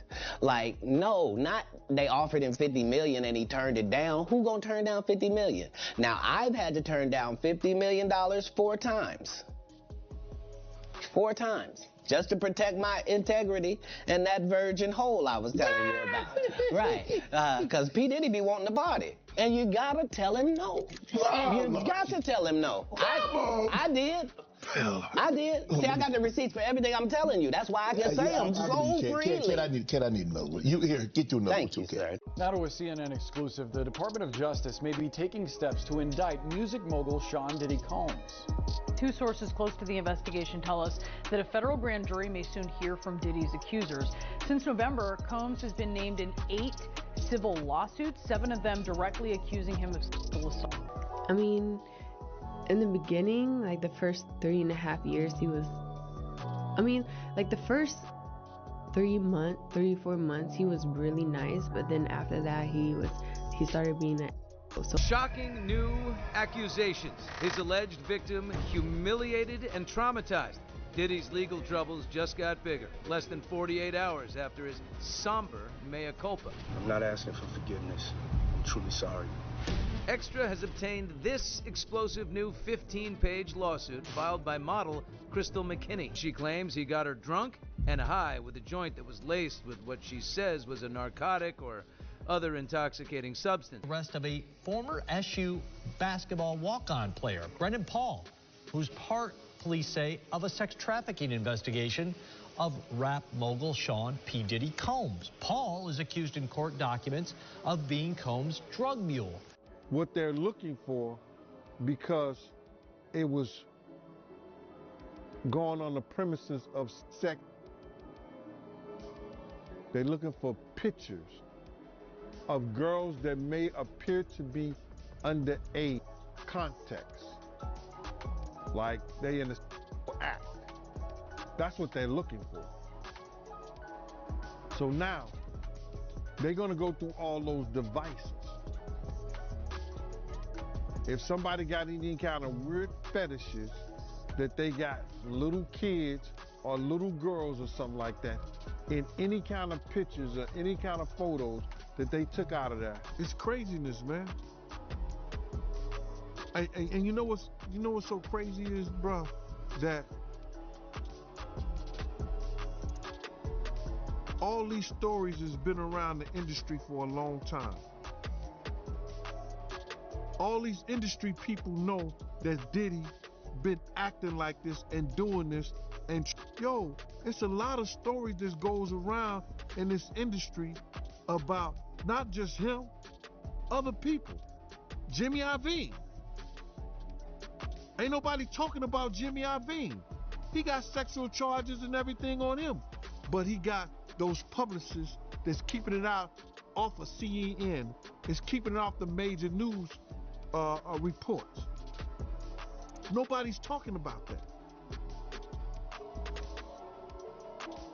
This is something that goes on, man, that they're gonna push up under the rug, And a few years later, Bad Boy 5, 6, 7, 8 will be out. Man. And you know what's so crazy is, bruh, that all these stories has been around the industry for a long time. All these industry people know that Diddy been acting like this and doing this. Yo, man, I should have saw. He told me he should have saw this coming with Cassie. Puffy's like. Oh, shit, man. What'd he say? To describe Puffy in one word is not the shit that y'all saw. Worse, way worse. Wow. Oh, you kidding me, yo? Like penetration pictures and Nah. That Nikki recorded that at the freak off in the Calabasas. She been waiting to drop that shit on Meek. Okay, so. But that's not a diss. Meek likes being brought up in that song. I don't know why you lowering his thing. You think you're doing him a favor. He's very, very happy being mentioned, I'm pretty sure. man, you doing it, man. You deserve it, daddy. You putting in that work. Proud of you. I love you. Yeah. Hey, kiddo. What are you doing? Just having a little drink before my car picks me up. Where are you going?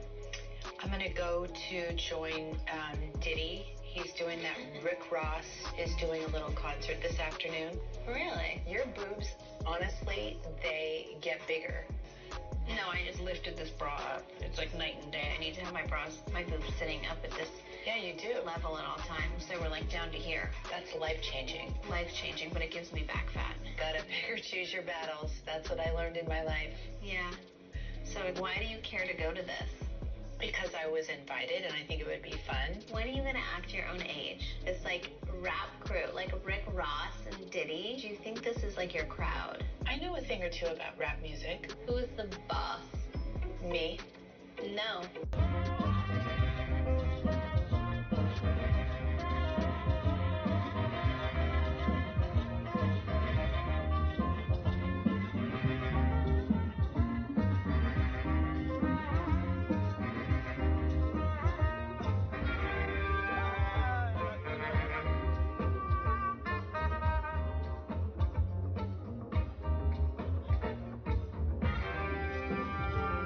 It truly is about the Benjamin, as we see. Oh, yes, he's glittering. It truly is about the Benjamin. Yeah. Well, now, when we come back, we're going to talk more with Puffy, and if you want to hang out, more than welcome to stick around, my brother.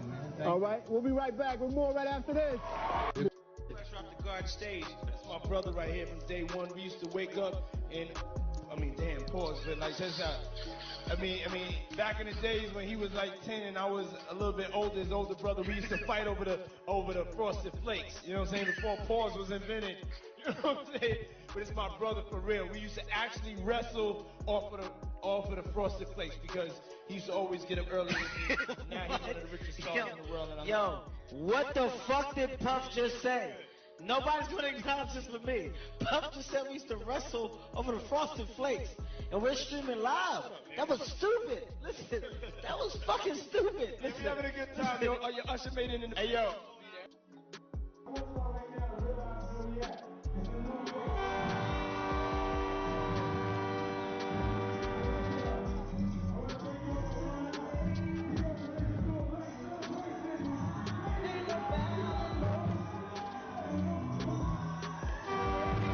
Music mogul Sean Diddy Combs has been arrested in a Manhattan hotel this evening after a grand jury indicted the music mogul. Combs had been living there for several weeks.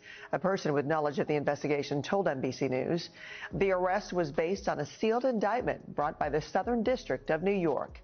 His attorney tells CNN that he is currently being processed. The charges are unclear as of this moment. Conspiracy, sex trafficking, interstate transportation for...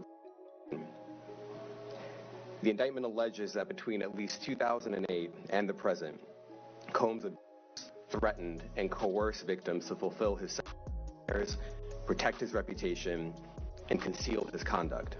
LeBron James comments on P. Diddy getting arrested and basically saying that he had a weird feeling today was the day the feds will actually catch up to Diddy. I guess we can all confirm that LeBron James was the anonymous tipster that gave it. No. Yo, I'm gonna keep it a glass of water, y'all. This is nasty work. Y'all remember before a couple months ago that we saw that LeBron James was saying, ain't no party like a Diddy party. Some people will say that LeBron James should go to jail. Chill out, y'all, alright? We all know that this is a troll post. Well, it is actually true that P. Diddy did go to jail, though. But I mean, about LeBron James' whole situation is crazy, and that's lies. But it's still funny just to see that. Feel me? Y'all let me know how y'all feel about the whole P. Diddy situation and LeBron James. But you Ray Snow, what's up? I'm not.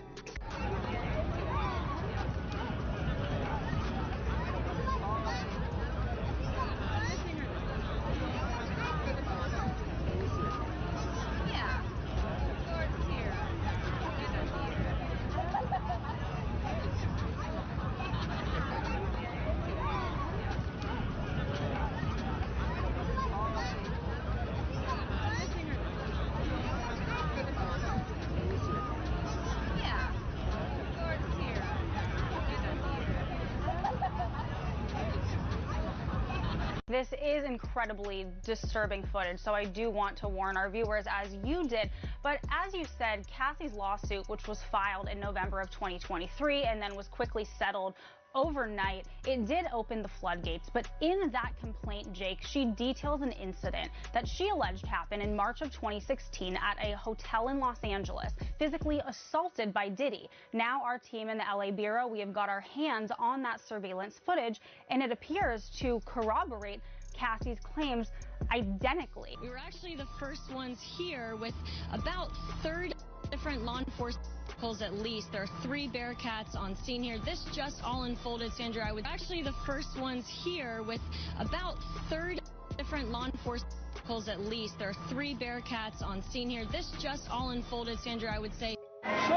A new civil lawsuit claims Sean Diddy Combs repeatedly passed off dancer and adult film actress Adria English to be sexually assaulted by partygoers during events at his New York and Miami houses between 2006 and 2009. What they're looking for, because it was going on the premises of sex, they're looking for pictures of girls that may appear to be underage.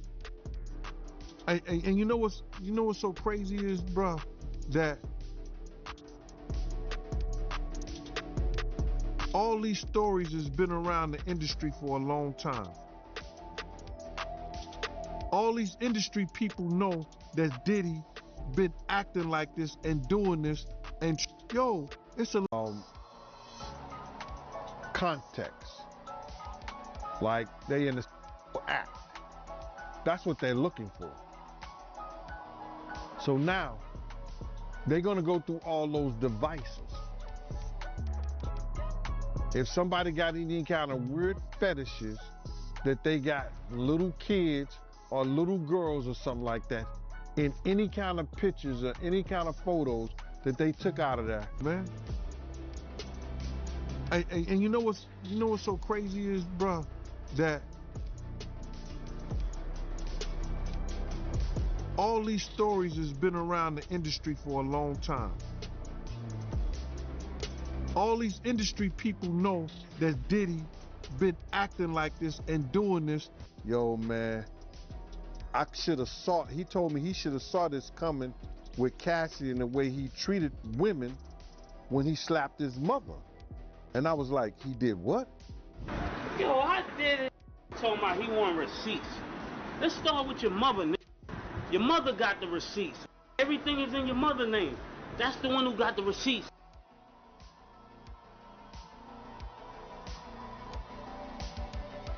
In the studio, he said, yo, I'ma drug their ass off and pick them out and pimp them out to my nigga. He looking around like, damn, like, a lot of guys kissing each other in here, man. You feel me? What y'all do is y'all business. So you've been to a party and seen this? Oh, I've seen it firsthand, multiple times. I seen Dwight Howard in a pink dress, bro. What? I seen Dwight Howard in a pink dress with 2 other trans ladies in dresses. They all the same height at a Diddy party. Oh. Ask about Dwight Howard in Mexico. What's up with Dwight Howard in Mexico? You know, they don't got paparazzi out there like that. You feel me? They was down there hooping. He going to the club with these same ladies. Are you not afraid about being blackballed again? These are some power people. These people are not powerful. Satan can't create anything. That includes blessings for his people. You know what the #1 job of somebody that sold their soul in Hollywood is? Is to act like it didn't happen. They all do the same job. But I'm not scared of being the competition. Yeah, on paper, they're a better team. They have all the assets and resources and we don't. But let us get on the line, boy, and see if that factors in. I guarantee you it won't. All of these shortcut takers, they canceled me for talking about Harvey Weinstein before the thing came out, but he offered to suck my in front of all my people at my agency. I told him no, what y'all do? And this is why when I walk in a room, heads go down. Behind my back, I'm nothing. I'm just a regular old comedian. But in my face, no, no, no. The king has walked in and they have to respect it only because I've not taken the shortcuts. They pay you to not talk about things they don't want you to talk about. Joining me very quickly, and I want to circle back to you, Kiala, about Sean Puffy Combs, a.k.a. Diddy, spinning. I mean, this guy is a master promoter, okay? And the allegation is that Combs aided and abetted his son in this attack. You heard about him catching the sexual assault on the little designer dude? Yep. Right. Imagine you got 2 7-foot-tall, swole guys in dresses, cornering you in a hotel in a bedroom. You finna be scared. Fact. So, like, I distinctly remember going to a Diddy party, all the waitresses topless. Hi, this is Mandy. Tonight, I'm bringing you the latest on a major development in the world of hip-hop and entertainment. Diddy, also known as Sean Combs, has been arrested at a hotel in Manhattan after a grand jury indictment.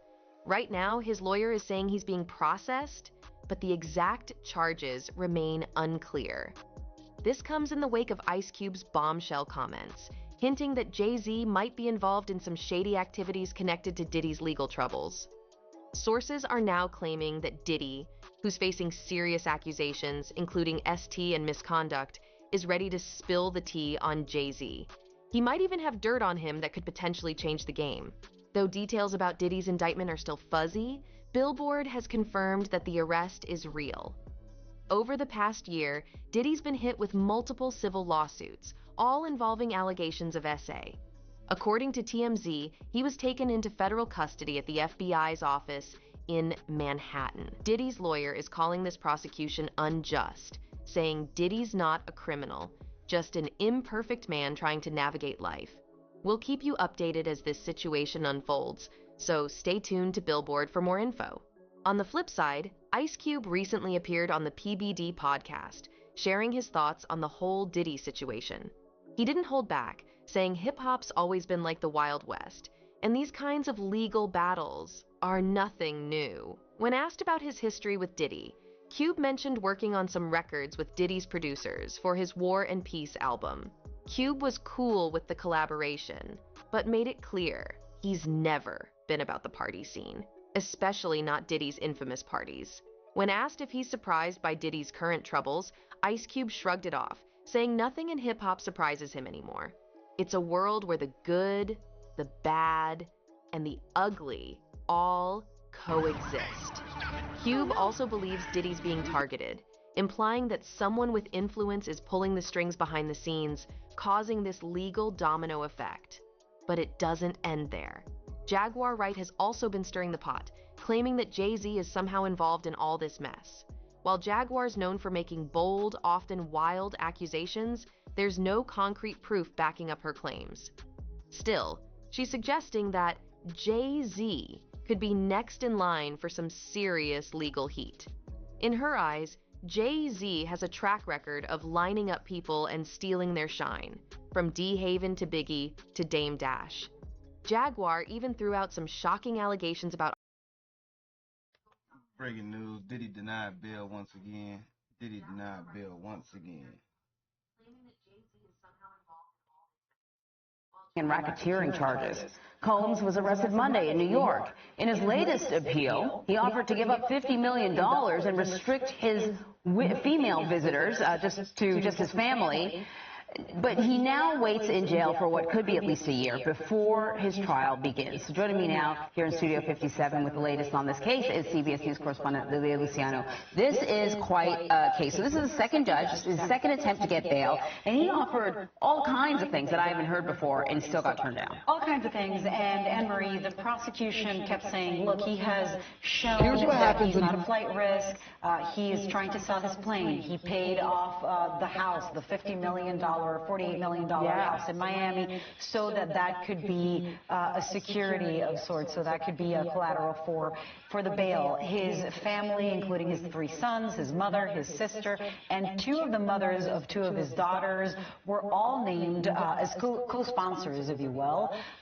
They proposed a third party or independent company to do 24-hour surveillance in his house in Miami, of course monitoring, no access to internet, no access to cell phone. As you said, female visitors, except the mothers of his children, would not be allowed into the house, and the judge said, first of all, you couldn't even, from the defense side, you could not prove that he's not a flight risk, despite his willingness, as they said, to sell his plane, and that the plane is not in the areas or in the cities where he would be, and that they couldn't prove that he's not a danger to the community, and that he couldn't corrupt the case by trying to reach out to victims, something that the prosecutors have said he had tried to do multiple times. So they're saying, look, through third parties, he could still try and threaten or intimidate witnesses or victims. Yeah, that witness tampering component of it. Are his lawyers complaining about conditions in jail? Oh, yeah. This is a place, the lawyer yesterday was talking about, the conditions he could be facing, the conditions in the prison, and this is a place that has been called hell on earth. This is a place that has severe understaffing issues. Not long ago, throughout the winter, inmates went through in the middle of the winter, through a whole week without power. They have something, when it comes to the staffing shortages and accusations of smuggling and corruption, there's been more than 6 staff members in the last 5 years who have been charged with crimes.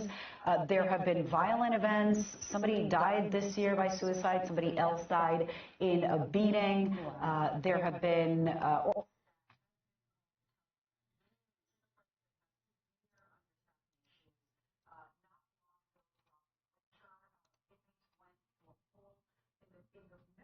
conflict. With all those like trial calendars, cases 3 or 4 years old, trafficking, different cases. This is an attorney for a witness. Right. I know. And so I think they take precedent. I'm trying to work within.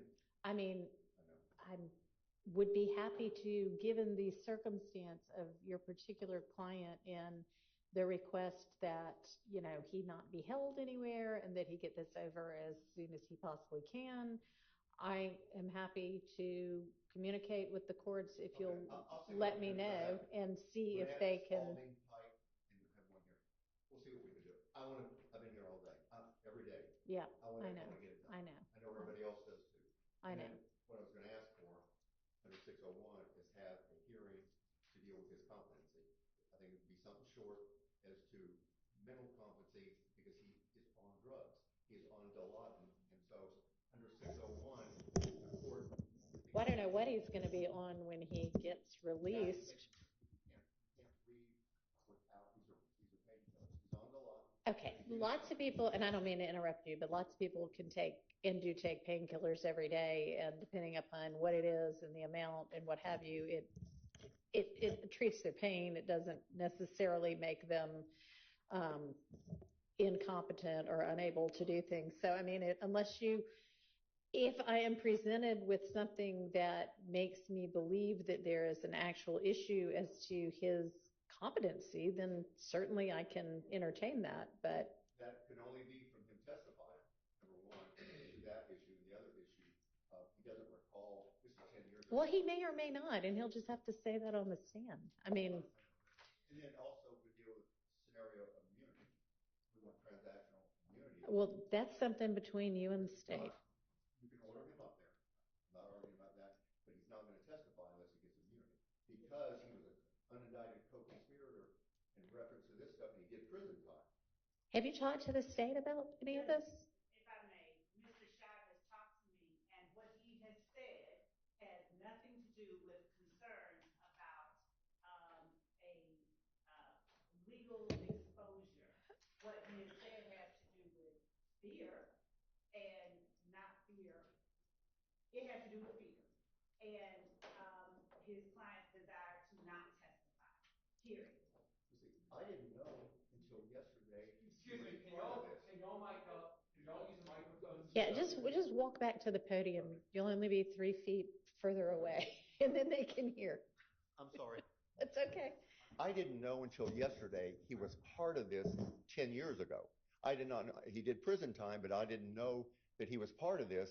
And as far as immunity, he could be brought in. I mean, as far as conspiracy, and if he gets up and testifies and says, hey, I was involved in this and involved in that, they could prosecute him. I didn't know that until yesterday he was involved in this scenario. Okay, I don't quite know what you mean by he was involved in this scenario, but he did time for some of these acts involved in this. Well, he certainly can't be prosecuted for anything he's already done time for. I mean, that's double jeopardy. Well, I don't know if, as far as conspiracy to commit murder and everything, I don't know what he was prosecuted for entirely. I just found out, and the family has told me more today. I thought I was getting involved in, I'm fine on it, getting involved in a scenario where I was going to help him, give him information, whether testify or not testify. Right. But it turned out to be, and that's fine, I like this. It's a lot more to it. So I have to protect him. I understand. So, I mean, Judge, I don't have any problem doing that, but I just do want to make the record very clear for a couple of things. I don't believe that Mr. Scheib has, and I don't think that the court entertained it, so it may be worth nothing, but the competency Mr. Scheib doesn't have, I don't believe, maybe I'm wrong, standing to assert regarding competency, a hearing regarding competency as far as this person as a witness.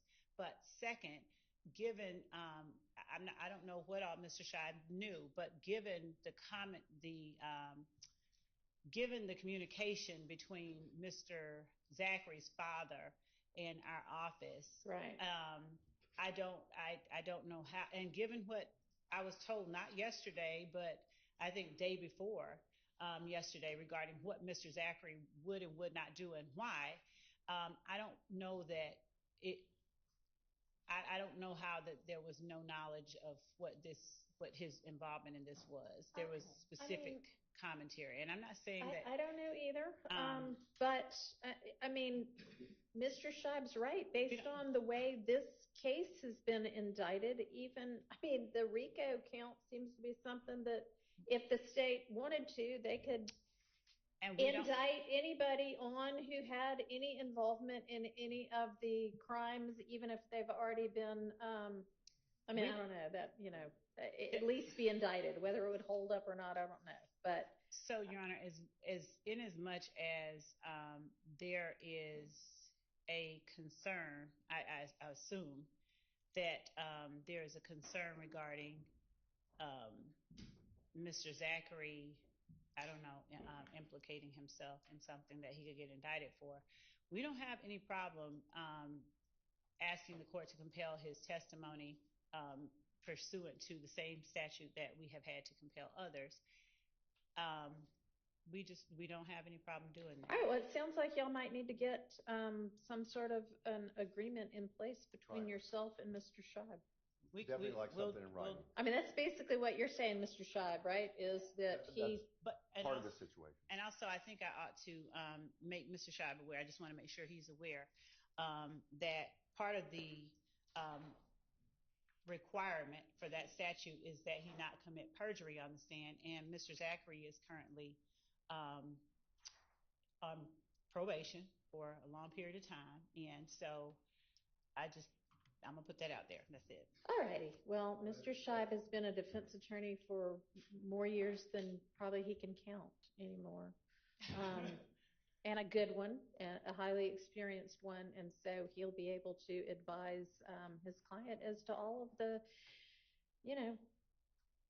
potential drawbacks and dangers and what have you of such an agreement. Not an easy, clear-cut scenario.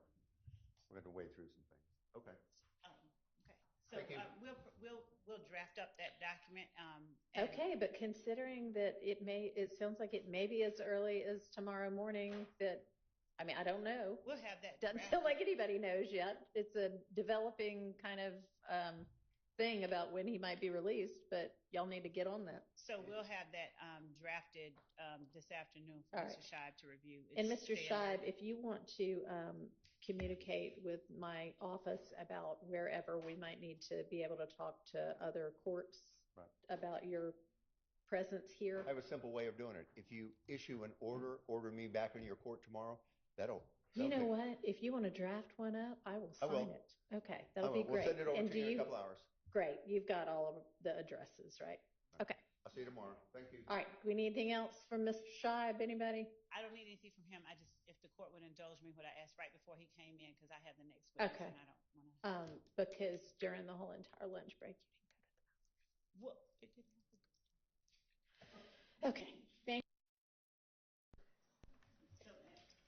Okay. Well, go ahead. We've got Ms. Hilton now.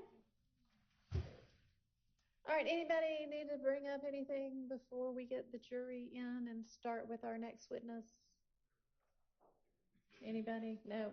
Okay. So we got yet another motion in limine. The people at Mr. Steele's firm are working full time on filing motions in limine. It's very impressive.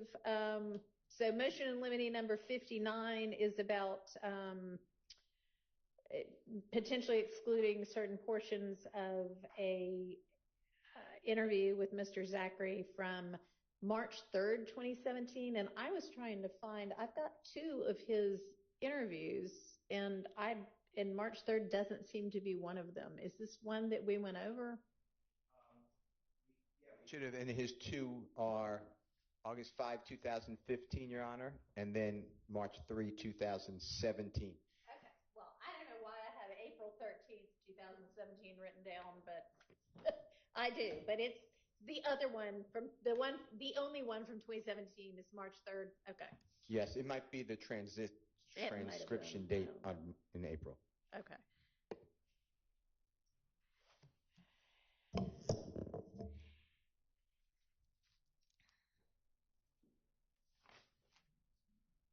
And is that something?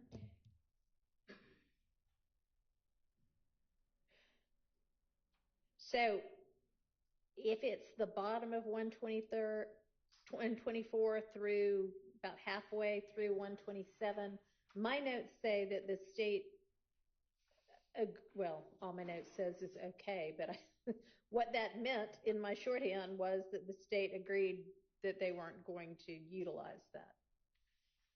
My notes were not perfect, so that's why I did that. Okay, that would be great. Hey, I'm not sure. Is that the issue we talked about this morning or something? No, this is yet another one. I don't have Mr. Steele's email, and because I was not present during. So if you want to just, I printed it out because I'm old, and you can just look at the highlighted portion and see what it is he's talking about.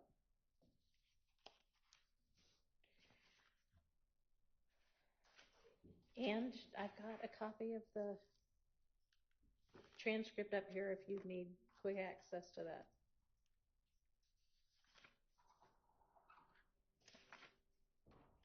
But my notes at least say that y'all said okay on that one, meaning we won't use that one. Do you need to look at the transcript? Yes.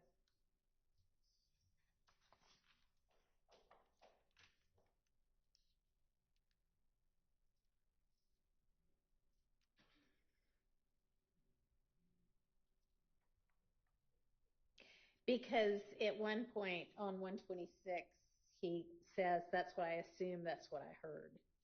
Correct, Your Honor. We're only going to play portions that we believe he was told as either a co-conspirator statement, which is probably not reflected as much in the March 2017. Okay.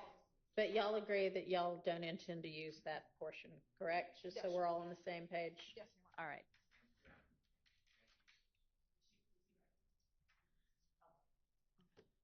All right. We have our next witness lined up? Okay, let's go ahead and get the jury in.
Thank you. Okay, call your next witness. State calls Mr. Collins back to the scene. Oh, right, we were in the middle of him. Or no, we weren't. We weren't. Has he just already testified? He has. Okay. He has been released. Okay. All right, so we'll re-swear him, I guess, since he'd been released. Do you swear affirm testimony you're about to give court of the truth, the whole truth, nothing but the truth? I do. Maybe see the state your first and last name and spell it for me. Sure. It's Christopher Collins. Spelling on that is CHRISTOPHER COLLINS. And good afternoon, Mr. Collins. Good afternoon. Welcome back, and thank you for coming back. Mm-hmm. I have a few follow-up questions for you regarding the incident that you responded to on January 28, 2015 at 2905 Springdale Road. Okay. Do you recall testifying about that yesterday? Yes. All right. And I'm going to show you what has been labeled as and admitted as states 1 Charlie, Charlie, Charlie. And it'll be put on the screen, but it will also be on that piece of paper in front of you. Is that the location at 2905 Springdale Road? Yes, that's Southwest. That's the parking lot. Yes. Okay. And did you testify already that whether or not that was in Fulton County? I did. Okay. On the date that you responded, do you recall reporting or testifying about one of the units that had been shot up, that the occupant of the unit was not inside at the time that police arrived? Yes, I remember that one. Do you recall which unit that was? I'm pretty sure it's P3 without looking at my report. All right. May I show you your report to refresh your recollection? Sure. All right. And Your Honor, this report I think had been previously labeled just for identification purposes as 666 Charlie, Charlie, Charlie. Oh, no, I'm sorry. It's the wrong. I'm going to show him his report to refresh his memory. And for defense purposes, it will be page 8 of 8. Okay. Go ahead.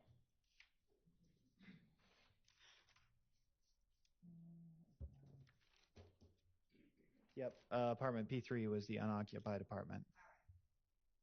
All right. And when you say unoccupied, I'm going to take this back, okay? When you say unoccupied, do you mean it that it was not the resident was not there at the time that you all arrived, or it was an empty apartment that no one lived in? Oh, no one was there at the time because the back door was open. Okay. Now, do you recall at some point and the occupant of the home coming back? Yes. All right. Do you recall what her name is? No, not off the top of my head. If I show you your report, let me ask you this. Did you put that information in your report? Yes, it's in my report. And did you talk with her? Yes, that's in my report. All right. If I show you your report, will it refresh your recollection about what her name is? Sure. All right, I'm going to show it to you. Page 8 of 8. Okay.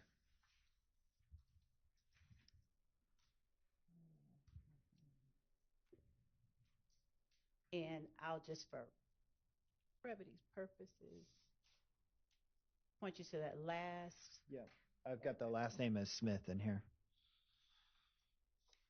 Now, on your report, do you, in the first part, I'll say, do you list the victims' names as you learn them to be? Yes. All right.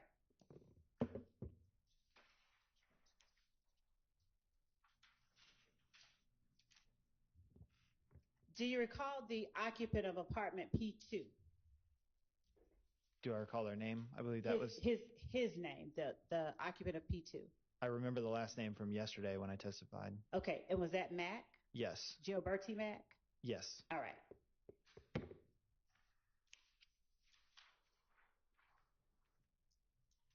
And, excuse me. On the report, page 3 of 8, if I show you your report again, do you list not only the name, but phone number and address of the victims that you've identified? Sure, if I can see it, I can. I will show you page 3 of 8. Okay. Would you look at what you've written for Unit P3 and tell me if it refreshes your memory? Yep. All right. What was the full name of the person who lived in Unit P3? It's, I'm just going to spell it. First name is Antria. Last name is Smith. All right. And without saying what it was, did you also have a phone number for Ms. Smith? Yes. And did you get that phone number from Ms. Smith? Yes. Was it still nighttime when she arrived at her apartment? Yes. Were there still units besides yourself on scene? Yes. Were there still crime scene technicians processing the scene? Most likely, without an accurate count, I would say probably. All right.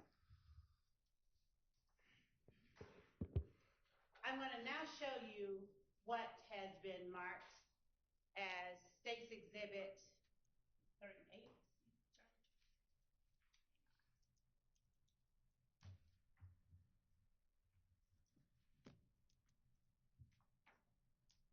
65, Charlie, Charlie, Charlie.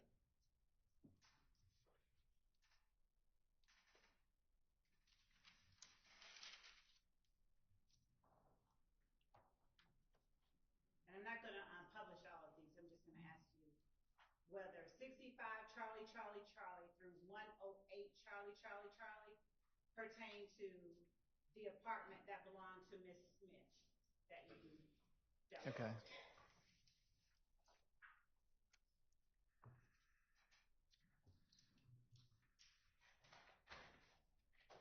Could you publish the first one?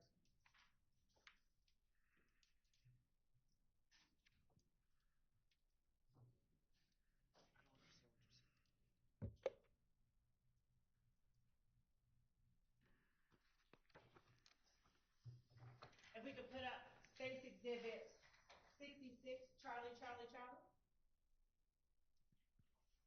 Yes, those do pertain to that. That's what you were asking, right? Yes. Okay. If you would just Yeah. to the microphone. Those do pertain to apartment P3. Okay. Yeah. And so I'm going to put up 66, Charlie, Charlie, Charlie, and that on the screen behind you Okay. or in front of you. Is that the P3 that we're talking about that Ms. Smith lived in? Yes. All right. And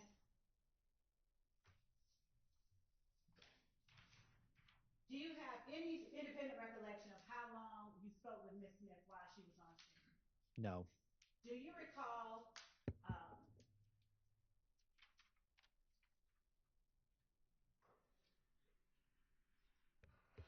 Your Honor? and if you do, or yes.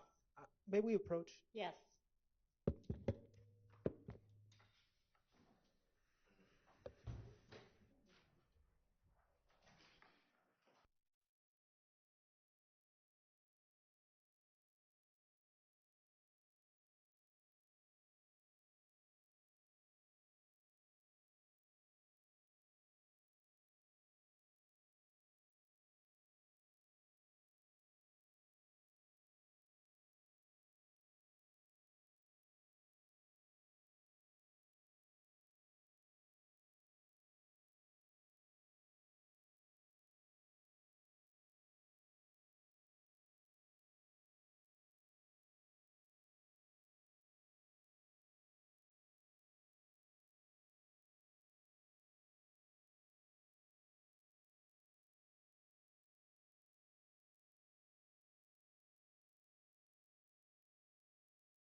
And Mr. Collins, in your report, did you reflect other officers or other unit numbers that were with you on scene?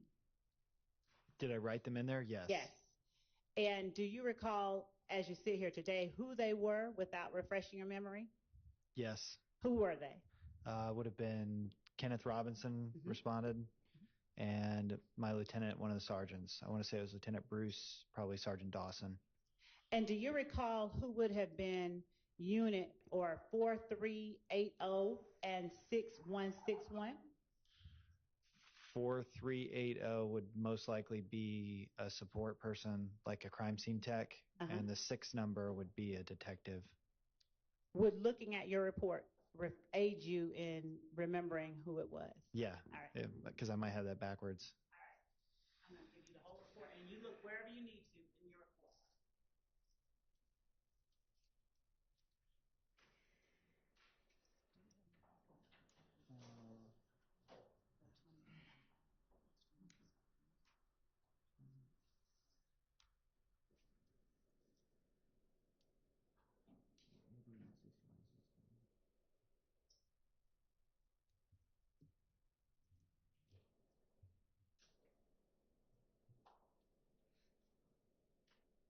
Okay, so 4380 and 6161 are listed in here. Most likely as investigators that would have shown up. There's a 7 number that's a crime scene tech. Okay. Would you tell the jury what your responsibility as it related to those investigators that would have shown up were? And you can look through any part of your report to refresh your memory if you need to. My responsibility on scene to them is to get there and arrive to a scene and secure it, and then notify the proper authority or person to investigate the scene. And as you're on scene, when you said, did I hear you earlier testify, or did you not, that you spoke with Ms. Smith? Yes. Okay. Now, were you present when she spoke with anyone else on scene that you can recall? I mean, not that I can recall. All right. If I give you your report, might it refresh your memory? Sure. Okay.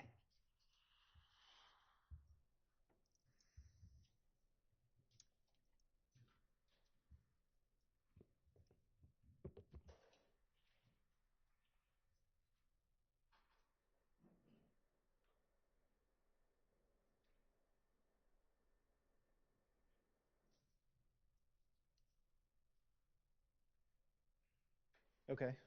Yeah, I read it. And were you present when she spoke to these people? Or I would have still been on scene, but I don't know if I was sitting in on their conversation. Okay. But I did.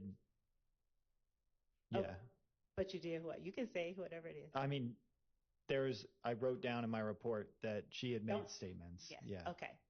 Now, do you recall what statements she made to you, or what statements you heard her make? I do, after I've just seen my report. Okay. And so that I can be precise and we cannot be imprecise. Yep. Did she tell you who was either staying Your at Honor, her... I'm going to object on foundation. It's not been properly laid at this point. Your Honor, the witness just stated that he recalled after reading the report what he heard or what... The witness recalled in response to Madam Prosecutor's question that he was present for a conversation between the witness and the other two, and he was there on the scene. It's not been clear who the statements were made to. He just said he remembered what he recalled hearing, so overruled. Do you recall hearing Ms. Smith talk about a friend of hers who had been at her place? Yes. And what was that friend's name? I believe she gave a nickname. What nickname was it? If you need to look at it again? Yes, so I don't misspeak. Okay. And just the name. I wrote in here Lil Kel. And how did you spell Kel? Kel. All right. And without going into anything else beyond, let me be very specific here.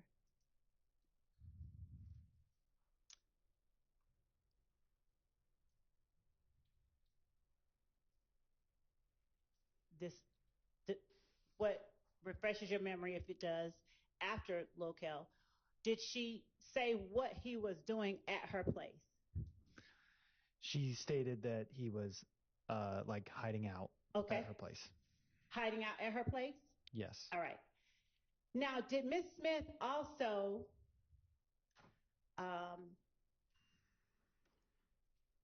tell you, did she also mention her boyfriend's brother? Yes. Would you tell the jury only what name of the boyfriend's brother that she gave? She gave the name Peanut. Okay.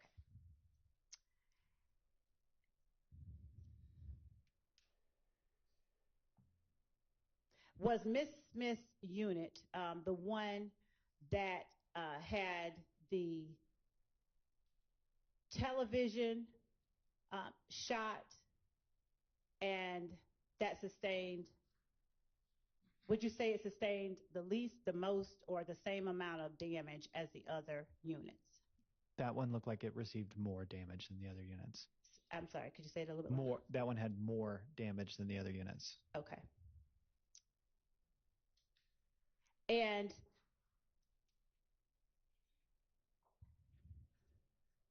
do you recall whether Miss Smith gave you any information about requests she had made of her neighbor, Mr. Mack? And if you don't, I'll let you read it. And if it still doesn't refresh your memory, that's fine. Okay. Start up here, and if it doesn't, that's fine. And starting, counselors, I'd ask him to start at the second paragraph on page 8 of 8. Read to yourself, and then look up after you've had a chance to read it.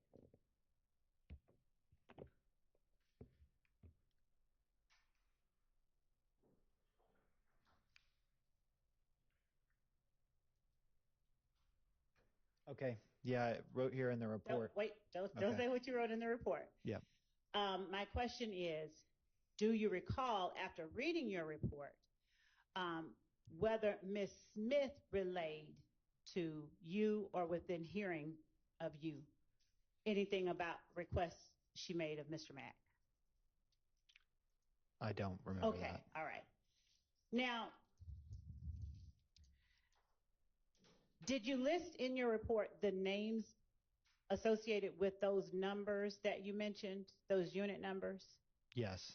And would you read or find that area in your report where you list the names associated with those unit numbers? Just, you can turn on any page that you need to. Well, they're all written like in order of the apartments we went to in the narrative. All right. And so in the last paragraph, where there is unit number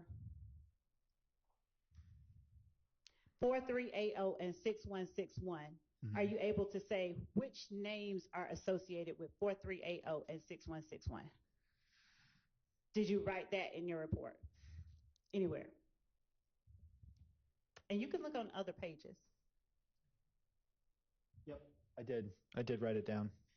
So which names were associated with which name was associated with 4380? That's Bacon. It's an investigator. All right. And what kind of investigator is Bacon? He would have been a general investigator. And what does the general investigator do in relation to what you do? They respond to any major incident that happens overnight when all the rest of the units are not in. They're kind of like a catch-all detective. And 6161, who is that one? That last name is Curry. Okay. And is that investigator, officer? That is a gangs unit. Okay. So. Now, how did the gangs unit get involved? Do you know? Without saying anything in particular. Just yes. If you don't, that's fine. It's typical to notify them in a situation like this. Okay. Without talking about what anyone said, when you say in a situation like this, are you able to explain what you mean? We had responded to several of these in the same area. In the same area? In the same part of town, yeah. Okay. And when you say part of town, could you be any more specific? In the southern part of Zone 3. Okay. And in your report, do you indicate that Ms. Smith spoke with both Investigator Bacon and Investigator Curry? I do. I All right. indicate that at the end. Now, in your report, do you say specifically that she spoke with you?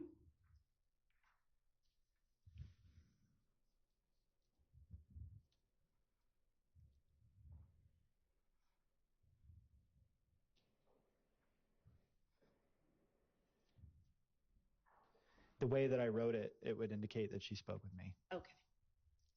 And it would be reasonable to say that she would have had to speak to me to get to another investigator. Say that for me one more time. It would be like normal procedure. If somebody's arriving on scene, they don't just immediately speak to a detective. They would talk to a patrol officer first who's manning the crime scene tape or doing some other kind of task. And is it customary for you, when you're on scene, for you to either point victims or witnesses to the investigators or even relay to them information that that victim or witness has shared with you? Yes, that's normal. All right.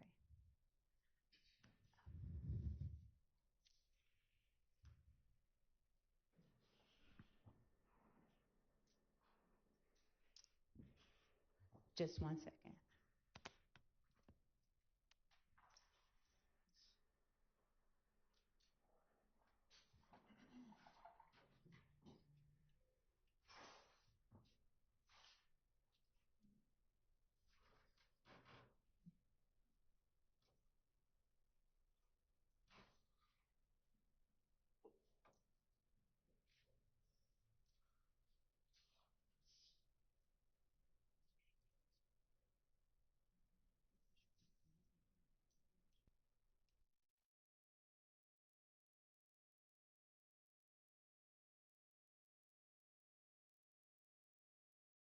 Thank you. That's all that I have for now.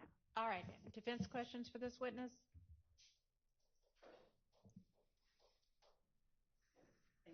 Yeah.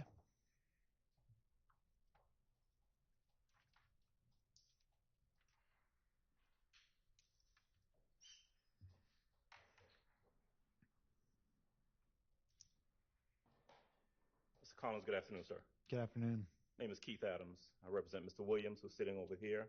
Okay. And I've got a couple questions for you about what you just testified to, okay? Sure. All right. If I heard you correctly, you responded to this location on Springdale Road back in 2015, true? I mean, without referencing my report, that sounds correct. Right. Could be. Is that your report right there that you've been looking at? Believe so. May I, Judge? Yes. I'm going to go ahead and leave this with you, so if you need to reference it, Cool. please feel free to do so, okay? Sure. All right. 2015, I think I heard you testify yesterday when you were here previously that that was a long time.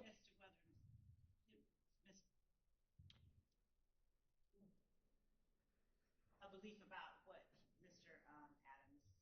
All right. I think it's just trying to call the witness's attention back. So I'll permit that. And if that's not correct, then please correct that in your answer. Did you testify previously, when you were here previously, that that was about 9 years ago? That was a long time ago. Yes. It is fair to say that you don't have a clear, independent recollection of everything that happened in that investigation from 9 years ago. Sure. Almost no one would. Right. And because it was a long time ago and you need to refresh your recollection by looking at your report. True? Okay. Yes. Which is what you've been doing. Yes. Okay. You testified a little while ago about going to apartment P3 or unit P3. Remember that? Okay. Yes. And your testimony was that when you went to apartment P3, it was unoccupied. There was no one there. Correct. That is not the first place that you went to. You'd gone to other units first before you got to P3, correct? That's the order I have it written down. I mean, sure. Okay. Does that sound about right? I mean, the way I kept it organized in my report, I just went 1, 2, 3, and 4. If you were to put a GPS tracker on me, I may have moved differently. I don't know. You just don't really know for sure. We're talking about something that happened 9 years ago at 1 a.m. Right. Yeah. And of course, but we're relying upon your best memory, your best recollection from 9 years ago. True? Yeah, that's. And just to be clear, I heard you mention, or you were referenced to, I guess, badge numbers, 4380 and 6161. Remember that? Yeah, those are radio numbers, not a badge number. Okay, but those radio numbers are assigned to specific investigators. Yes, but they're probably assigned to somebody else now. Right. It just changes. Back then, it was Bacon and Curry, correct? Correct. And at some point, they arrived on the scene. Correct. Would they have arrived as a result of you calling for them? Probably notifying the GI. So typically, you would radio to notify a general investigator, and you would try and raise like either the general investigator would raise a gangs unit, or sometimes the lieutenant would request it. She might have done it as well. Okay. You just don't know for sure. Could have been you, could have been someone else. Sure, but it was done on scene, yeah. And although P3 was unoccupied when you got there, at some point, this woman by the name of Miss Smith showed up, correct? Correct. Now, who got there first? Was it Miss Smith, or was it Curry and or Bacon? I mean, I'm not sure. From the way it's written, it sounds like the investigators were on scene before she arrived. Okay. And so if the investigators, Curry and Bacon, are on scene before she arrives, okay, right, they had conversations with her, right? Objection, Your Honor, as No. to vagueness about they had conversations with her if she was on scene. Overruled. Okay. Isn't that true? Isn't that what you put in your report? That she spoke, Ms. Smith spoke to 4380 and 6161. Yeah, I wrote that she spoke to them in the report. And so do you have an independent recollection of you actually taking a statement from her before she spoke to those other two officers? I remember speaking to a woman there. I remember her making statements and what this was about. And then I remember alerting the detectives and saying, you should probably speak to this lady who just showed up on scene. I do remember that. So even though they came there before she got there, according to what you just testified, you spoke to her first and then she spoke to them? Your Honor, objection. Just asked and just answered. Asked and answered, sustained. Is it fair to say that you never interacted with anyone that night named Kel? Is it fair to say I never interacted with somebody named Kel? Yeah. Yes, from the way it's written, I did not. You didn't see anyone named Kel, right? I mean, no. If you had, you would have put that in your report. I would have put what I did put in there, which was that there was somebody seen like running to a vehicle in surveillance footage, but I mean, you didn't speak to anyone named Kel. I didn't speak to anybody named Kel. That's correct. All right. But let me ask you something. Officer Collins, who did you end up arresting anyone for shooting at any of these units that night? No.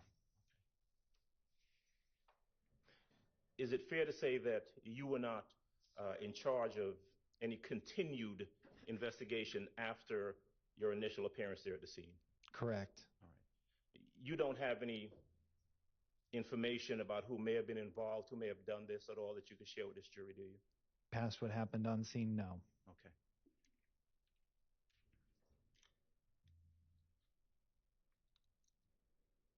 All right. Ms. Collins, that's all I have. Thank you. Thank you. All right, anybody else? Okay, any redirect? No, Your Honor. All right, thank you for your time. You're released, excused. Released. Yes. Call your next witness. Released. Release. Thank you. You're under the state called Vanna Kelly to the stand. Okay.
swear affirm the testimony you're about to give the court the truth, the whole truth, nothing but the truth, sir?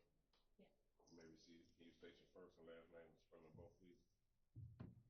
Vanna Kelly, VANNA KELLEY. And good afternoon, Kat. How are you? Good afternoon, good. God bless you. Where are you employed? I am employed with the ATF, which is the Bureau of Alcohol, Tobacco, Firearms, and Explosives. And how long have you been with the ATF? I've been there for 4 years. It'll be 5 years in January. Prior to working with the ATF, where did you work? Before I went to the ATF, I was employed with the Georgia Bureau of Investigation, which is the GBI. And can you please tell the jurors what were your job duties and responsibilities when you worked for the Georgia Bureau of Investigation? At the GBI, I was a firearms examiner, and as a firearms examiner, I did the discipline of forensic science called firearms identification. And firearms identification is looking at ammunition components such as bullets and cartridge cases to try to determine if they were fired from a particular firearm or not fired from a particular firearm. Or if I don't have a firearm, then I can also look at those ammunition components to each other to determine if they came from same or different sources. And can you tell the jury about your education and training in firearms and tool mark analysis? Once I started training at the GBI as a firearms examiner, I underwent their 1-year training program. During that time, it included studying things such as the history of firearms, doing microscopic analysis, learning about serial number restorations, which is restoring numbers on a firearm if they've tried to be removed. Also, I did training and casework in muzzle to target distance determination, which is trying to determine the distance between the firearm and the object or the person that was shot. And also, I would have been trained in, I think I said, microscopic analysis, which is using the microscope to make those comparisons of the ammunition components. And then also, additionally, when I went to the ATF, they had an additional method for serial number restoration that I was trained in. And also, I started training and completed my training at the ATF in what's called tool mark examination. So tool mark examination is just basically all the other tools, your screwdrivers, hammers, wire cutters, and trying to determine if those tools were used to, cut wires or, doing comparison with those type of tools. And have you ever been qualified to testify as an expert in firearms and tool mark examination? Yes, I have. When? When? Or how many times, excuse me? I think I'm close to 100 times now. Your Honor, this time the state would like to tender Ms. Vanna Kelly as an expert in firearms and tool mark identification. All right. She is so qualified and may testify as such. Thank you. If you can tell the jurors briefly about what is a firearm. So the definition of a firearm is the assembly of a barrel in an action that expels a projectile by means of combustion. So really what you should be thinking of in terms of, the word firearm, you're probably thinking, pistols, revolvers, rifles, shotguns. Those are your main types of firearms. And tell the jury briefly about the parts of a firearm. So for a pistol example, the top portion that would move back and forth is your slide. And then the slide is attached to the frame of the firearm. And then you have, some internal components such as the firing pin. The firing pin is what comes out and basically causes that combustion reaction that I talked about. There's several parts of a firearm, and the trigger obviously being a very important part, which is the catalyst of pulling the trigger that releases the firing pin that then fires the ammunition down the barrel of the firearm. And then what is a cartridge? May I use my demonstrative aid? Can she use her demonstrative aid? Yes. Yes. Okay. So this is a large scale, they're not this large, a plastic model of what a cartridge is. So a lot of people, when they see something like this, if you're familiar with firearms or ammunition at all, you'll think, oh, this is a bullet. But when I refer to this, it would be a cartridge, meaning that it's unfired. So then the cartridge is made up of the cartridge case, which if I use the term cartridge case, that means that it has been fired, and the bullet, which is the projectile. So the cartridge, when it's fired, those two things will separate. The bullet will go down the barrel of the firearm, and the cartridge case will move rearward, and then in sometimes firearms will also be ejected. So you have the cartridge case, which has the primer here on the head of the cartridge case, and that's where the firing pin will strike the primer, which ignites the gunpowder inside of the cartridge case. And as that gunpowder causes the pressures to build up inside the case, that's what pushes the bullet down the barrel of the firearm. So, interview, cartridge case, 1 unit unfired, or I'm sorry, cartridge, 1 unit unfired, and then that separates into a fired cartridge case and a fired bullet. Thank you. Now, when you receive firearms to be tested, please tell the jurors about the process used to test firearm evidence, specifically shell casings and projectile, or cartridge cases and projectiles. So the process can, differ based on the type of evidence that I have. In general, so if I receive a firearm in the case, I will need to create test fires from that firearm. So at the forensic lab, we'll have a large metal water tank that's full of water, and then there's a port on the front of that box that I will stick the firearm at that port, and as I pull the trigger, the bullet is traveling into the water of that box, and the water helps to slow that bullet down. So after I'm done test firing, I can collect the bullets from the water tank. So now I have samples that are known to have come from that firearm I just shot. And also at the same time I'm shooting it, it's ejecting, or otherwise I can collect the cartridge cases as well. So I can take my firearm, test fire it, and then have known samples of the cartridge case and the bullet from that gun. And also then I can follow through with, looking on my microscope at 2 cartridge cases side by side, or 2 bullets side by side, to try to make a determination on whether they were fired from that gun or a different gun, or the same gun, maybe a second gun.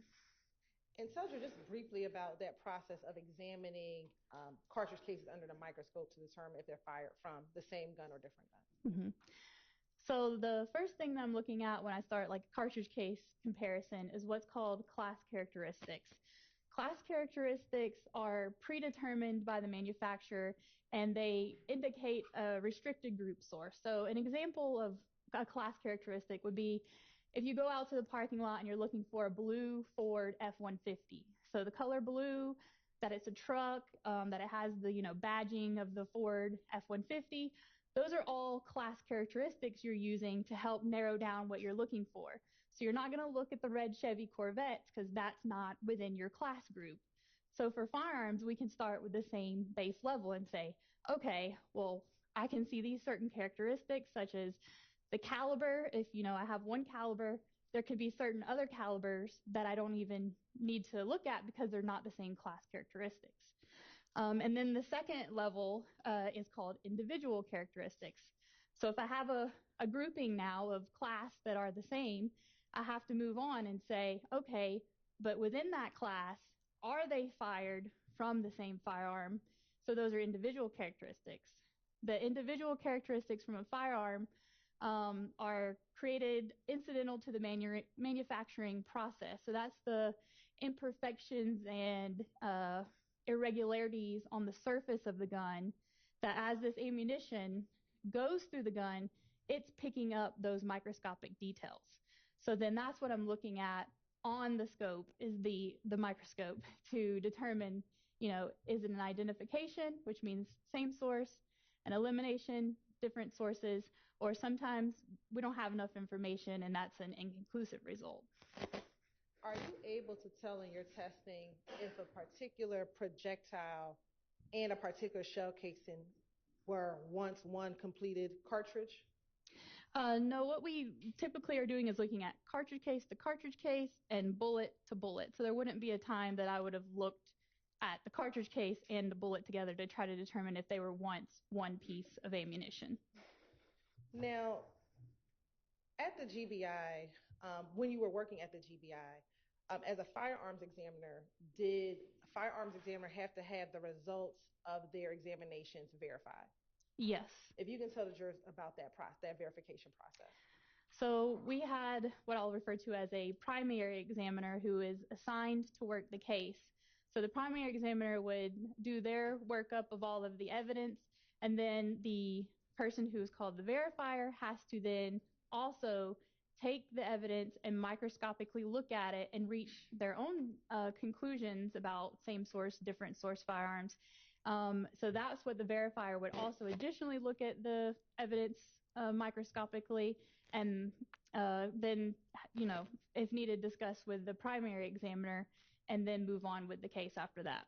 And as a verifier, do you have to come up with your own independent conclusion regarding the examination? Yes.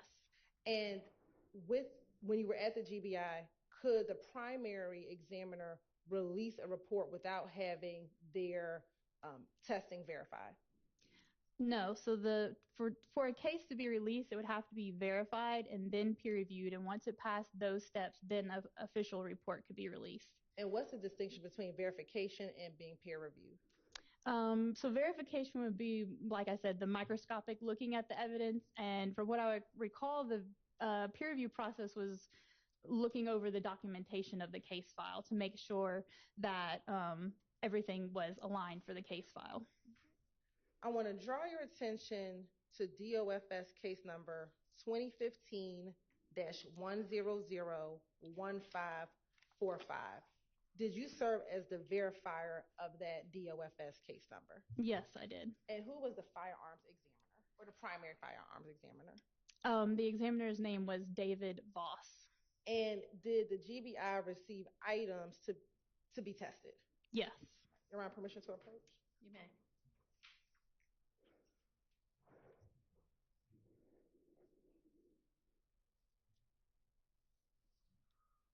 Sorry.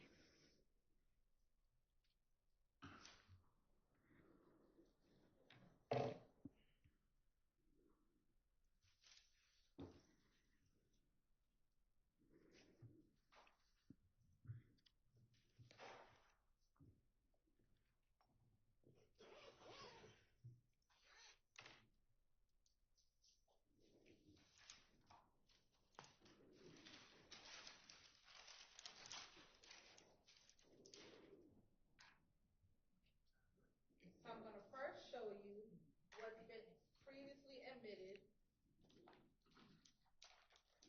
as State's Exhibit 318 Yankee Charlie, 318 Yankee Bravo, 318 Yankee Alpha, 294 Yankee Bravo 7, and 294 Yankee Bravo 5. Tell me if you recognize, if you're able to tell me if these are some of the items that you tested back in 2015. May I also refer to my notes? Yes. Thank you.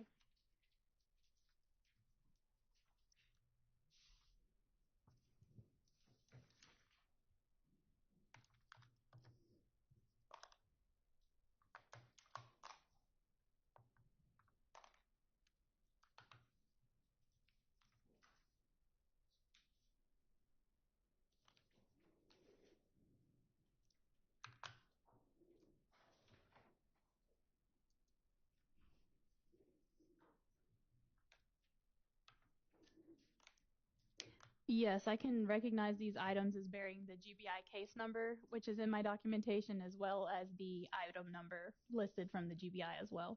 And are those some of the items that you verified from what David Voss did? Yes.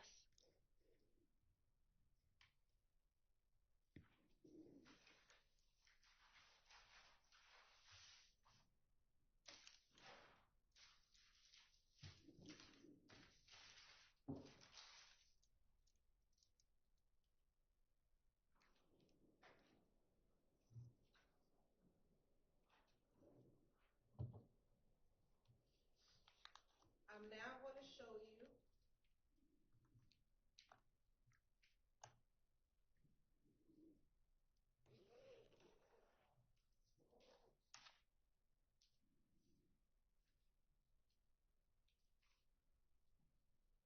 what's been admitted as State's Exhibit 294 Yankee Bravo 11,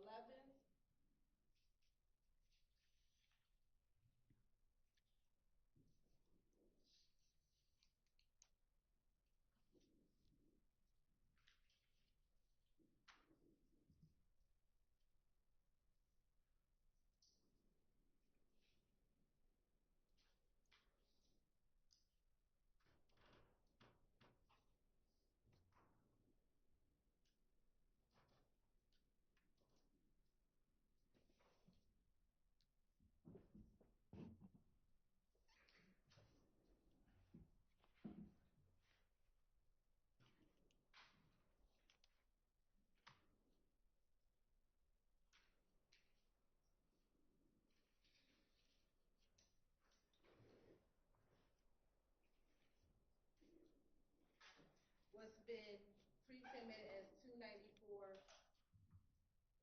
Yankee Bravo 11, 294 Yankee Bravo 4, 294 Yankee Bravo 2, 294 Yankee Bravo 3, 294 Yankee Bravo 10, 294 Yankee Bravo 9, and 294 Yankee Bravo 1. Tell me if you recognize those items.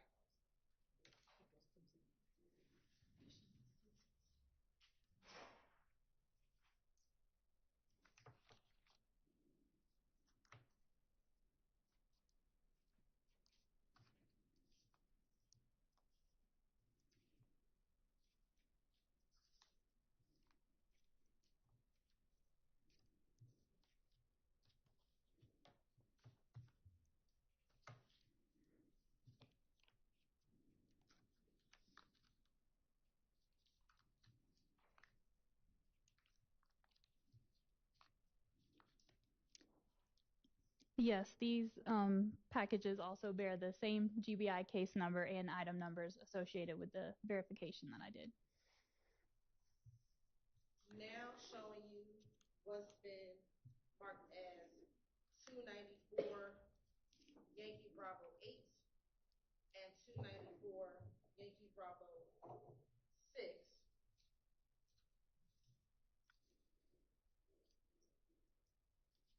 Some do you recognize those?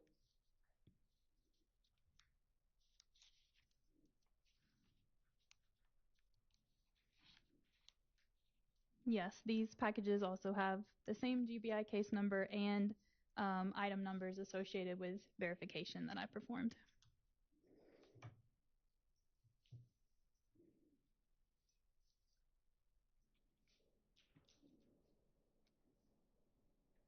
Now showing you what's been already admitted as Exhibit 294 Yankee Alpha 24, 294 Yankee Alpha 25, 294 Yankee Alpha 26, and 294 Yankee Alpha 27.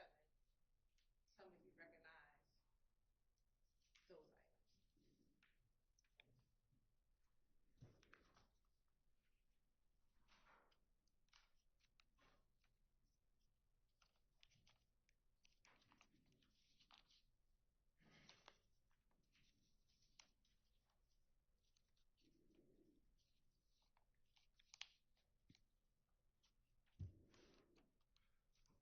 Yes, each of these packages also labeled with the same GBI case number and item numbers associated with my verification.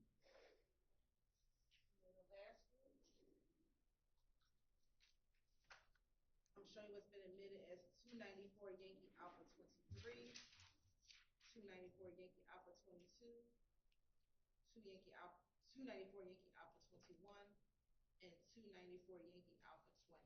Tell me if you recognize those items.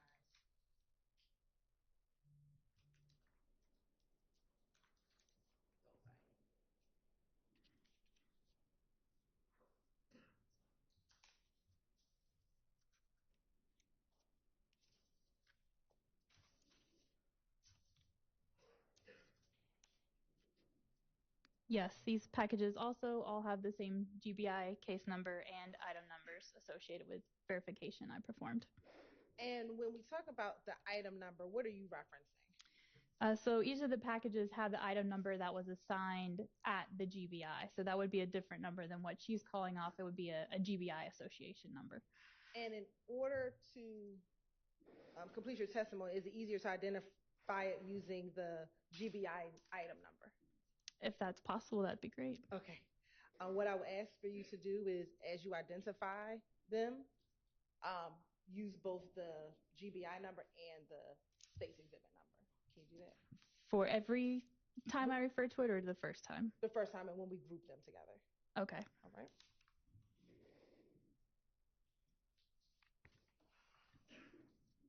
Now, I want to first start with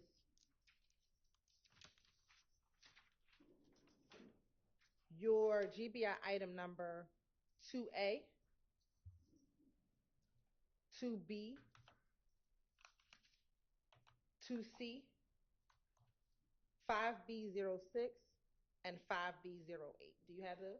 Yes, ma'am. All right. If you can first identify 2A, what exhibit number is 2A? GBI number 2A is States Exhibit number 318 Yankee Bravo. And are you able to open up that particular exhibit? Yes. And then I'll ask you to go to 2B. And you can keep it open. I'll have you show it at the end when you finish opening up all three of those. Okay.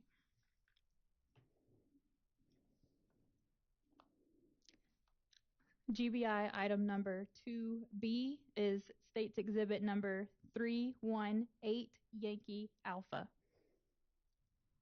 And looking at States Exhibit GBI number 2C.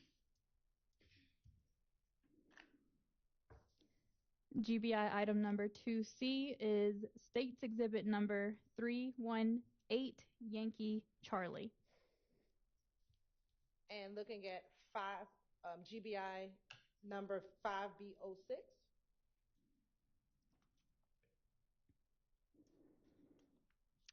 GBI 5B.06 is States Exhibit number 294 Yankee Bravo 7. And then last GBI number 5B.08. GBI item number 5B.08 is States Exhibit number 294 Yankee Bravo 5. And are you able to open up the 294 items? Oh, here's the scissors. Would you like me to? Yes. Okay.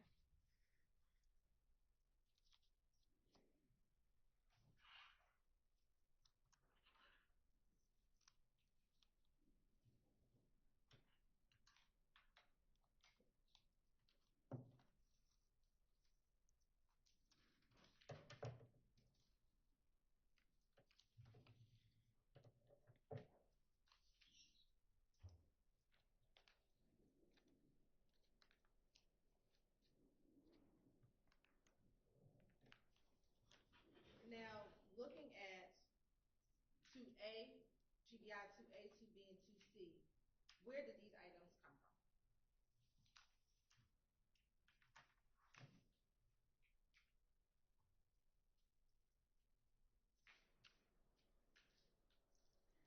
from? Each of those containers has a piece of paper with information indicating they are from the Fulton County Medical Examiner's Office.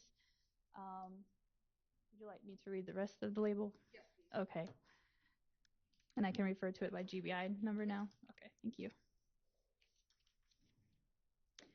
So GBI item number 2A has a Fulton County Medical Examiner case number associated and an Atlanta PD case number written on this tag, as well as the name Donovan Thomas and the medical examiner's name.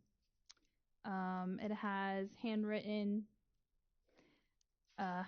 maybe I shouldn't read it because it's doctor handwriting, but it appears to say right lateral, and the rest is illegible to me.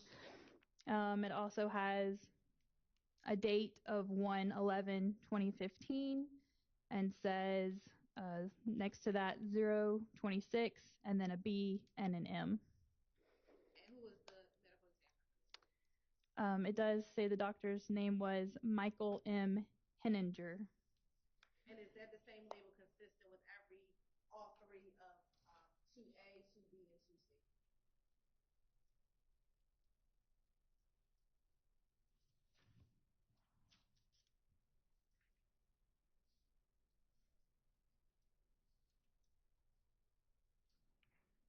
Yes, but the handwritten information as to locations within the body is handwritten, and that information varies per box. And looking at GBI number 5B.06 and 5B.08, where were those two items recovered from?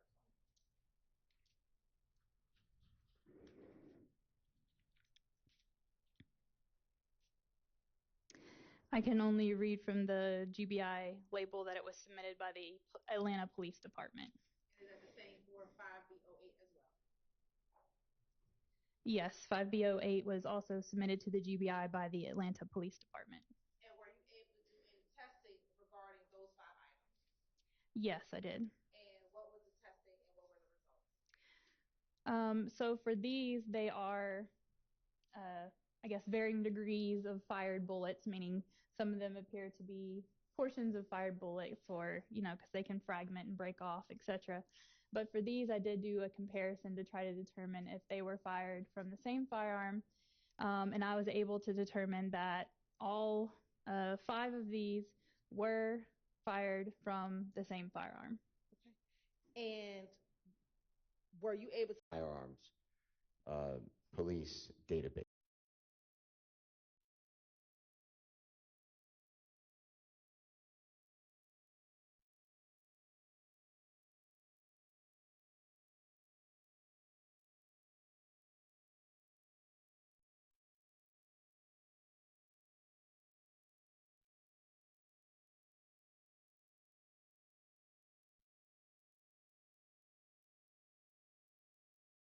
Verification. And what were the type of firearms that could have fired those?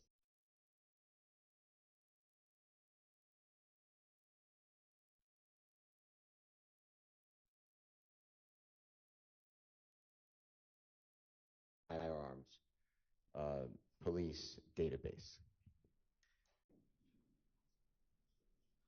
Now I want to go to our second round.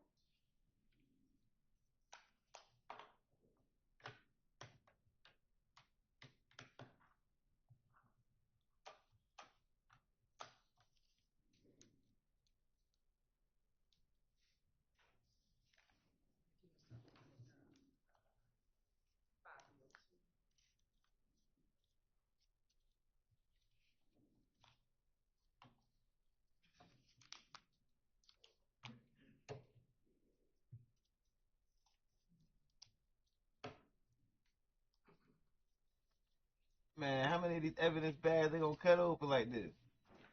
They doing all kind of bullshit, you ask me.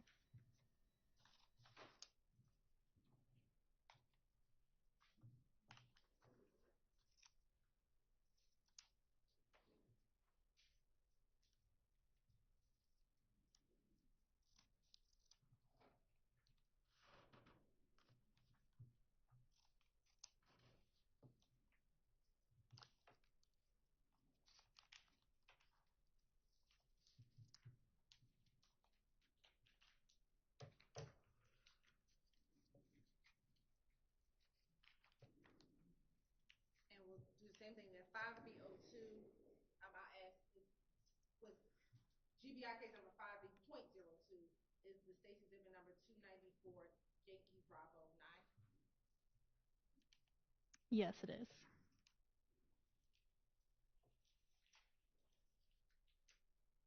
And for 5B.03 is the GBI case, the state's exhibit number 294 Yankee Bravo 10. Yes, it is.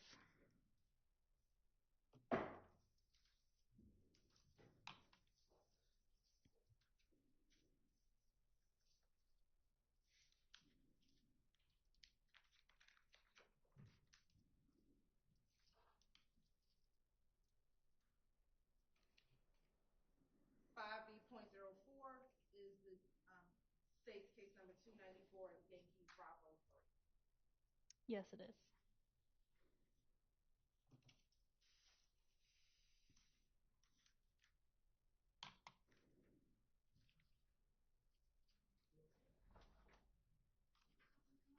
Okay. Is this better? Okay.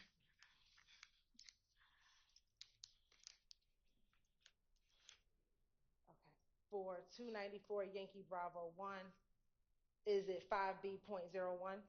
Is that the GBI case number? Is that a Bravo there? Yes, okay. Yes.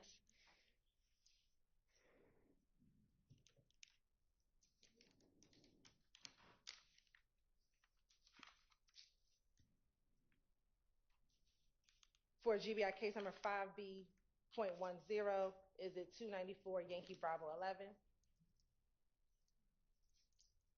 Yes, it is. And then for the last one, this grouping is 5B.07, 294 Yankee Bravo B4. 5B.07 GBI is, yes, 294 Yankee Bravo 4.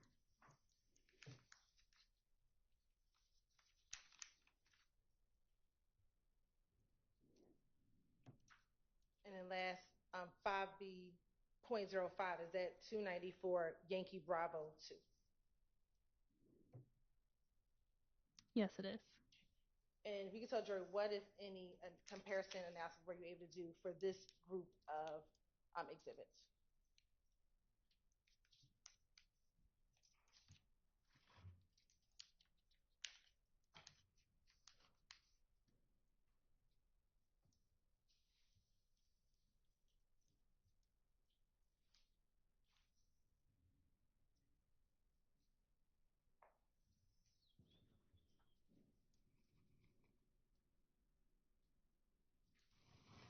So again, these are also bullets or bullet jacket fragments. And I did a comparison of those, and I was able to determine that they were all fired from the same firearm. And were you able to determine a list of potential firearms that that grouping could have come from? Again, it would have been Examiner Voss that came up with the list, but I did note that I agreed with his DTW determining of the type of weapon. The list provided included Springfield, Ruger, and Llama 45 auto pistols. And I also want to say that those lists are based on those class characteristics that I spoke about. So the class characteristics are ran into a database that turns out what manufacturers of firearms use those specifications in their guns.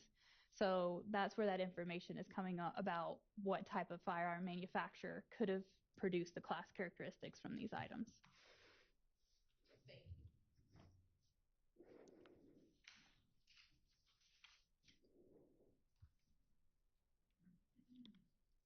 Now go to the third group, that's the 5B.09 and 5B.11. GBI 5B.09 is Stakes Exhibit 294 Yankee Bravo 6.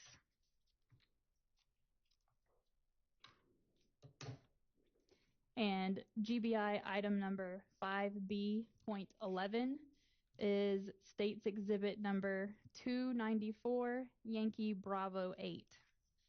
And were you able to do any comparison testing with those two items? I did compare these two items to each other. However, I was inconclusive and unable to determine if they were or were not fired from the same firearm.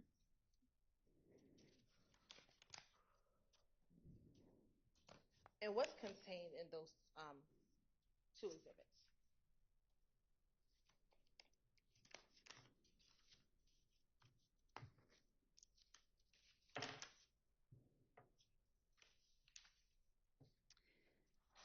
It's a bullet jacket fragment and an additional metal jacketed bullet. And looking at the GBI sticker, were these also submitted by the Atlanta Police Department? Yes, they were. And is that the same for the last group of exhibits that we looked at? I would like to look at the packaging again for that.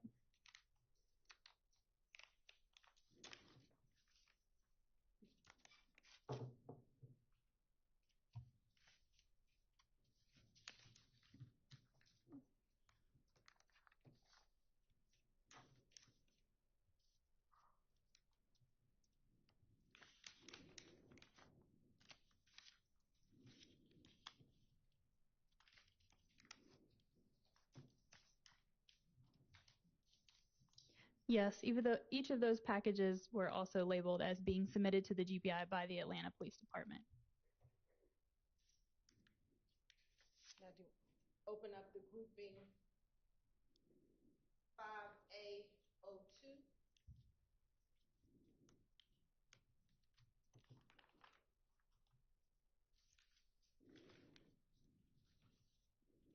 I do not have that group.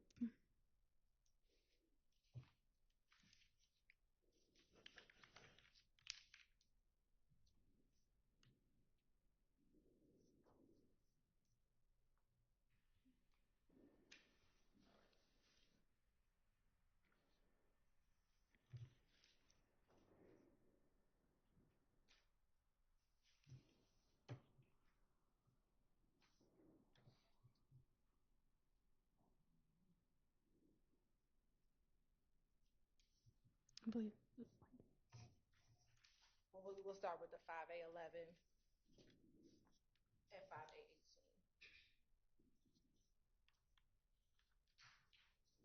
Okay, so we do have the 5A02 group. I do have 5B.02.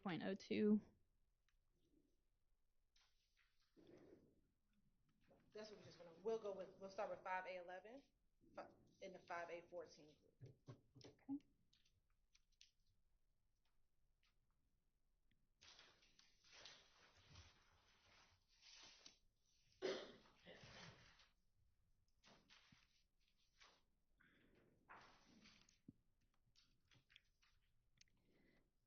GBI item number 5A.11 is States Exhibit number 294 Yankee Alpha 23. And is that also was that submitted by the Atlanta Police Department? Yes, it was.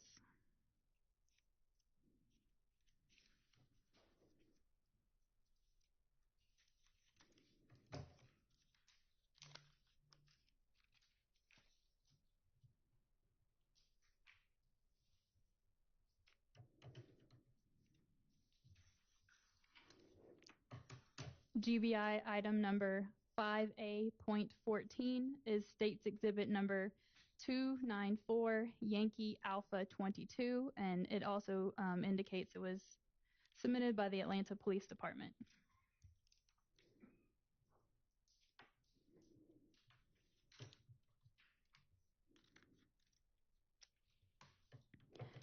GBI item number 5A.17 is States Exhibit number 294 Yankee Alpha 21.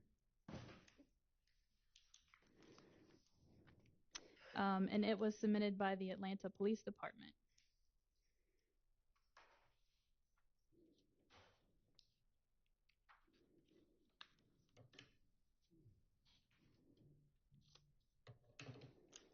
GBI item number 5A.18 is States Exhibit number 294 Yankee Alpha 20, also submitted by the Atlanta Police Department.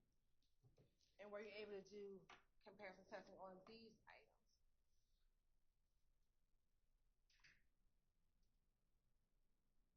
Yes, I did. And what were the results? I determined that these cartridge cases were fired from the same firearm. And what types of cartridge cases are those?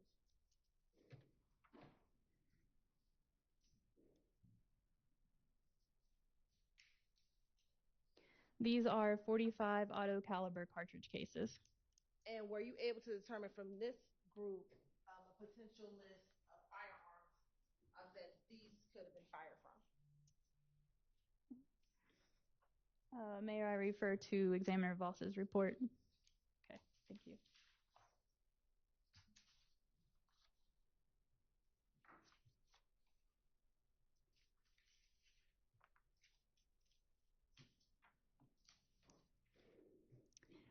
His report indicates that they were consistent with being fired in a Springfield .45 auto pistol.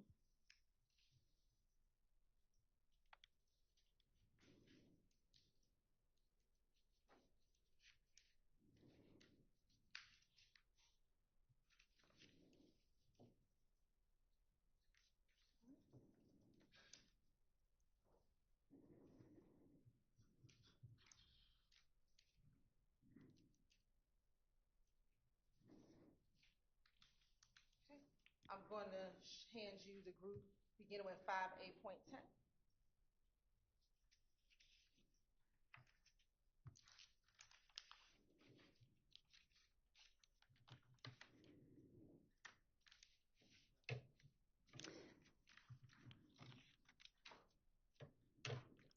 GBI item number 5A.10 is State's Exhibit number 294, Yankee Alpha 24. It is labeled as from Atlanta Police Department.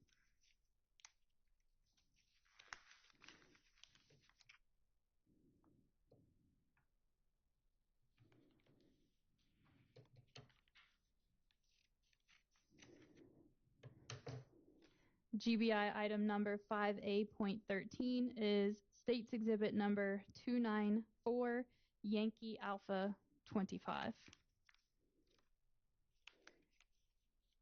Also labeled as from Atlanta Police Department.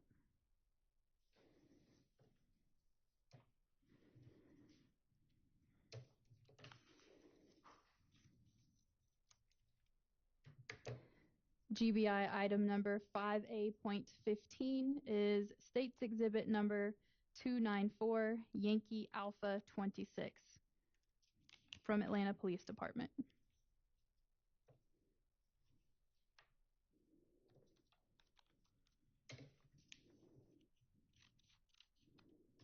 And GBI item number 5A.16, the label indicates Atlanta Police Department submission, and that is State's Exhibit number 294, Yankee Alpha 27.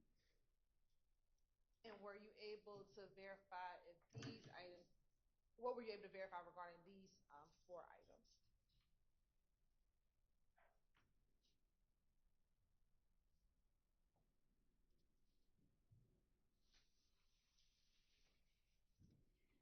I determined that these were all fired from the same firearm.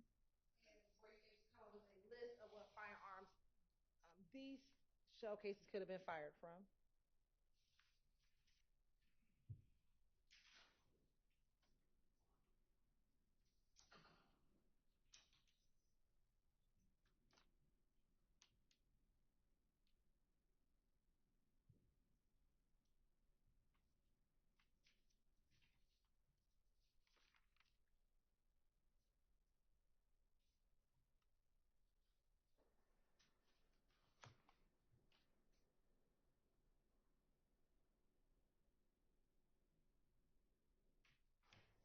Examiner Voss did not provide a list. And what type of shell casings are those 4 items? Those are 9mm caliber cartridge cases. And all 5 from the same one? Correct.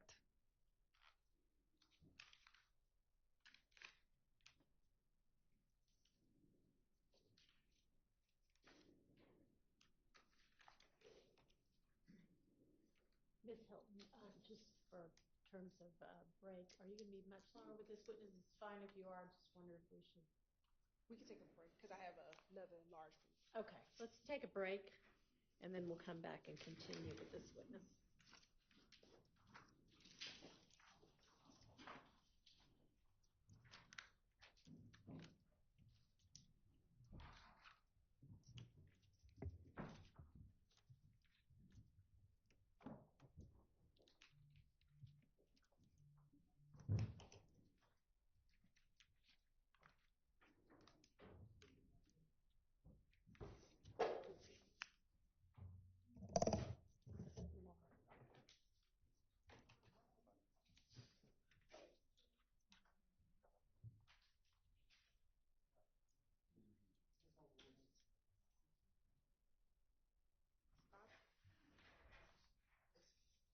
It's 5B.01 over here.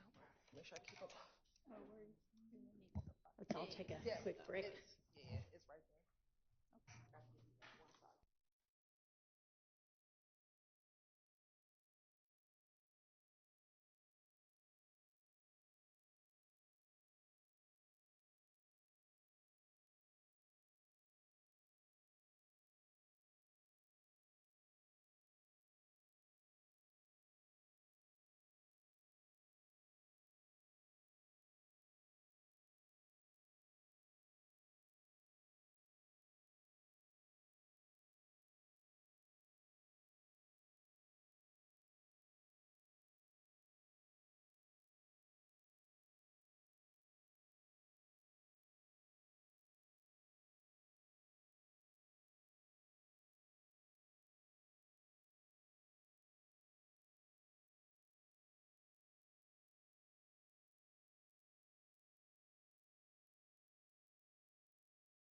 I don't know. It just has a mind of its own.